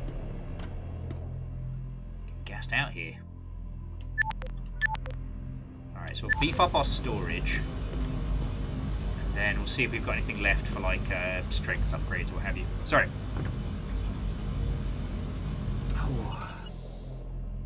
This is, so far as I understand it, a non-horror title about drilling through a planet to find fanciful nonsense. Oh god, we need so much tungsten. 20 for the next big old upgrade. And we're going to need a buttload of iron and zinc. Sorry, iron and copper. Have a trundle around. Ishko, you're right. There is never a bad time for a copper. There's just the making it part. God, back at GameWorks, we actually had like a little kettle on the desk for like I could make tea while hanging out with everybody. And a good buddy of mine, Steve, used to have a...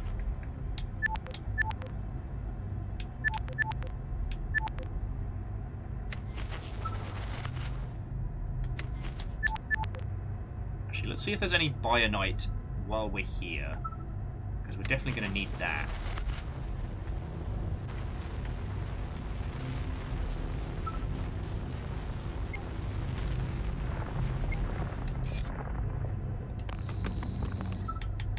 Sorry, a good buddy of mine, Steve, for streams, he would turn his pad into like a separate mobile camera so he could keep chatting with everybody while he was making a sarnie. And I keep saying I'm going to like emulate his idea, and I never fucking do.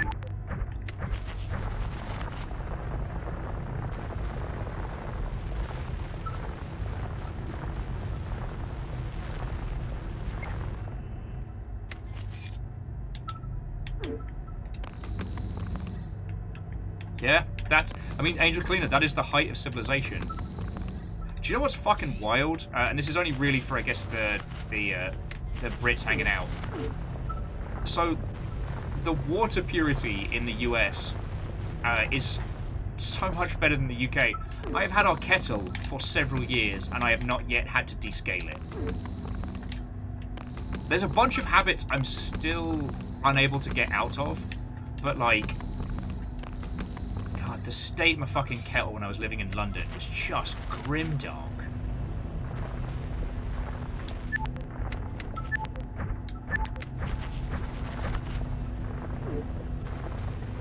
Oh, there's no scale in the north? Well, I just go to show how fucking terrible London is.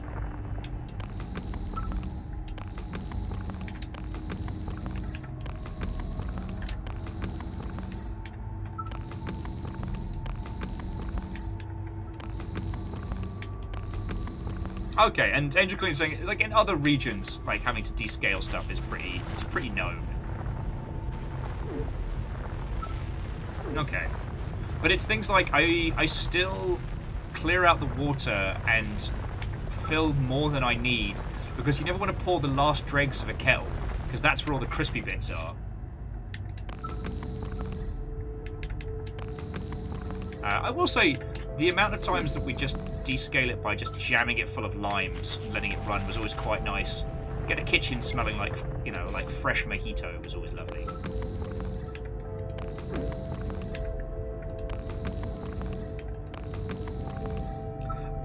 Moose makes a very interesting point. I was waiting for a bit, but like, so Angelo's Moose is saying perhaps the one way that we could differentiate between the north and the south is whether or not one needs to descale one's kettle.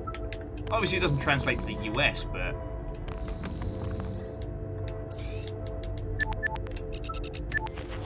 that could work.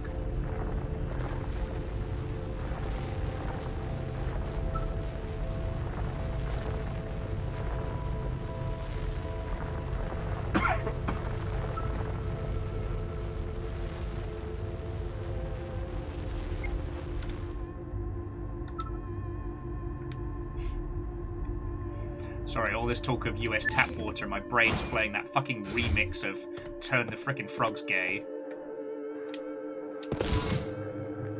Angelo's, nothing against your good self. The bot kills any links that aren't posted by subs, so it's nothing against your good self. I'll have a look at it once I've unloaded our horde. God.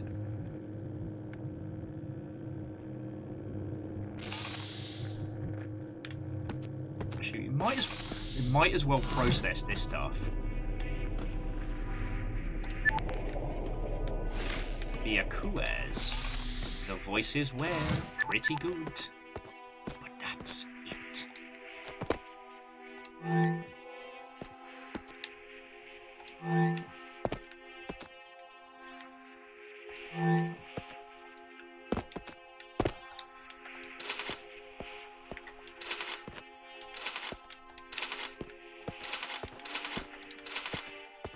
I'm making this into a right little lovely place. Holy Buster, I just refinished Armored Core. Do you mean New Game Plus or just starting over?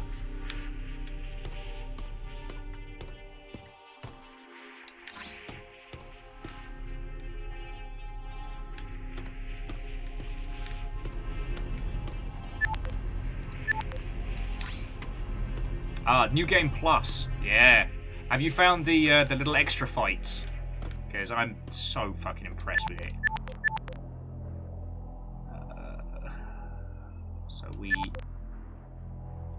Oh, okay, yeah, we can get toughness 6. So that'll help.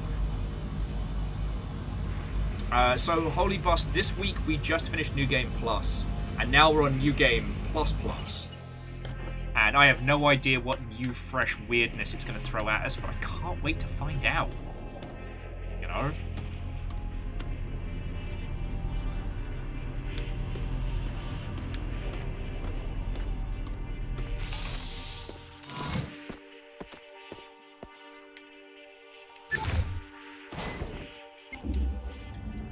Alright, so yeah, we've just got to start going down into the great beyond.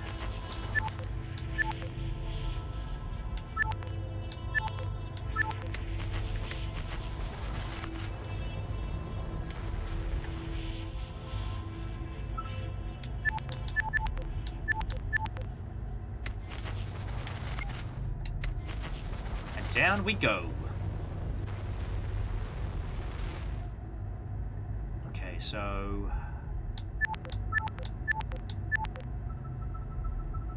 So we need a buttload of tungsten, but we can work our way towards whatever this unidentified signal is. Or maybe we're just on a hoovering mission. Right. Don't even worry about it.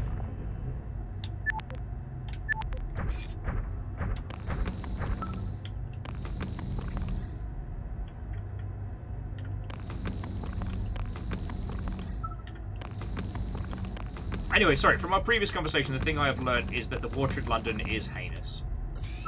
That if you need to take anything away from this conversation, it's the, wow, sure is gross to drink things in the Greater London region.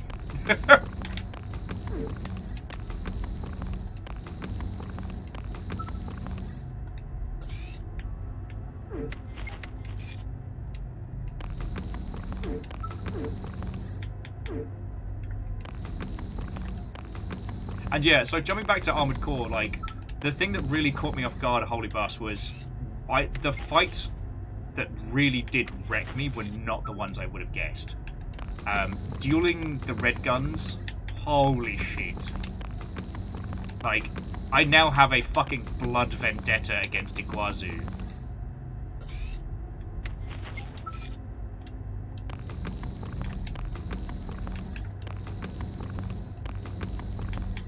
Like, we finally did it, but holy crap.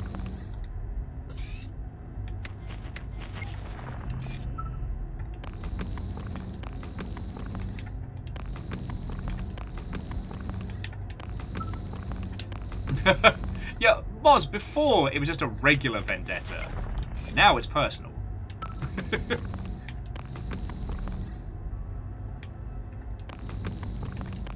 He can bus driver.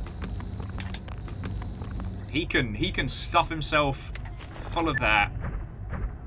He can, as they would say, go do one. I am going to try and see if I can get us into this cave. Because...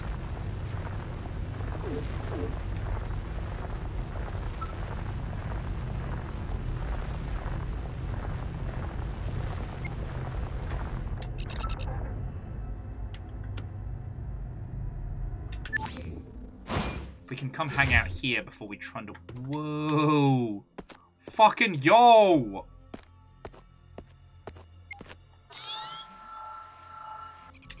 Ivory spindles. This is fucking cool.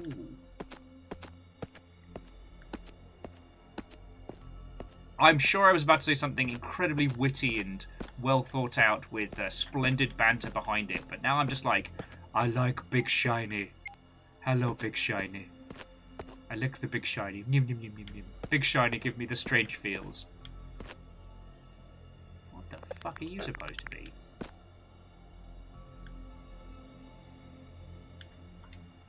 What did I just do? Did I just... Oh, tell me I didn't just pick up some heinous parasite.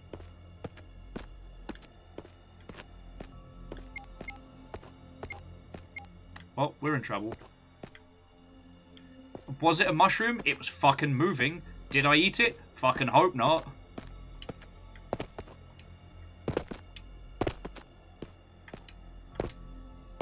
God, I really hope Maiden Abyss comes out of... I think it's on High Dive. High Drive. I really hope it comes out of that.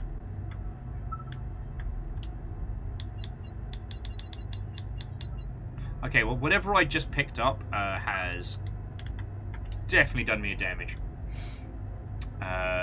Let's get a little bit more of the orangey stuff, the zinc, before we continue, because we'll need it.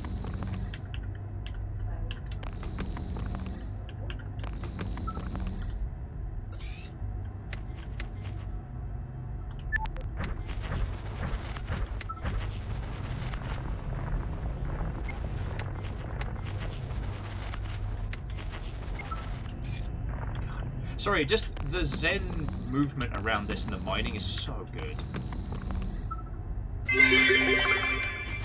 It's small, it's questionable, and it was a share of blue. Say hello to your new symbiotic head. It's small, off blue in colour. Say hello to your new symbiotic skull face. Maybe we'll be able to research it. Maybe it'll be fine.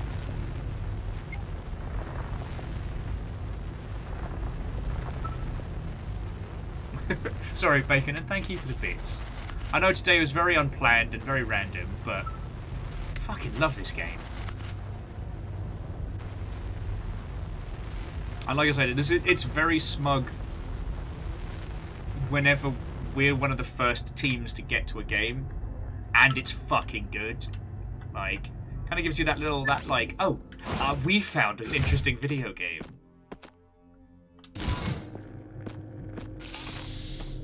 Alright, so... Ooh, okay, so what do we find here? Geoworm Terrarium. Lost geoworms can be given a new heart. Fuck yeah! Fuck yeah, we're gonna have a terrarium.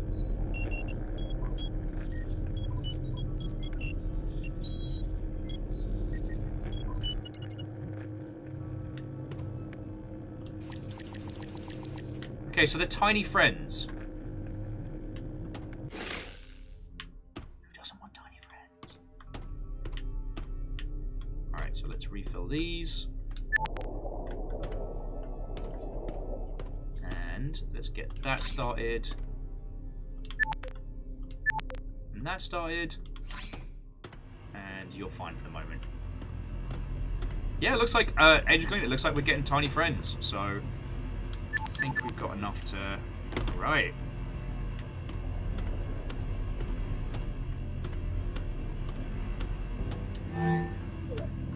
Oh, Amos, you are fine, buddy.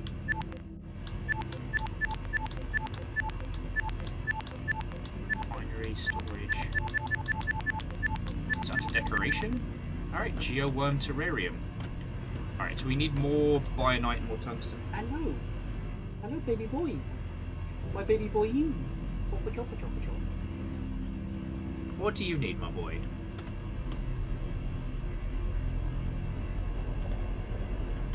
Yeah, and so like Ishgard, so long as somebody isn't an arse about it, like I think it's fine to celebrate those victories, you know?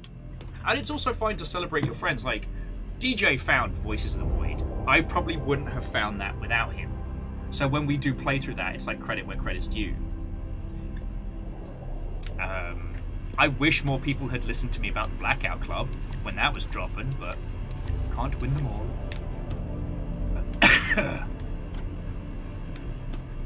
Let's build a terrarium out here. Nah. Amos, you're fine, mate.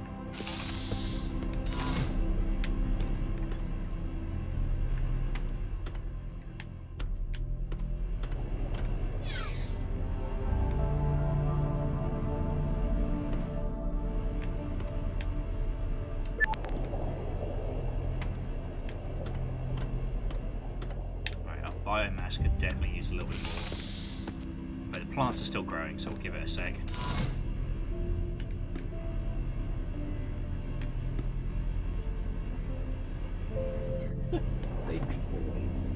Alright, well we've got to build the terrarium, right? So that means we need...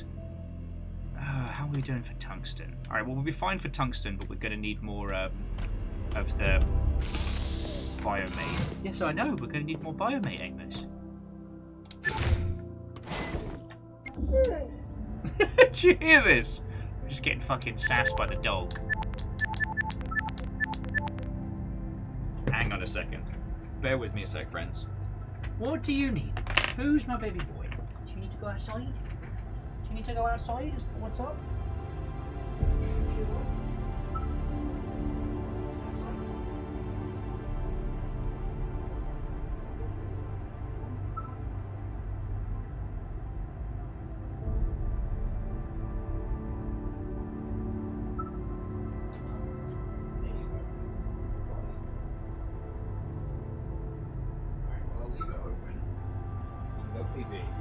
Little terror. That's most of my day, friends. Okay. Where the fuck were we? Ah, yes. We want to build a tiny worm farm. Oh. Well, okay, so rather than like focusing on titles that we get to be like, oh, I was the first to find it, are there any titles that you love that you found completely by accident? Like, you were just lucky enough that you encountered it before anyone said anything, or just right place, right time? Because I always think that's a fascinating conversation. Holy Bosses was Monaco. Yo! especially multiplayer. God, that game's something special.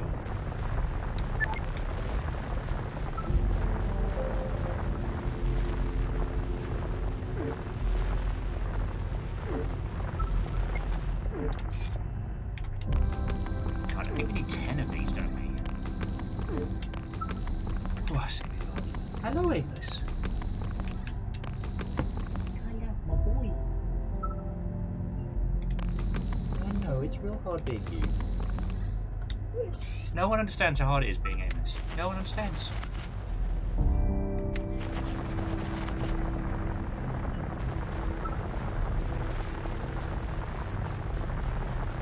What's the numbers? Like, don't think of it like video game hipster stuff. Like, is there any games that you found completely, either by accident or randomly or of your own volition, that you got to just find?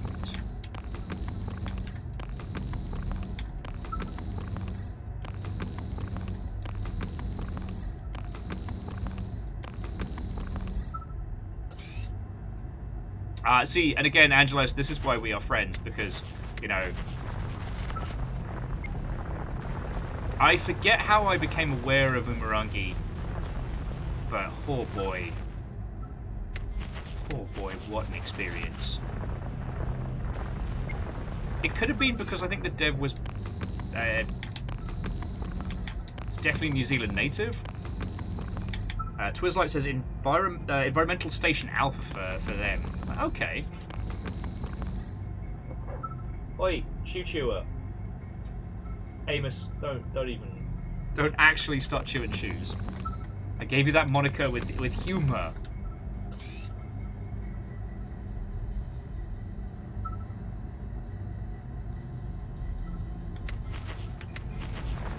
We'll get a little bit more of the Bionite.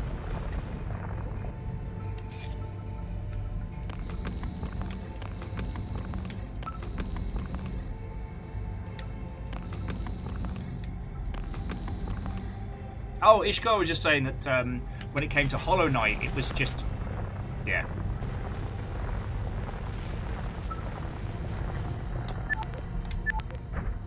They just stumbled across it randomly in a recommended list.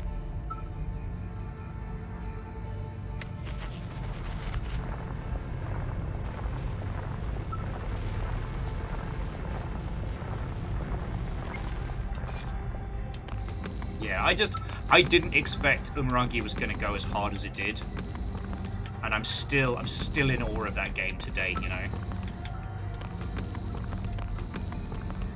I might as well fill up on Bionite while we're here. We'll let the autopilot take us home.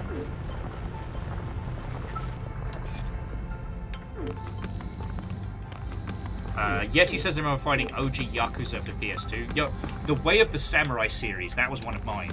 Because I saw it, bargain bin of CEX, and I was like, oh, that looks pretty good. I was going to be working over Christmas because I went through a Christmas hating phase. Just because of, like, you know, family bullshit and stuff like that. So I got a PS2 secondhand, I got a handful of games. And I spent that Christmas playing Dirge of Cerberus, Xenosaga Part 2, Episode 2, because it was the only one that was released in the UK, and The Way of the Samurai 1 and 2. And honestly, Dirge of Cerberus was... God. Dirge of Cerberus is one of those so bad it's good video games.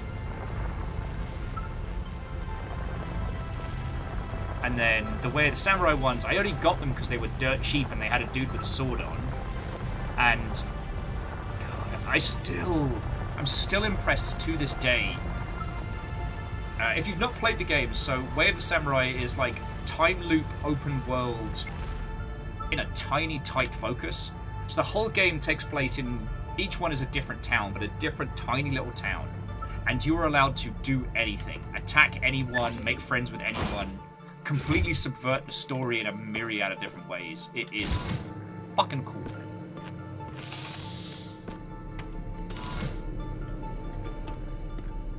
Oh man, we are going through our biomass pretty fucking fast.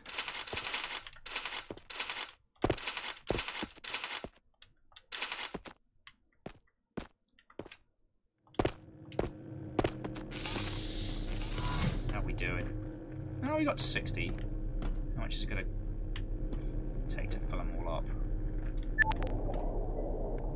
Alright, so it takes about... Yeah, so it takes 20 to fill up all the biogenerators. That's cool.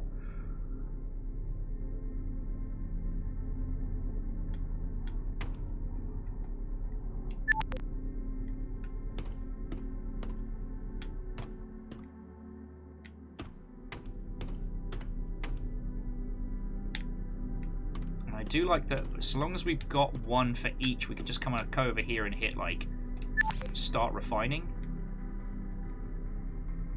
That's fucking great. God, I might... As we start building this area out, I might... I don't know, bulk out the refinery room, maybe put the terrarium in the center. That could be nice. Jumping back in numbers for them, Skies of Arcadia, Raven was Tank the Tower. And Angelos was just talking about... they found Final Fantasy because they were into Pokemon a lot and asked if there was anything similar. Blah. And everyone kept saying Final Fantasy 7, couldn't get it, so got 8, and was embarrassed because I thought it was a hentai game or something. I mean, I don't think anyone's gonna...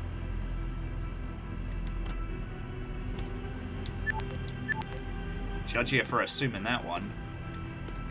Alright, yeah, let's have our little worm farm in the middle. Why not?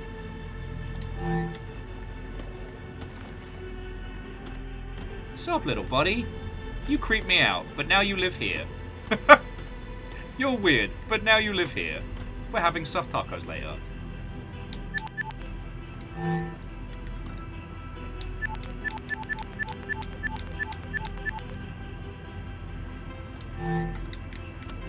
So what we can do is we now have one refinery for everything, and all we have to do is just switch shit on. Creep me out.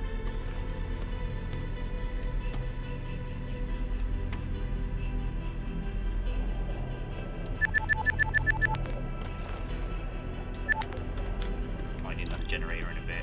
That's fine. Don't even worry about it. Alright, so we need more copper. More copper and more tungsten, and a little bit more zinc. Alright. Yeah, Moz, I'm saying you get more stuffed tacos. Gear Graphics says they stumbled upon Yakuza 0 because of the memes. Yeah. Sadly, you didn't stumble across the Yakuza zombie game, because that one fucking cracks me up.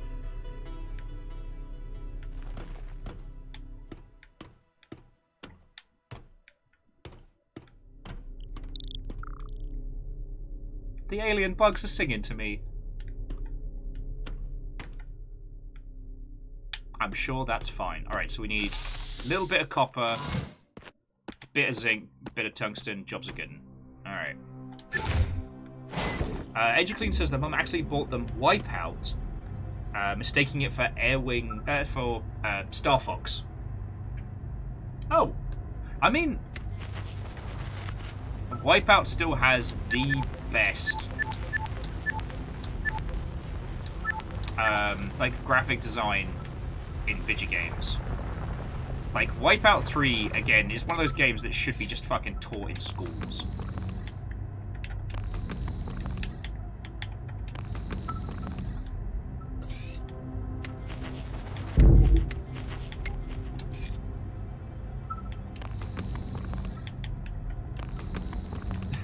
Translation: kill the jailer. Note: translation may or may not be accurate.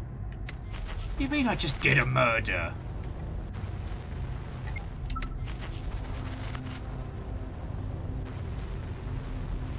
God, just trying to think of a few games that that also shaped my young dumbass.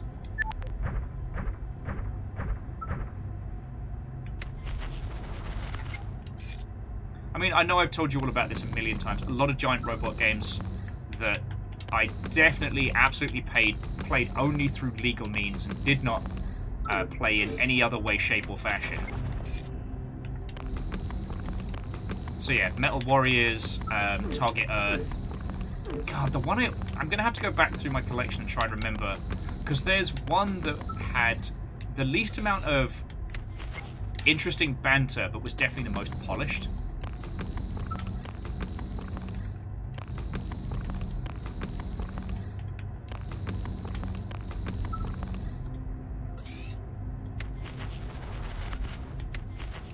So I'm trying to bloody remember what it was.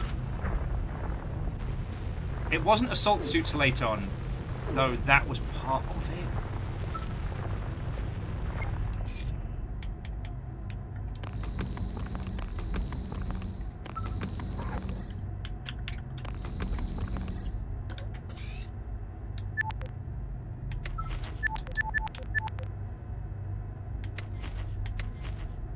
Oh, sorry, it's stiff as. Not in a fun way. No! Get back in your ruddy chair!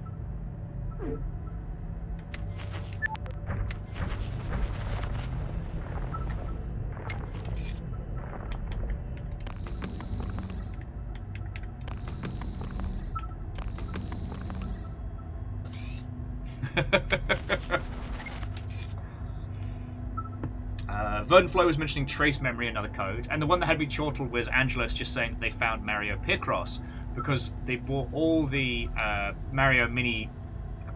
Mario Mini? Oh, now obviously you weren't talking about like downloading ROMs on the internet. No. Like the theoretical that if you had, those are what you would have gotten.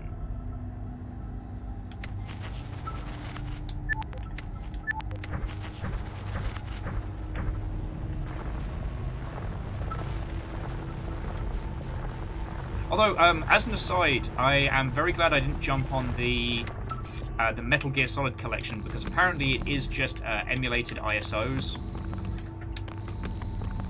and I am very surprised that that is what we got. But here we are.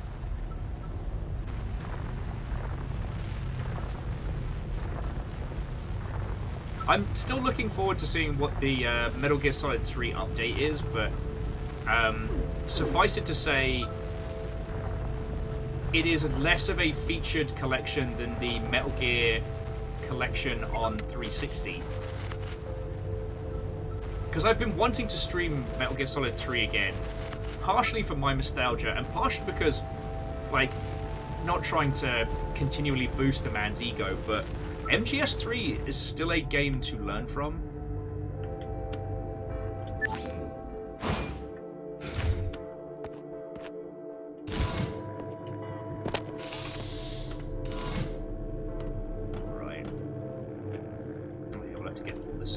Get all this stuff in first. Tiny Bug. What's up, Tiny Bug? Oh, this stuff hasn't finished growing yet.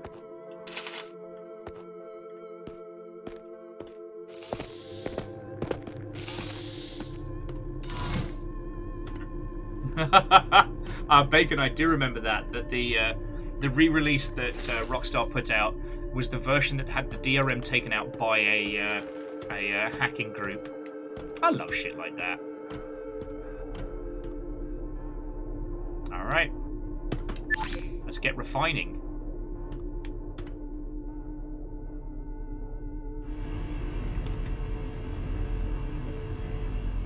Let's see what power output is.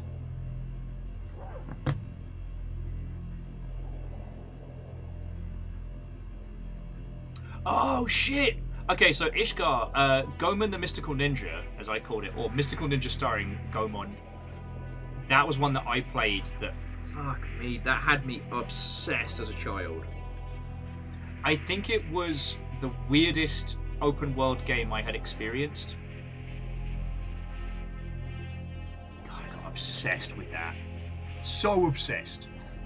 And yeah, Sturdy Kiwi, this humble little cave is turning into quite a little base of operations, you know?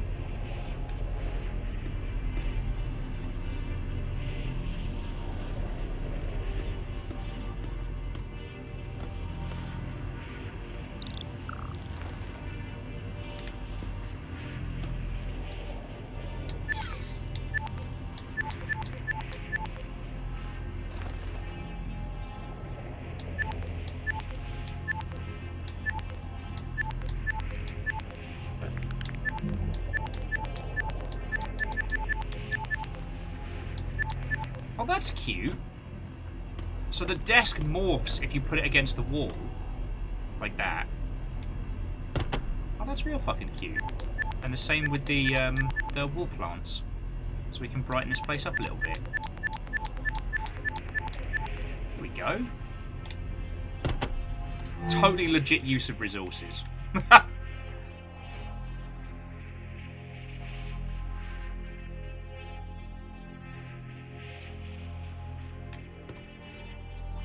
And Twiz like, that sounds feckin' grand. Okay.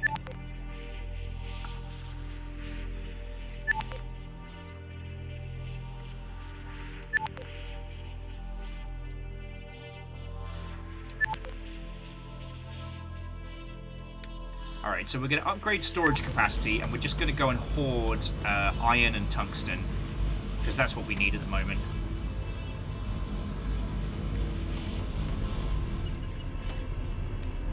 That's all processing through.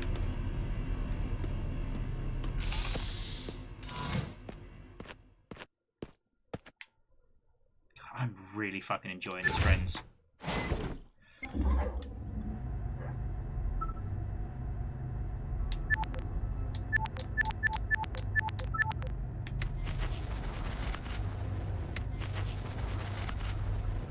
And the thing is, like, I'm not trying to just send us all on a nostalgia kicker. It's just... the reason why I wanted to steer the conversation towards, like, you know, games that we encountered in our formative youth is because I am very happy that, you know, as a video game loving soul,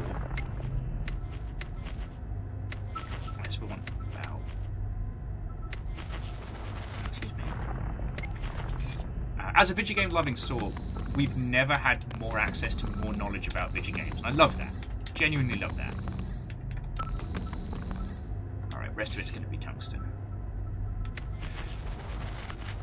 But in the process, we've definitely lost the ability to really... to be easily surprised, sorry. You can still be incredibly surprised by video games, and I love that. It's just... it's much, much harder to surprise someone.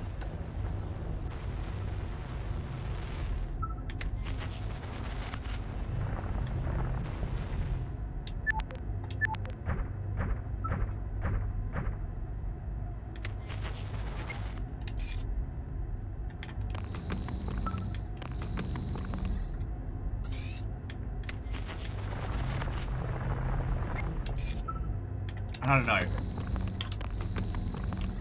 I don't know how, but I think any way in which we can recapture that feeling of being a youngling and discovering a game you had no idea was going to be this huge deal to you personally, like any way that we can kind of allow people to recapture that in a way that isn't just recycled nostalgia, I think that's really powerful. And I think it's worth, you know, discussing and deconstructing, right?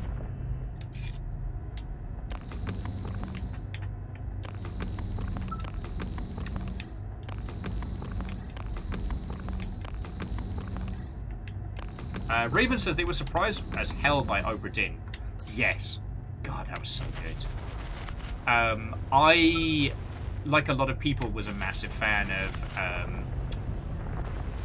of Papers, Please. And so when I started getting onto the scene and being able to actually hang out with other devs, I made a beeline to chat to Lucas Pope, as I know a lot of people have done over the years.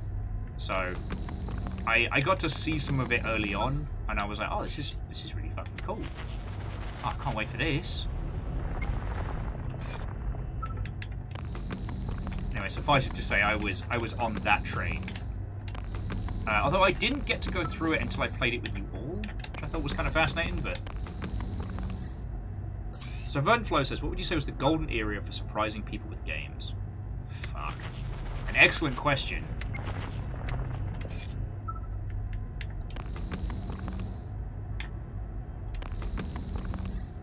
Honestly, it's got to be...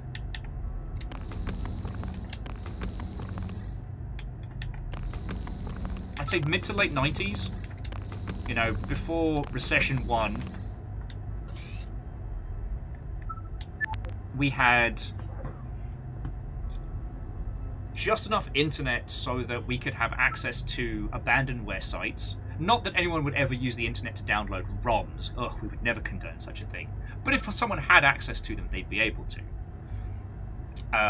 The setups like Blockbuster allowed people to rent games and try them based purely on like the cover or like things their friends had heard.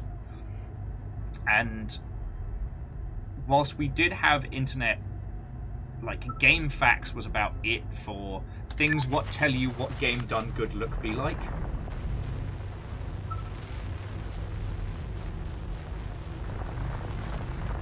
Like, we were in an economical upturn. The variety of games available was really fresh, but we didn't yet have an interconnected way of sharing knowledge about games.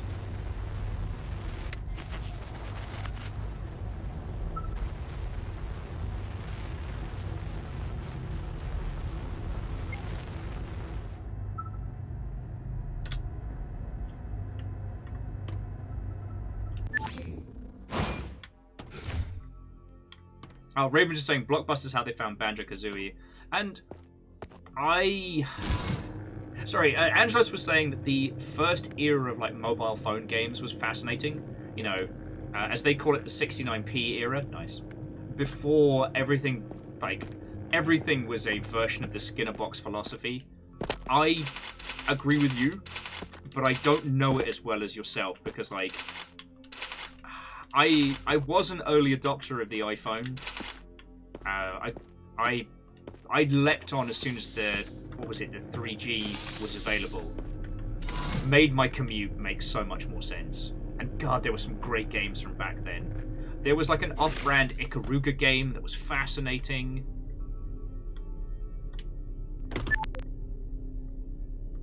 Fucking loved it.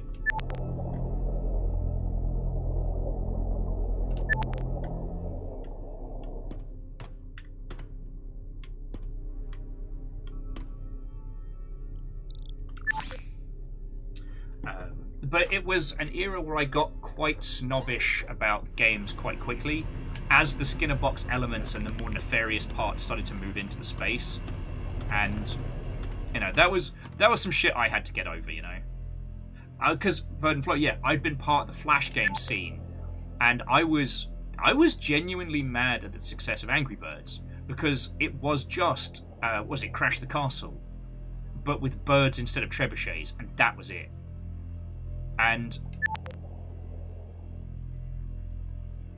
oh, did we get enough iron to make this happen? Bloody hope so. I will find out in a second.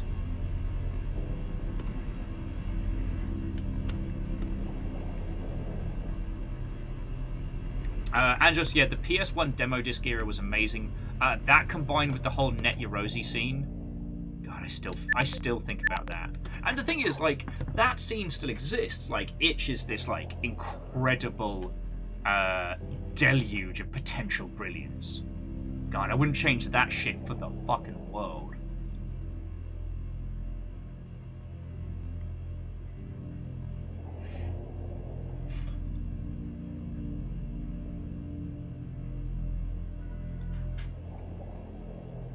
Sorry, I just lost in thought there. You know.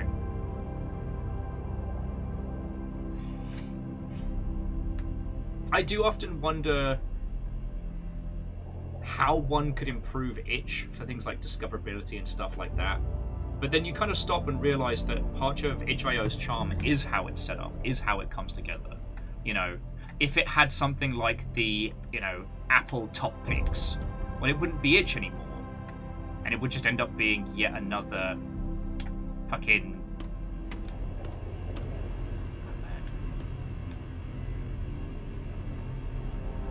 It would just end up being yet another, like, paid stool. Yet another kingmaker. No one wants that.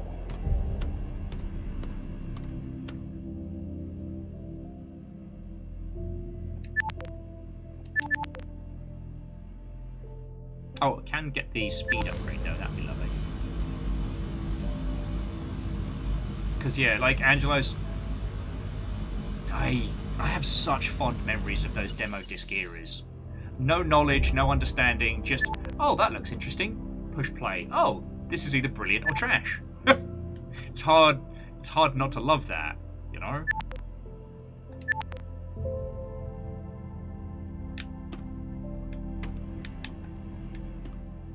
Oh, I need one more zinc.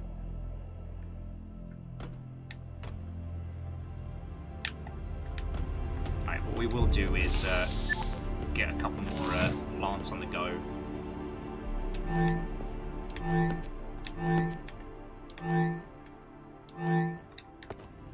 Because we're doing well, but we are churning through fuel.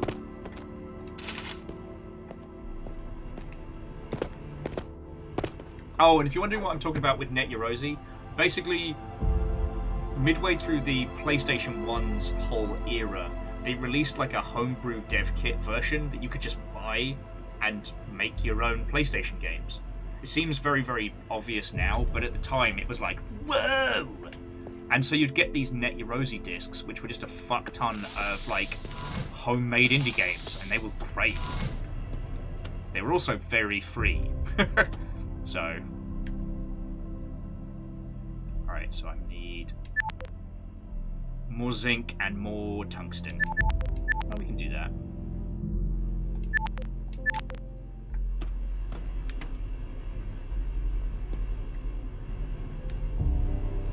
More zinc, more tungsten. Alright, there we go.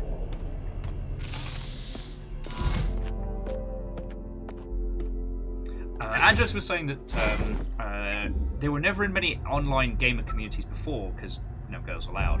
So legit found so many good PS2 games just following like Phil Fish on DeviantArt. It was a simpler time. See, obviously being, you know, masculine presenting gives you just like fucking easy mode.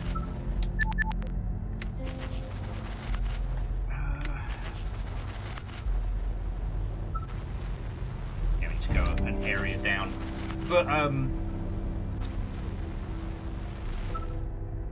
during like the whole GameSpy arcade era,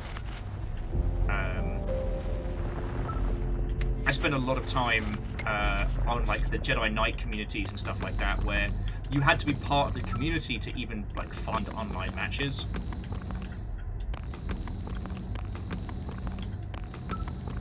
So that put me into a lot of spaces.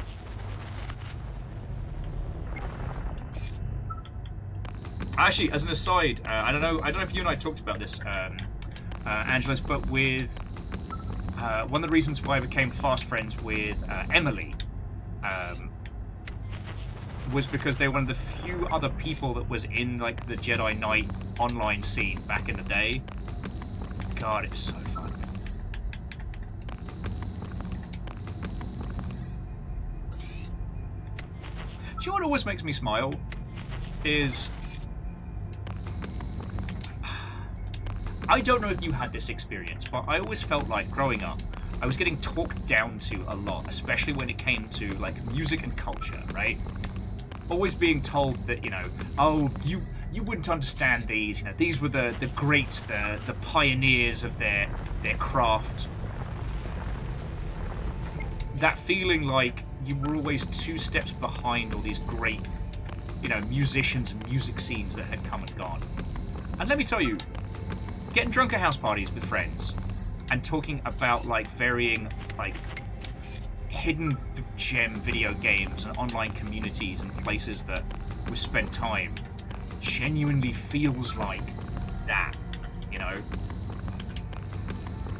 Our generation never got to have like a fucking Hendrix moment, but you know, we had unfettered, completely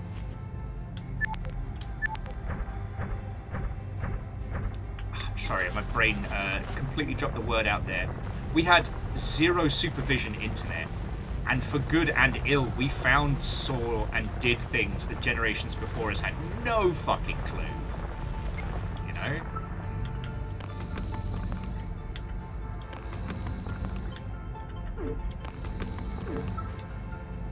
The kinds of online communities that we were part of and founded, they weren't always good, but fuck, they were unlike anything that came before.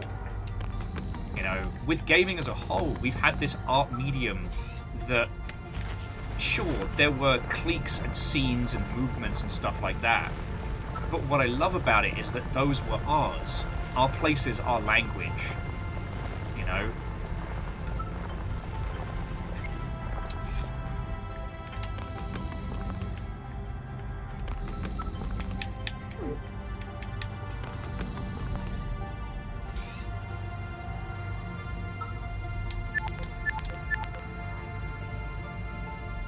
Just gonna get a little bit more of the zinc.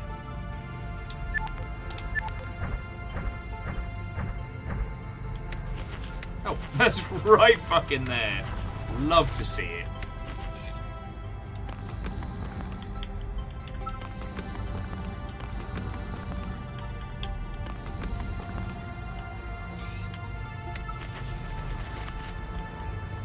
I don't know.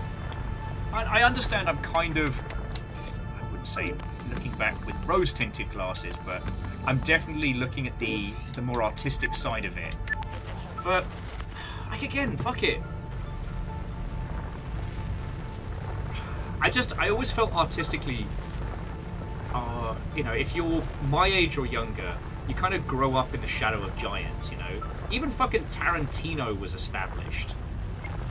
You know, this weird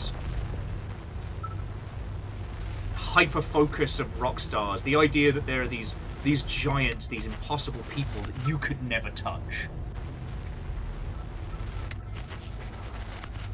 I don't know, I guess I was mad.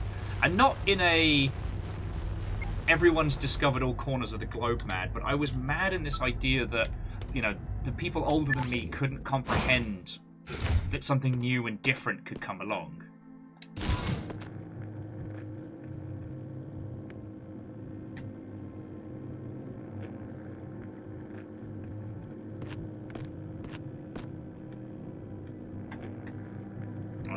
I mean, as an aside to what you're saying, Angelos, I also think that's the reason why a lot of people who come to the industry stay in the industry.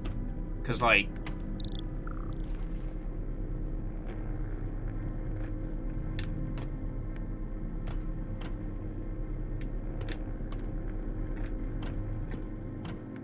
what brings a lot of people into our space and what keeps them there is definitely the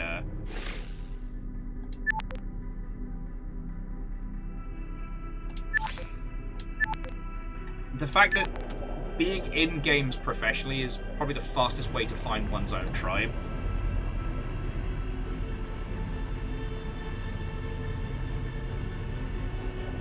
Yeah. No, and Angelos, I don't think it's egotistical to say that about Pacific Drive, because it's got a lot of familiar pieces to it, but it's definitely going places that no one expected.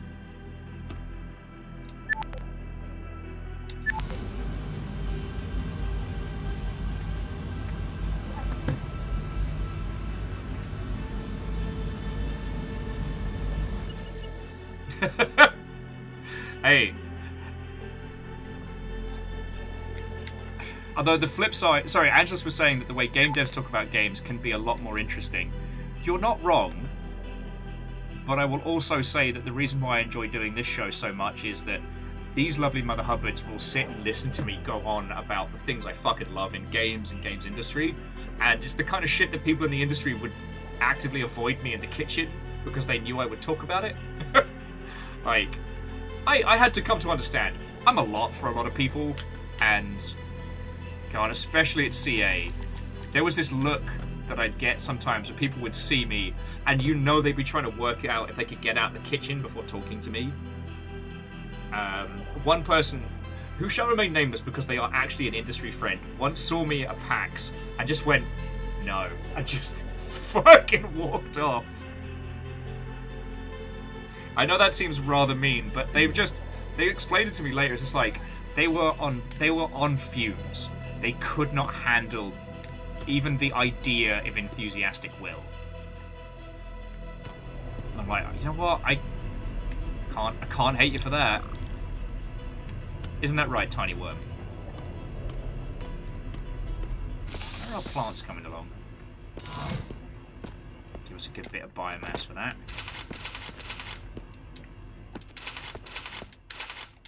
Doop-de-doo, apples and pears! I've got biomass for days!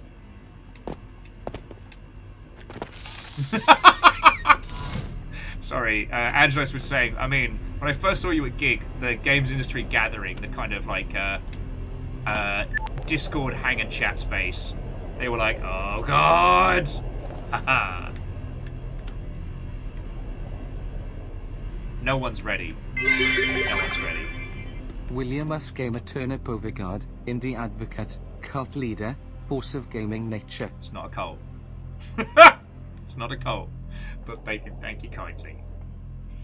You know, I say this a lot, but this is why I get so fucking feelsy when hanging out with you lot, because not only do you lot keep me alive, but through the medium of talking about the shit that I fucking love. I know I can be insufferable. I try not to be. I try. God, I try.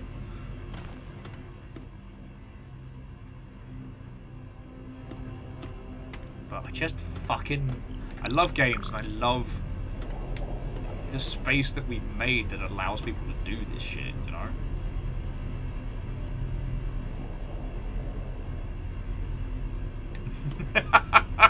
Shit, Fred, you rumbled me. I don't even know if I can count that many A's without my eyes going squiggly. That's how you know it's good. Alright, come on. One more tungsten. One more tungsten. You got this. You got this, buddy. There we go.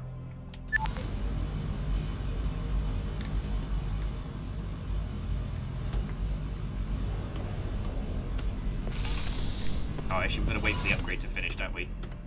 Alright, so we just got to head over to... Honestly, I think I'm going to hit that nearby cave and just hoover up some biomass real quick. Because we're running real low.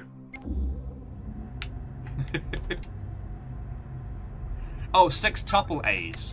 I should have... Sorry, Fred, I should have known. Guess I'm getting slow in my old age.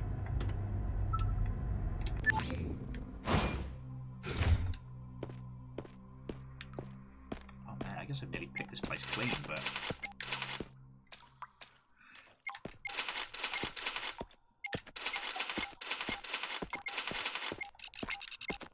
Alright.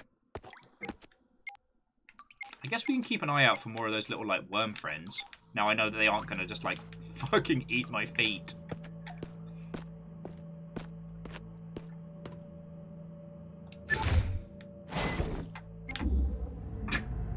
Okay, Fred, joking aside, the fact that I can't just give this dev team more money is a fucking travesty.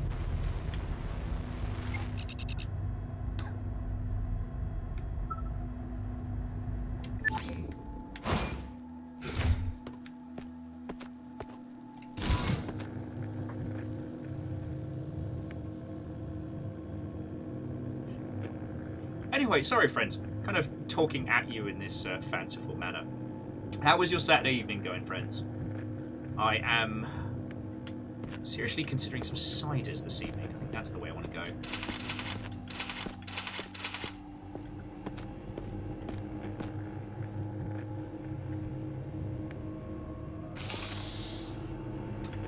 Oh man, but Fred, if only there was some kind of system that allowed me to do that. Wherever would we find it?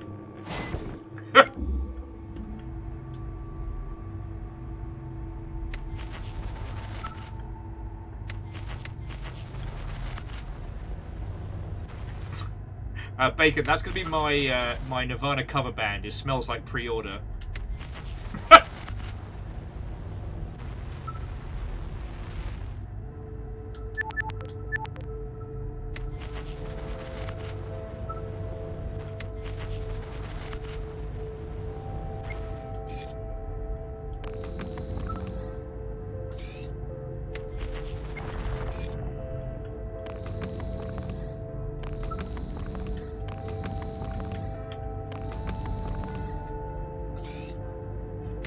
Okay.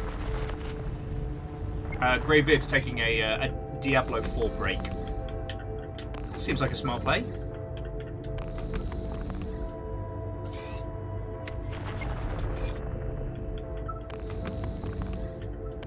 Turns out there may only be so much Diablo a person can experience in a day. Who knew? Who knew? Let's see. There we go. Come on. Let's get our little drones helping out. Right. Unidentified ore. Fuck knows what it is.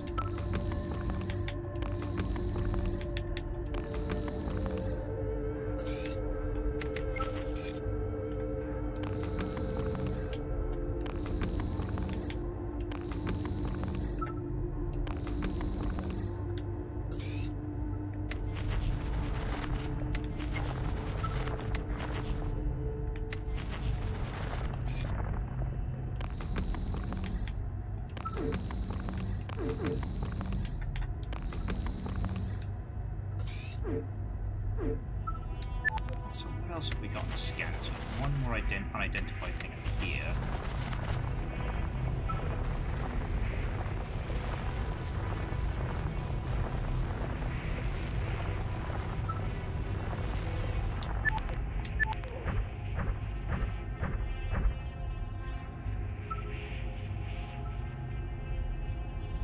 Hey, Jam, that sounds like it's gonna be feckin' grand.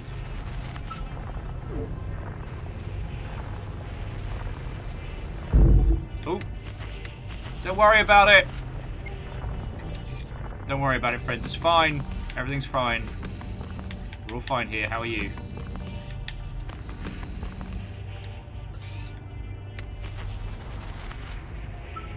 So what you're saying, Greybeard, is I'm basically enabling you to play more Diablo. Am I the baddie? Just got a skull on my hat. Oh, no, sorry, Jam. I just I haven't had the chance to play anything tabletop in a while, and I miss it.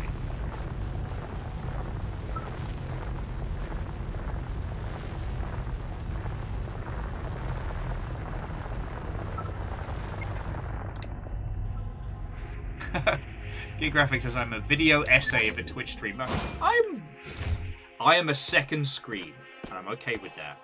I get to show you weird indie games like this, and cool. Man, an alien prison. I bet there's I bet opening that's not going to cause any problems. No, I get to show you indie games you would have missed. Talk about anything and nothing. Like, you know, often described as a small British-sounding Tamagotchi.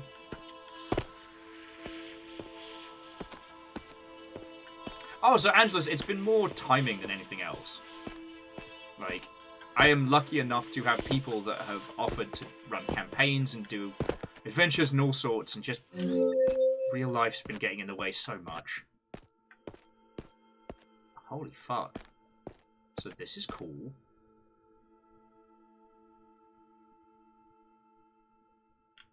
Love me a good obelisk.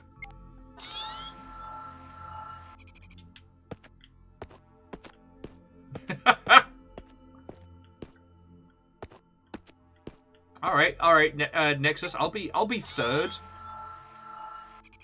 All right, artifact beta blueprint. So we don't currently have a way to make that, but okay. Just keeping an eye out for any like little bug friends.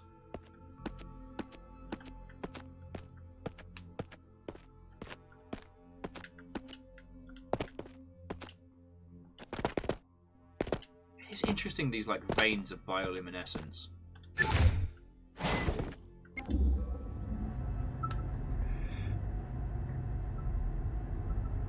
And Fred, no worry. I completely understand.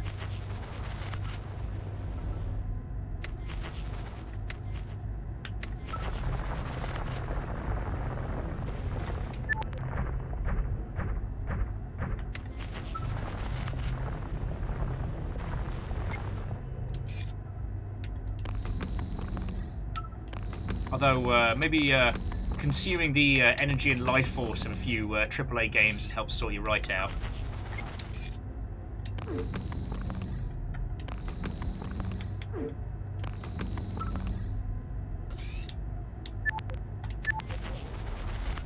God, I love the autopilot. And there's still one more feature that we can get. I'm curious as to what that's going to be.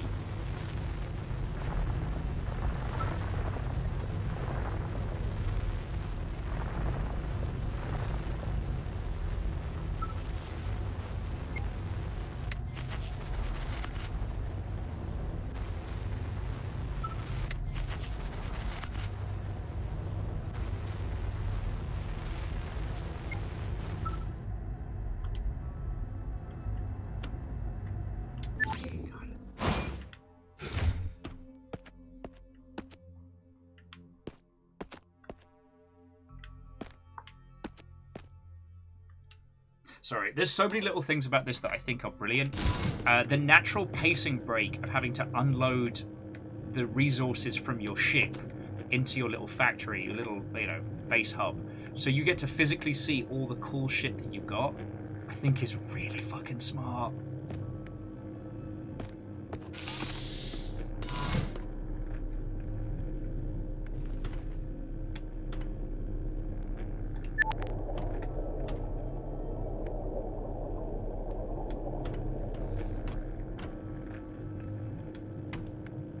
So what do you mean no resources to scan? There absolutely is.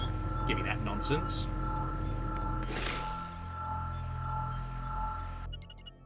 Vibranite. Right, so we've got power storage. Allows construction of higher capacity power storage using more advanced materials. I'm going to take that. It is interesting that we haven't come close to even using a snifter of the amount of research points we have.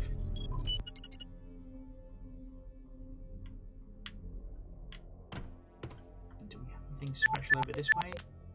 No, we need copper and zinc for that one. All right.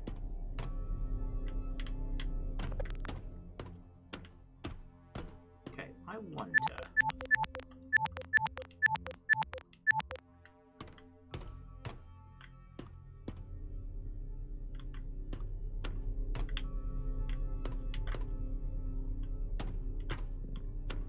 So Jamami, there is a build, craft, and explore giant robot game coming. And I keep forgetting the fucking name of it, but it is going to be excellent! Very looking forward to it. Oh. Oh, man, I should make a cup of tea. I'm fucking dying over here. Researcher, upgrader, base controls, machine controls, power storage. Advanced power storage. Does that look like, to anybody else, the fucking engine from Event Horizon?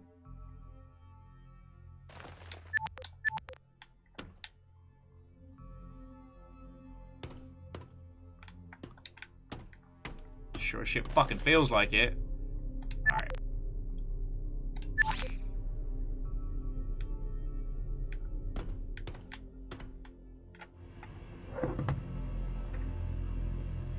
Yep, it's Chaos Gate o'clock, friends.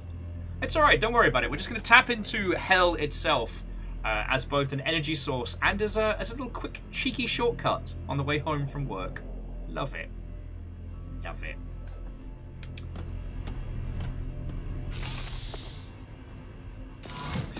At least the plants are doing well.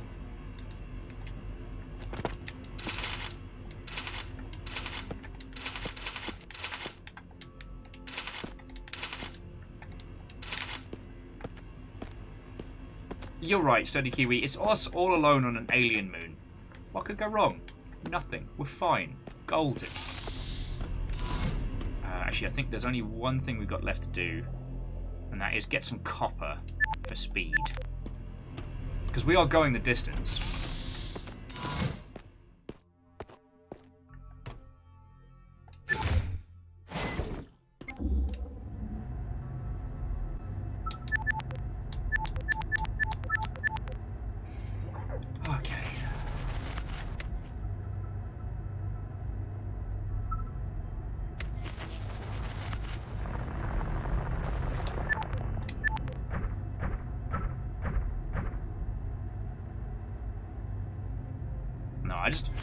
I guess I just wanted to say again, like,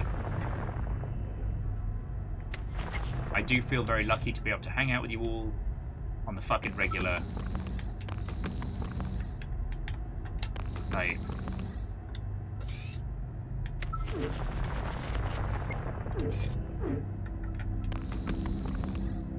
it is so bizarre to me that people want to hear my long-winded, what, like 5.5 hour conversations about them video games. And Raven, yes, I am indeed going for speed.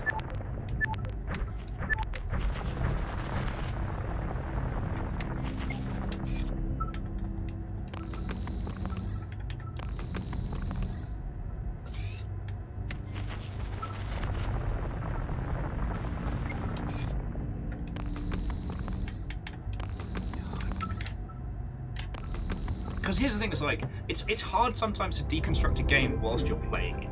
Especially one like this that's doing such a good job of being engaging, but... God, I'm going to be talking about this for days to come. Because, like, when you think about all the parts of this, the way you do the drilling, the way you move around the world, like, even the construction stuff, talk about making something with a really tight, really smart scope. Like, there's no bloat here. Nothing's out of place, and having everything with diegetic UI really does make it pop. Oh, that fucking reminds me. Haven't looked at my fucking PDA in ages.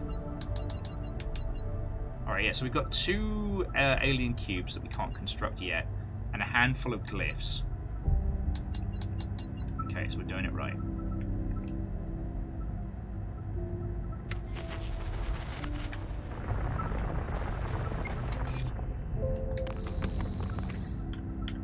The smooth music, the rhythm of it, like... Everything about this experience currently feels really rewarding.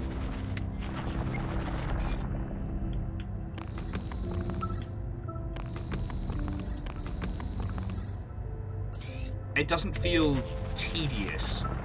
Has anyone come up with a better term for, like, what people have been calling, like, dad games, you know? Things like House Flipper and stuff like that. Because it has a little bit of that vibe. It's not quite about, like, the clean it and make it perfect. It's just... I don't know. The tedium doesn't feel boring, it feels rewarding.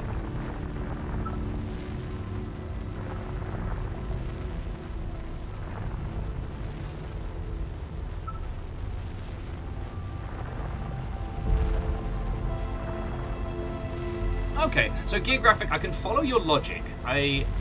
Games at home feels more like a, at least with current internet vernacular, it feels more like an insult, you know. I want to play video games. We have video games at home, and the video games at home are like the fucking ColecoVision or something. Task Simulator feels... These aren't the tasks we are set, so... I don't know. Chill Labor's not bad, Jamami.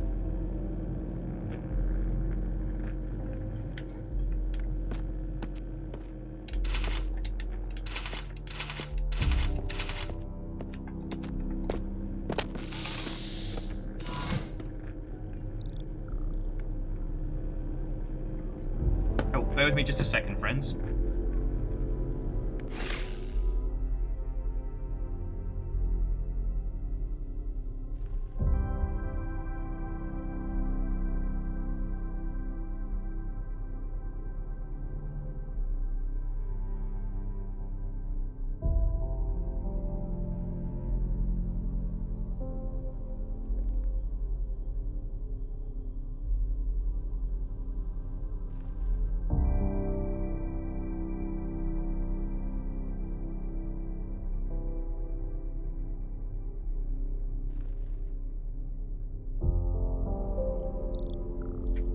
Sorry about that. A bona fide crazy lady. I was like, oh, is something popping off across the street? Do I need to worry? No. How are we doing? Oh, we are... Alright, so let's Fill them generators up. There we go. Get our power levels back up to 100.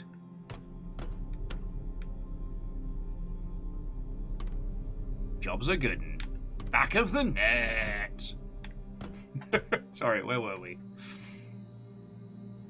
Yeah, Jam. I'm also working on vapors, so I feel you.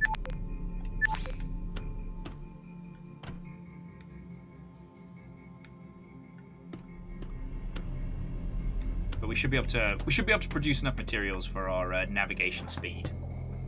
As I said, I'm not going to go too much further on this because I genuinely think that y'all should consider getting like a beer or a cup of tea or something and picking this up, you know? This is a solo project, so you'd be helping somebody out, and it's like, fuck, this is good.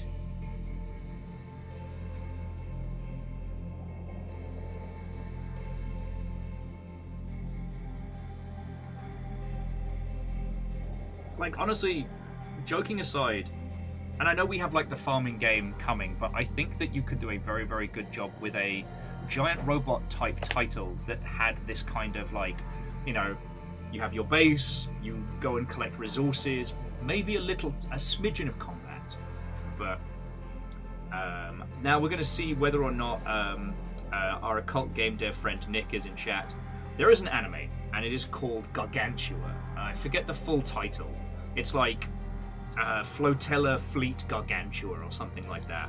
And let me tell you, that has been rattling around in my brain for fucking ages. And the reason being is that, now, to look at Gargantua, it looks like every other bloody anime you've seen. And when it starts out, you have this, you know, raised from birth, beautiful super soldier in his incredibly super-powered mech. Like, he's the best of the best, and he's leading the charge against the aliens. I understand. You've seen this 1,000 times before. I can hear the trepidation in your minds as I'm explaining this to you. But if you give it an episode longer, what happens is this guy ends up getting displaced out of time, and he is dropped on a pseudo Earth that is mostly covered in water, and he ends up joining the Gargantuan flotilla, a floating city of ships now all bolted together to form this, you know, this floating community. And I love it. And the reason I love it is because the pilot in question quickly becomes fucking useless. Because he's been trained from birth to be the best mech pilot of all time. He knows war, he knows conflict. He doesn't know how to fucking water a plant or, like, do the laundry. He's useless. But his mech, having limited autonomy, nothing clever, but, like, you know, the ability to, like, pick up boxes and move things and hover, ends up being a huge boon to the community, right? So suddenly the role reversal of, like, you know, the tool and the pilot flips. He's suddenly useless. His mech is more valuable to the flotilla.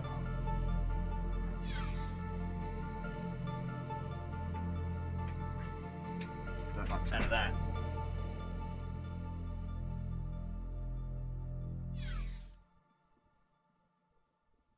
Sorry for being a twitcher. I was worried the crazy lady was starting a fight with the tiny dog across the road. Pit Appeal. I was just talking about... let me find the proper name of this anime before I continue on.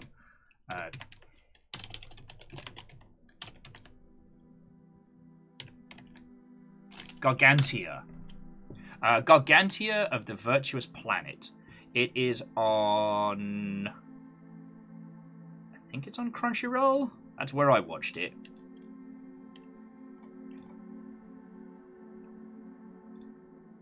Let me see if I can...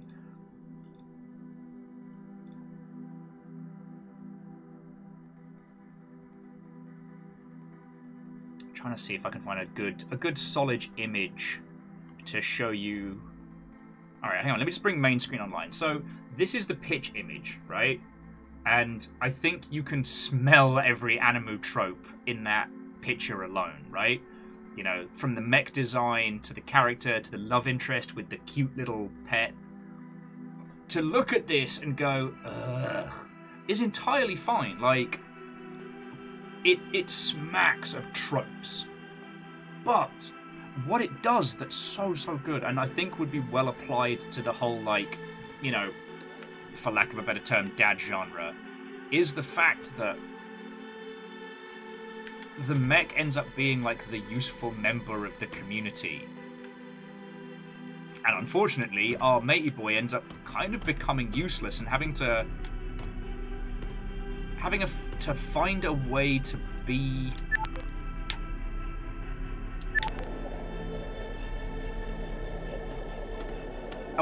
useful, a way to be himself in that space.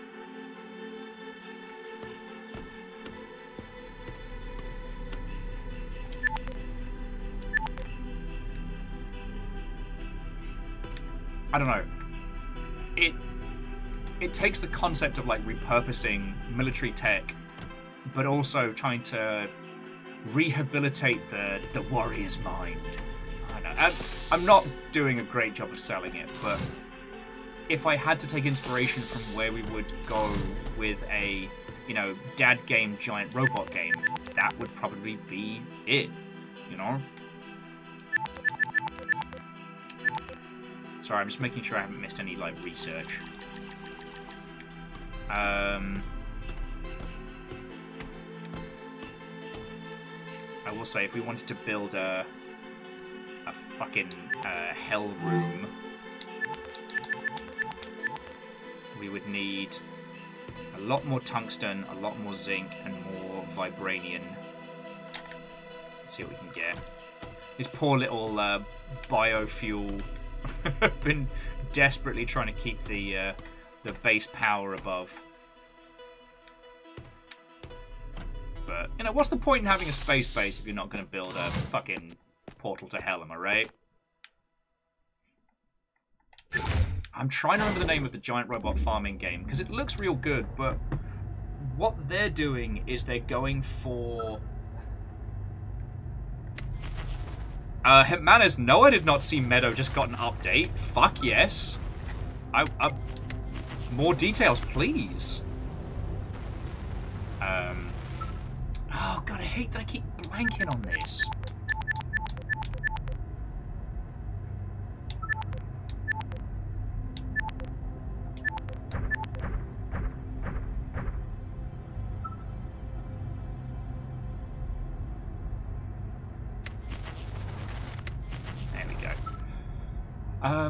But their design philosophy is kind of like more like the work labors from Patlabor. Like in their world, the mechs are tractors, they're workhorses.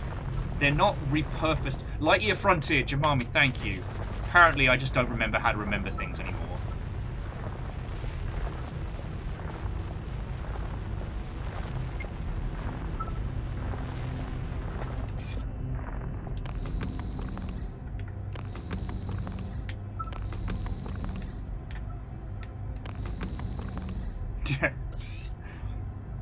You're safe from a possible cat insurrection, Angel Kalina. Ah, sorry! Probably should have gone around this, but don't worry about it. But yeah, so in Lightyear Frontier, the mech is literally like a walking tractor.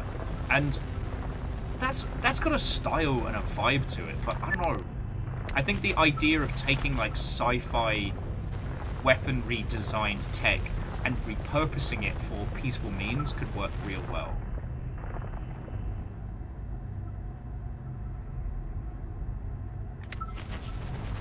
Okay, so currently Hitmana's Meadows, it's just skins and quality of life upgrades, right?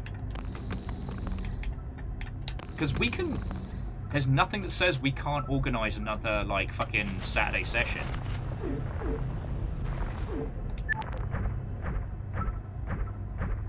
You know what I mean?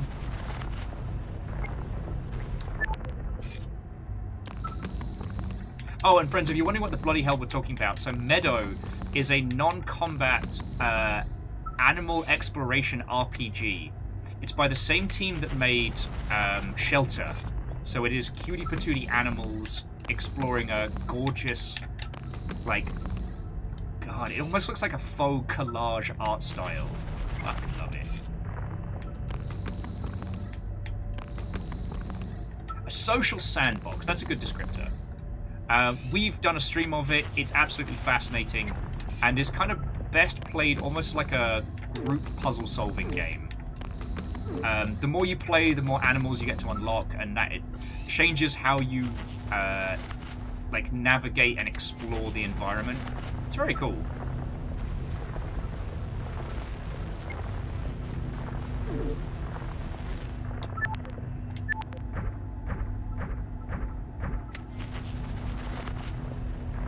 So yeah, I wholeheartedly recommend it.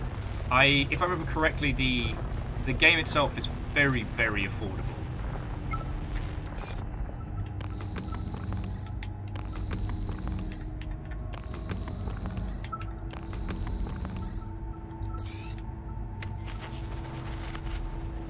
Alright, that's more than enough for the Hell Beast.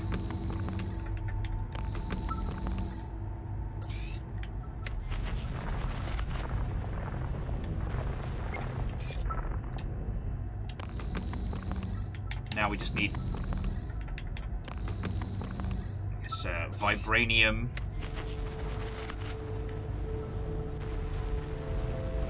I guess we'll grab some zinc on the way out. Why the fuck not?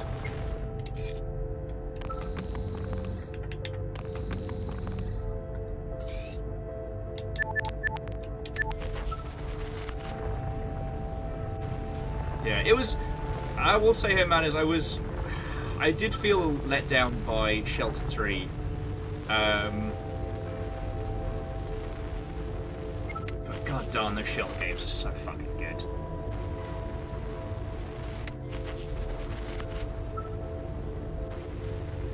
Shelter 3 was not amazing. But it was definitely a game. And if you haven't seen Shelter, Shelter is very, very fucking cute, but I don't want to say be warned. You play in the first game, you play like I think it's like a mama fox or a mama badger, trying to get your little family safely through the harsh realities of nature. Alright, mama badger is 1, mama fox is 2. And it is a lot.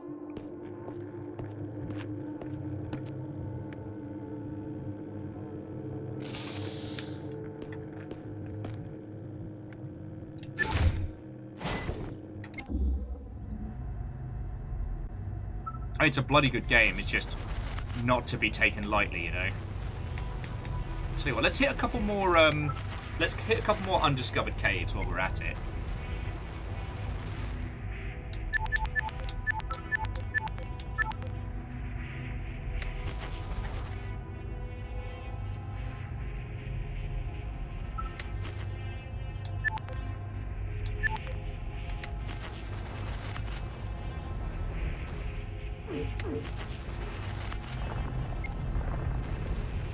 Apparently my little drones can get lost down here without me. Interesting. Alright, welcome to the Misty Cavern.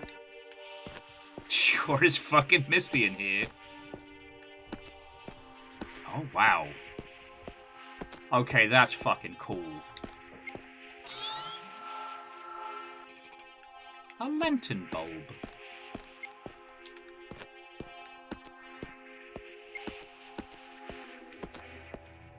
God, it's weird. The line work almost makes it more eerie. I don't know. There's a fucking crashed ship. Fucking wet. Drill Tech Overdrive? To my sci-fi cousin.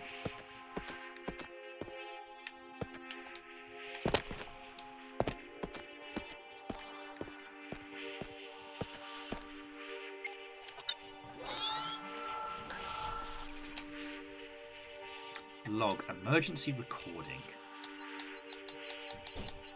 Start recording. Mayday! Mayday! This is Red Hawk 4! My fighter has been hit and the emergency landing procedure is Well, it's not looking good.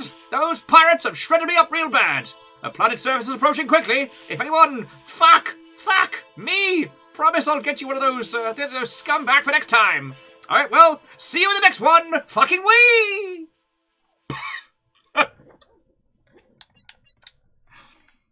God. The fact that I don't have an extremely successful voice acting career is shocking, really. Shocking. I just can't see why it's not happening. Well, I think they are swears, het manners, because they weren't redacted, so they're not Wah! Which, as you know, is the universal noise for redacted information. Just keeping an eye out for little Williams. Wiggly Williams, you just can't catch 'em. Wiggly Williams.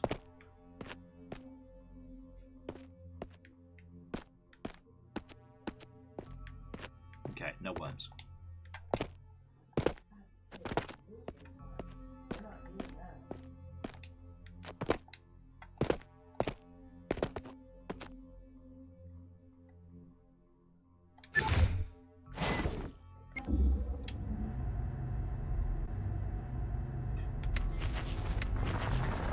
Oh, I might as well get a little bit of raw materials while we're here, you know.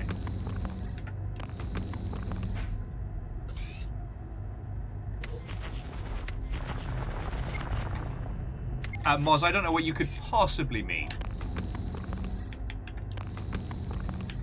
Rock and stone.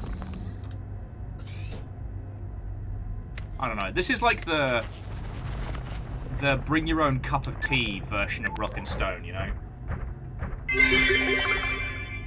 Testicular torsion casters acting tough. Cast men butt crack.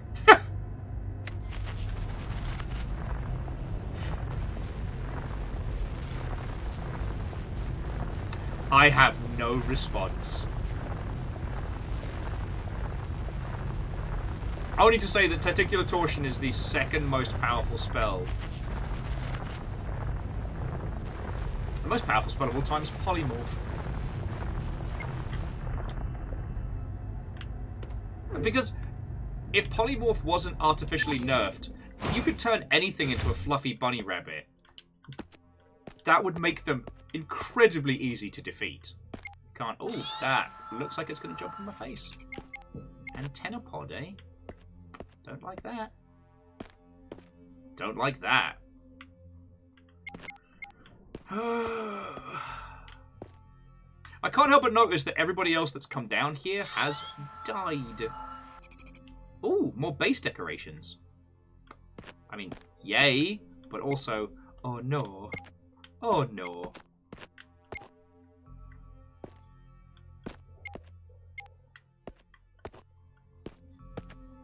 Had themselves a little cave-in.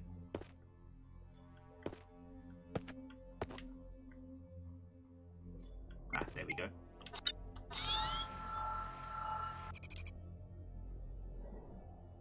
Oh, got another log.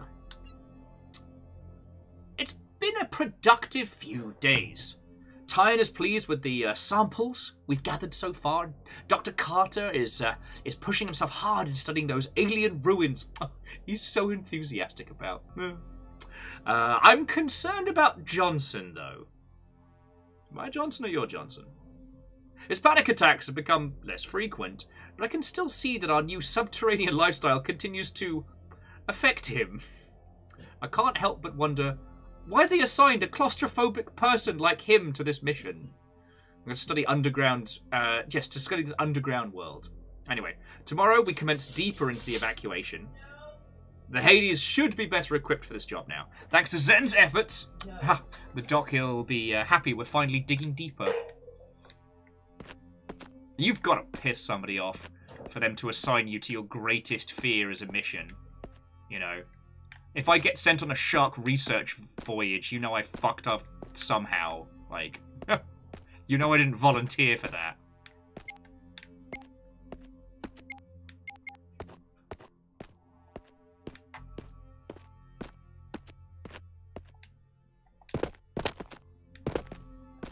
Why do I sound like Sir Hamlock? I guess because all British people sound the same. Oh, wait, what the heck? Trapjaw Spire. I don't like that name. If it moves, I will cry.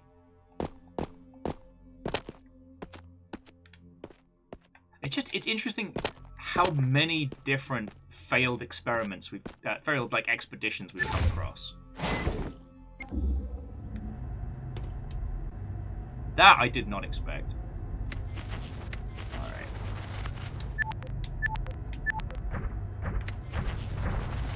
We might as well grab some zinc while we're at it as well.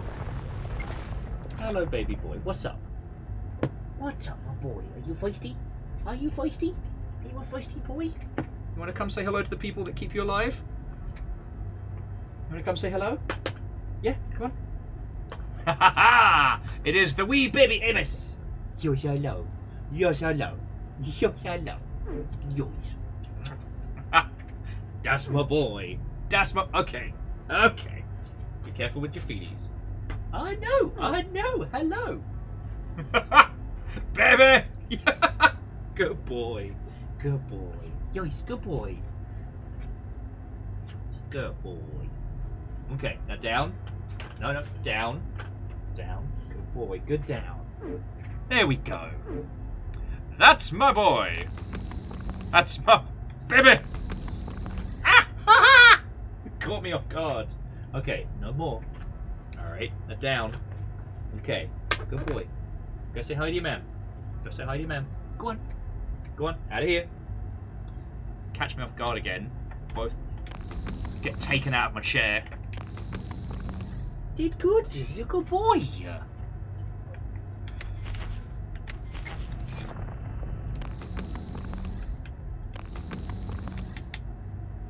Yes, Verdanflow, that is why it's so hard getting voice acting work as a British person.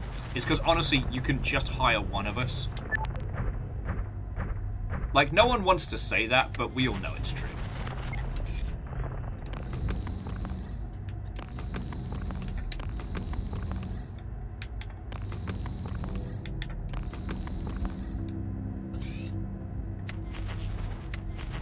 There's a lot of good shit out here.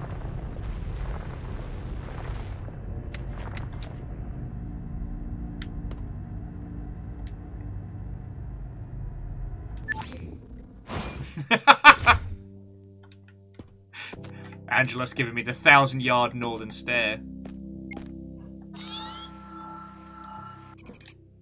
Fossilized arbor. Interesting. Why does this feel like a fucking dragon's... What the fuck? Oh, this is fucking cool.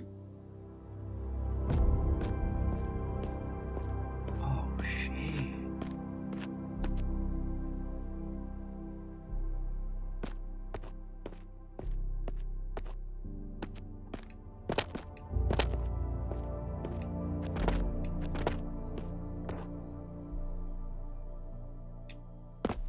This is cool.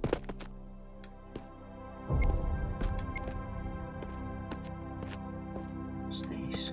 Is this on the little drone? Drill tech. Drone return home. Interesting.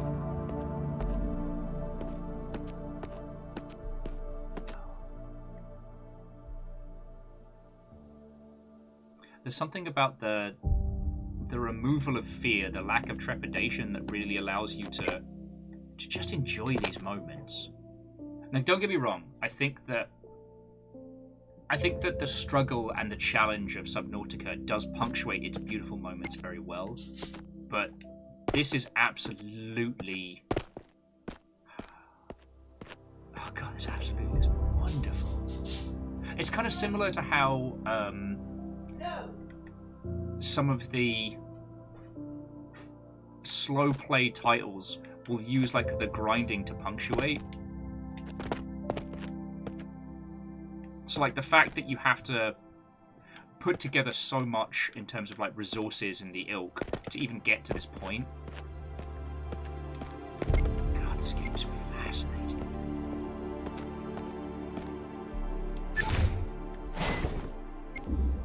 Yeah, like what was creating that little like levitation spot?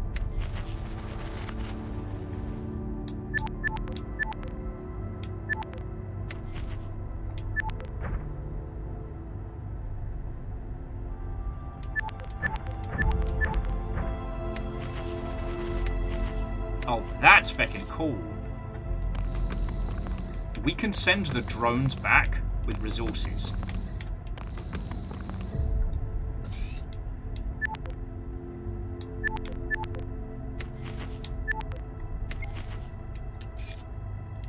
That's a fucking game changer. Ultrazini, we are doing wonderful. This game is excellent, and I didn't even realise it's like 9:30. God, I'm having a great time with this.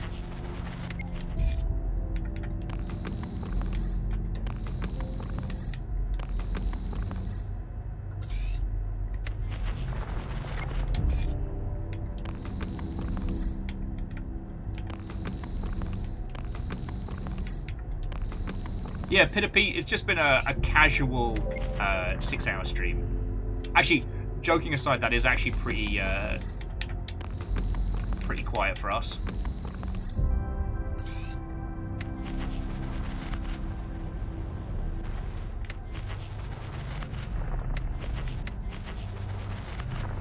Let's get a little bit more of the zinc, because I forget how much we need in terms of like tungsten and stuff like that.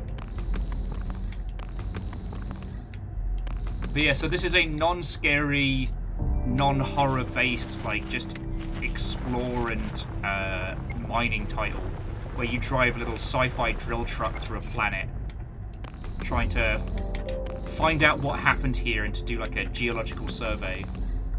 And it's shocking, really fucking good.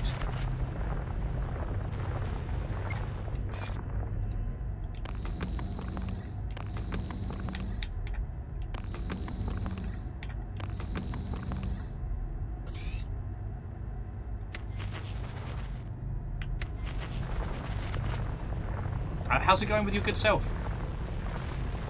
I guess the conversation topics have kind of been flittering about a little.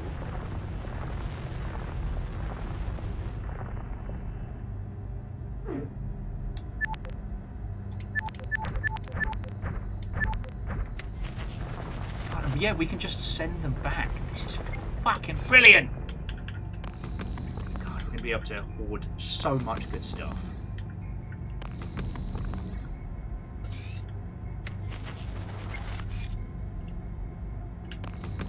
Angel Kalina. So, Theraflu, honey, and fresh lemon.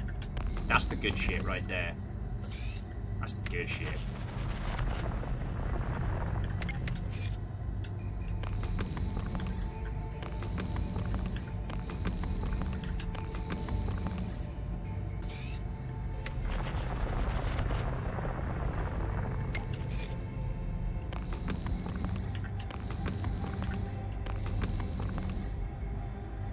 Okay. Onozine, yeah, sorry you've been going through the ringer, friend, but yeah, like focusing on a cool painting project sounds like a fucking way to go. Hello. Bear with me just a second, friends. I think the wee baby Amos. The wee baby Amos needs me. Alright. Just don't yell at the crazy baby, alright? No, he's fine. He's okay. He's just fine. He's okay. He's well behaved. He is not afraid. That's my wee baby.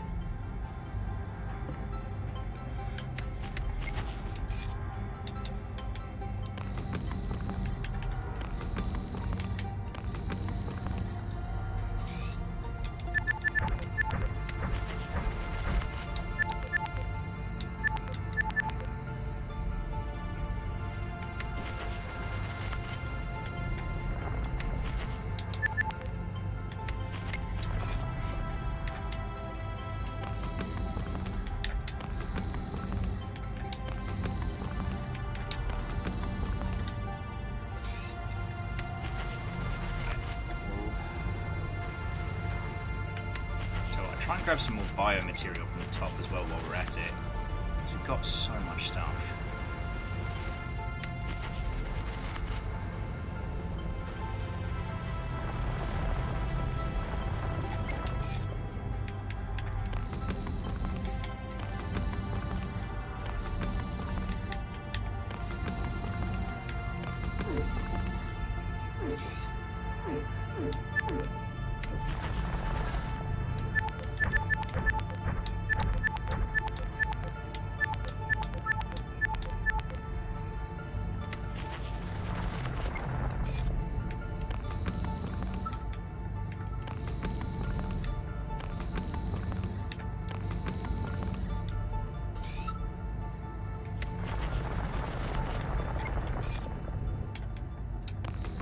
Oh, God, I definitely am getting into the rhythm of this, friends.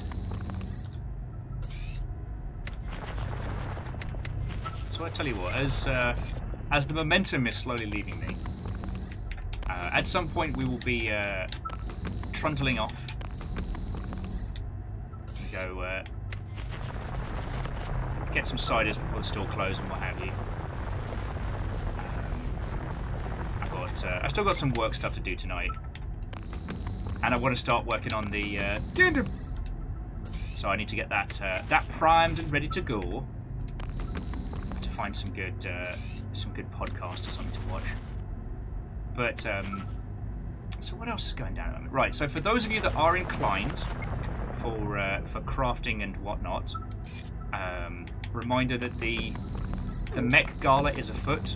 There's over 20 days until fancy robots have to do fancy robot things.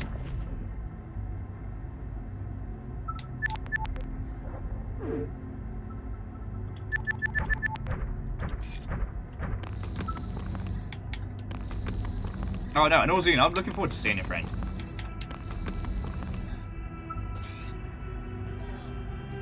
Oh, and Angel Kalina, you don't get anything from the non-highlighted ores, so it's only the good shit that gets you anything useful.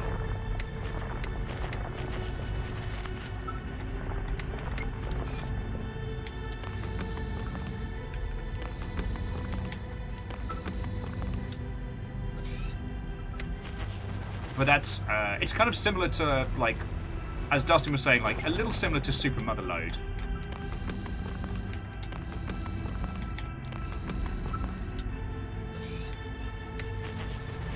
What I'm going for now is the materials so that we can grow more biofuel in our little base. Sorry, so what else is going on? So we've got the Mech Gala, I guess, is the next big thing we have going on Longshipian-wise. I'm still kind of in a holding pattern in terms of how we're going to be moving apartments and what's going to be going on with that. And I won't lie, I'm more than a little nervous. We've put in all the paperwork for the place we'd like, and whether or not that happens, I have no clue. So, touch wood, touch wood. Alright, let's just return home.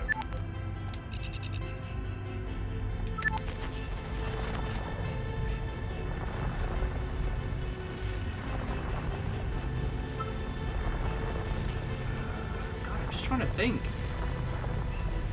God, I'm just so potato brain at the moment, friends.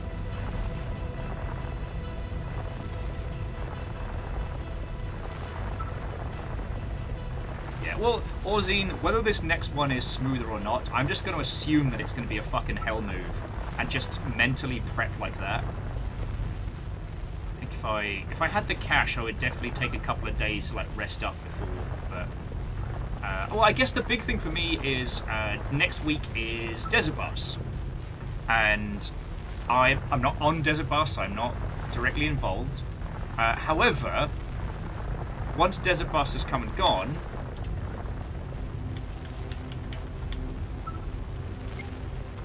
I will be able to talk to you all about some of the stuff I've been working on, which will be very cool.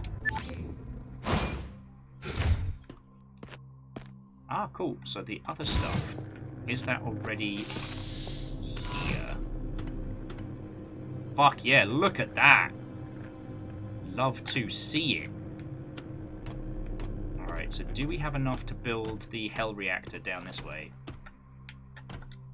I think we do.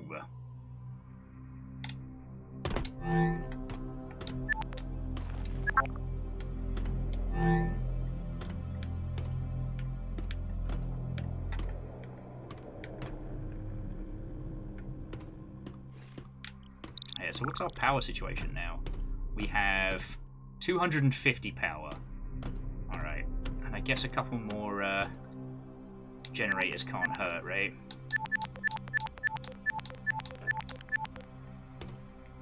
Oh, no, we've just got to start the factory up. Begin the refinery. So let's see how our consumption is. That's pretty extreme. I turned on everything. Ishkar, it's fine. It's fine. Yes, I am using hell tapped straight from, you know... sorry, I'm using power tapped straight from hell itself. But, like, it's clean. There's no, like, fossil fuel emissions. It's fine. We've got to stop worrying so much. Just don't even worry about it.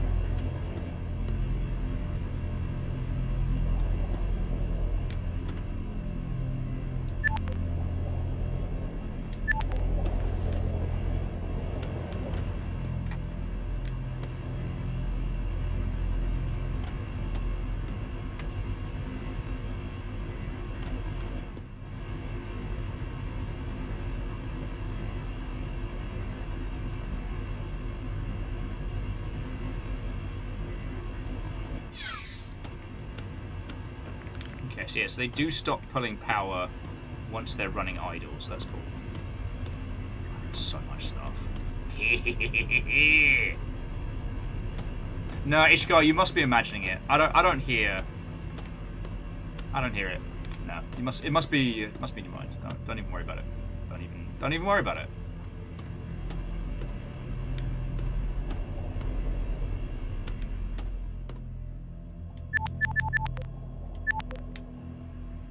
Aside from,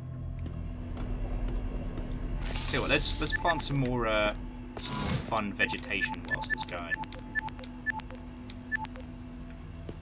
I'll take some amber light spheres as well.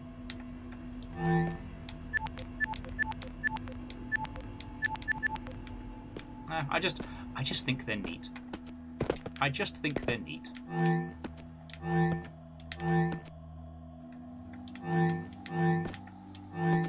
And yes, maybe our Hellsphere does need to feed on, you know, living bioluminescent matter, but I don't think that should worry any of you. Don't even worry about it.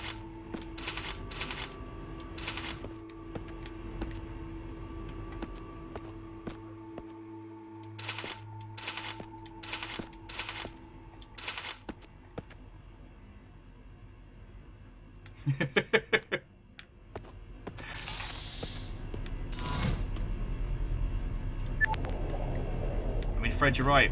Farming ain't easy. To get a couple more of the.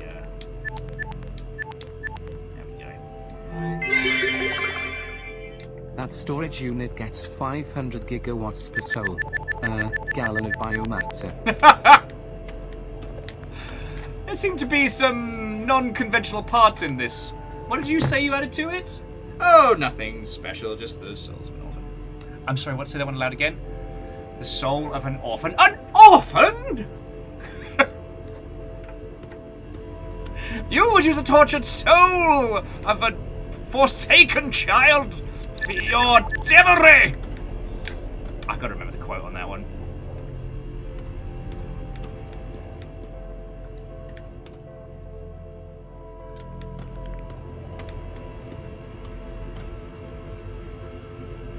Not going to have enough iron to bring that in. Don't worry about it. It's fine. It's fine. Everything's fine. It's fine here. How are you?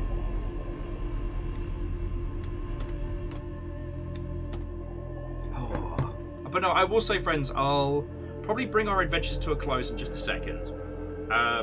If you haven't seen this earlier in the day, if you've just hopped on in. So, Caffeine has pinned the link, but just in case you missed it, this game is called Geodet. It is a solo indie project, and it is fucking brilliant. It is a non-horror based kind of like sci-fi explore and craft. I was calling it craft and survive, but you don't have food, you don't have water and air and stuff like that. It's genuinely brilliant. It is a gajillion tiny little sensible touches in a really tight, focused experience. And most people have been saying this game's about like 8 or 9 hours long, and we've already consumed 5 hours of this game. Fucking loving it. Like, I'm really loving this game. It's independently published. It's made by Ann Person. The diegetic UI is fucking great. The game is fucking great. I'm having the best time.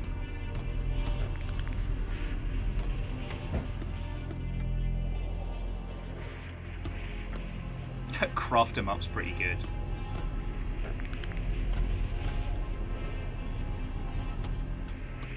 Oh, make sure I didn't miss any research now. We need to get further before.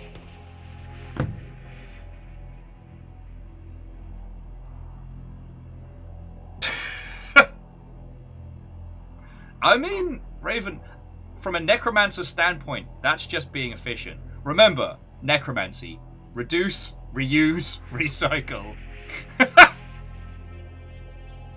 Angel Kalina, so diegetic UI is when the UI is in the world. So for The Sims, your little bar along the bottom, that is just UI. For something like this, like my research menu is a computer in the world that I just move around through. Or with the driving of the ship. While I can control it with a controller, I can also use the mouse to like manually like accelerate and reverse and steer and, you know, push the fuck button. So yeah, the UI itself is in the game. It's in the game. Sorry, that's where my brain went. Delicious, clean hell energy. Or as I call it, hellergy. Excuse me, are you eating hell energy? No.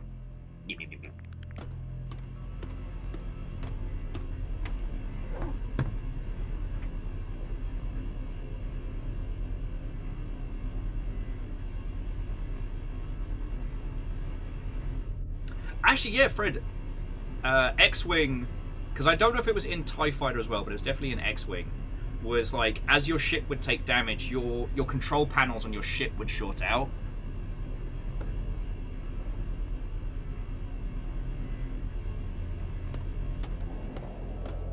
Alright. I'm just working out to see, like, how quickly this stuff can just, like, burn through our supplies.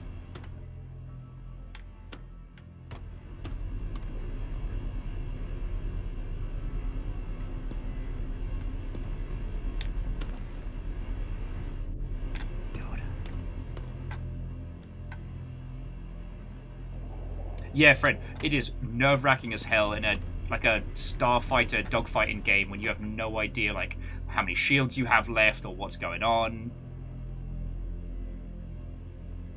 Oh man, we got a lot of Wolfram. Go us. I'm growing a lot of plants and all. But sorry, I would love to see this title do well, and I intend to heckin' support it.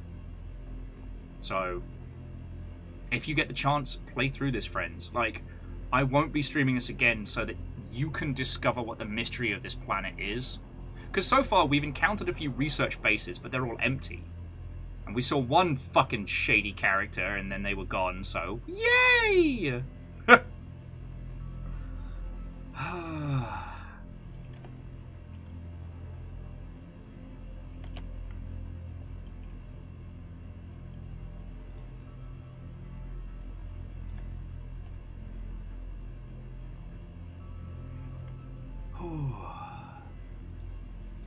Oh wow, okay, I am definitely flagging. Okay, friends, Vikings, heroes and legends, I want to say thank you for coming with me on this underground drilling adventure.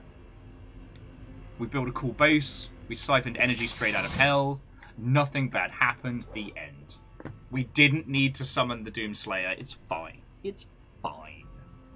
I will find somebody lovely to raid into in just a second, so please don't go anywhere. But look, I meant what I said earlier, and I guess I do say this at the end of every show, but it needs saying on a daily basis. I fucking love doing this. I can't believe you lot want to hang out and chat with me. And considering that in the past my obsessive deconstruction of games as an art medium and my hyper-focus on how it makes us feel and how we make it isn't something that most people want to hear, let alone 5 days a week. So I don't know why you lot keep me around, but I'm very grateful. Okay? Oh, fuck off, Ed. And Jam, I'm glad you've enjoyed it, friend. I'm glad you've enjoyed it. To that end, I want to say I wouldn't be able to do this without you. You lot chuck in bits and donations and all sorts of chaos, and that is what keeps this stuff afloat, alright? So, to the following Mother Hubbards, I would like to say a massive, massive thank you. As soon as the credits come catch us up. Anytime now. Come on, credits. Pick up the pace. So, to Git Ned, the concept of nudity, Shitaro and Hayshift and Kakazi, whether it was 5 years or whether you were just tagged in the side of the head with a House Carl shoe. Seriously, thank you. Again, bits and donations if you want to keep this place going, that's what we need. So to Bacon Avenger, Gear Graphics, Stepagen, J-Post and Vanderbeest, thank you for putting like cash money dollars towards keeping this place afloat. To Caffeine and Rhymes Moose, thank you for being here today. Much, much appreciated. It's fucking cool. Right! You don't have to go home, but you cannot stay here.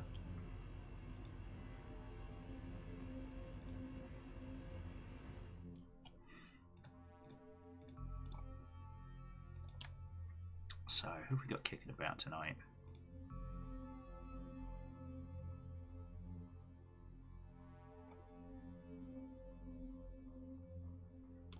Alright.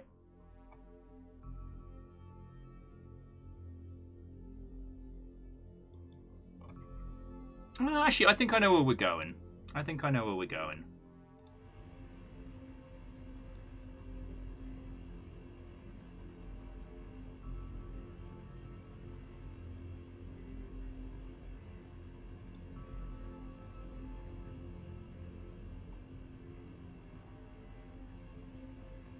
Oh, actually, scrap that. Oh, nope.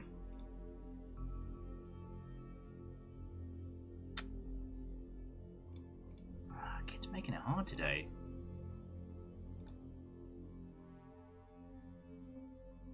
You know what? My buddy Alex is playing Castlevania Legacy of Darkness. And I know Octopimp is a very large streaming individual. And they certainly have a crowd. They are playing one of the jankiest Castlevania games to date, and they're a lovely and very entertaining Mother Hubbard, so I feel confident kind of like dropping you off over there, you know.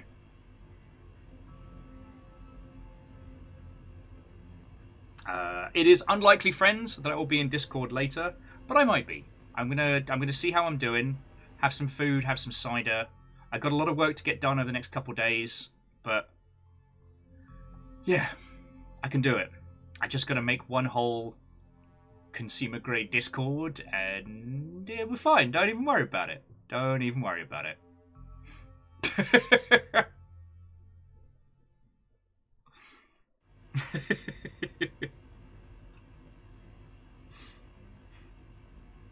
No, it's gonna be good.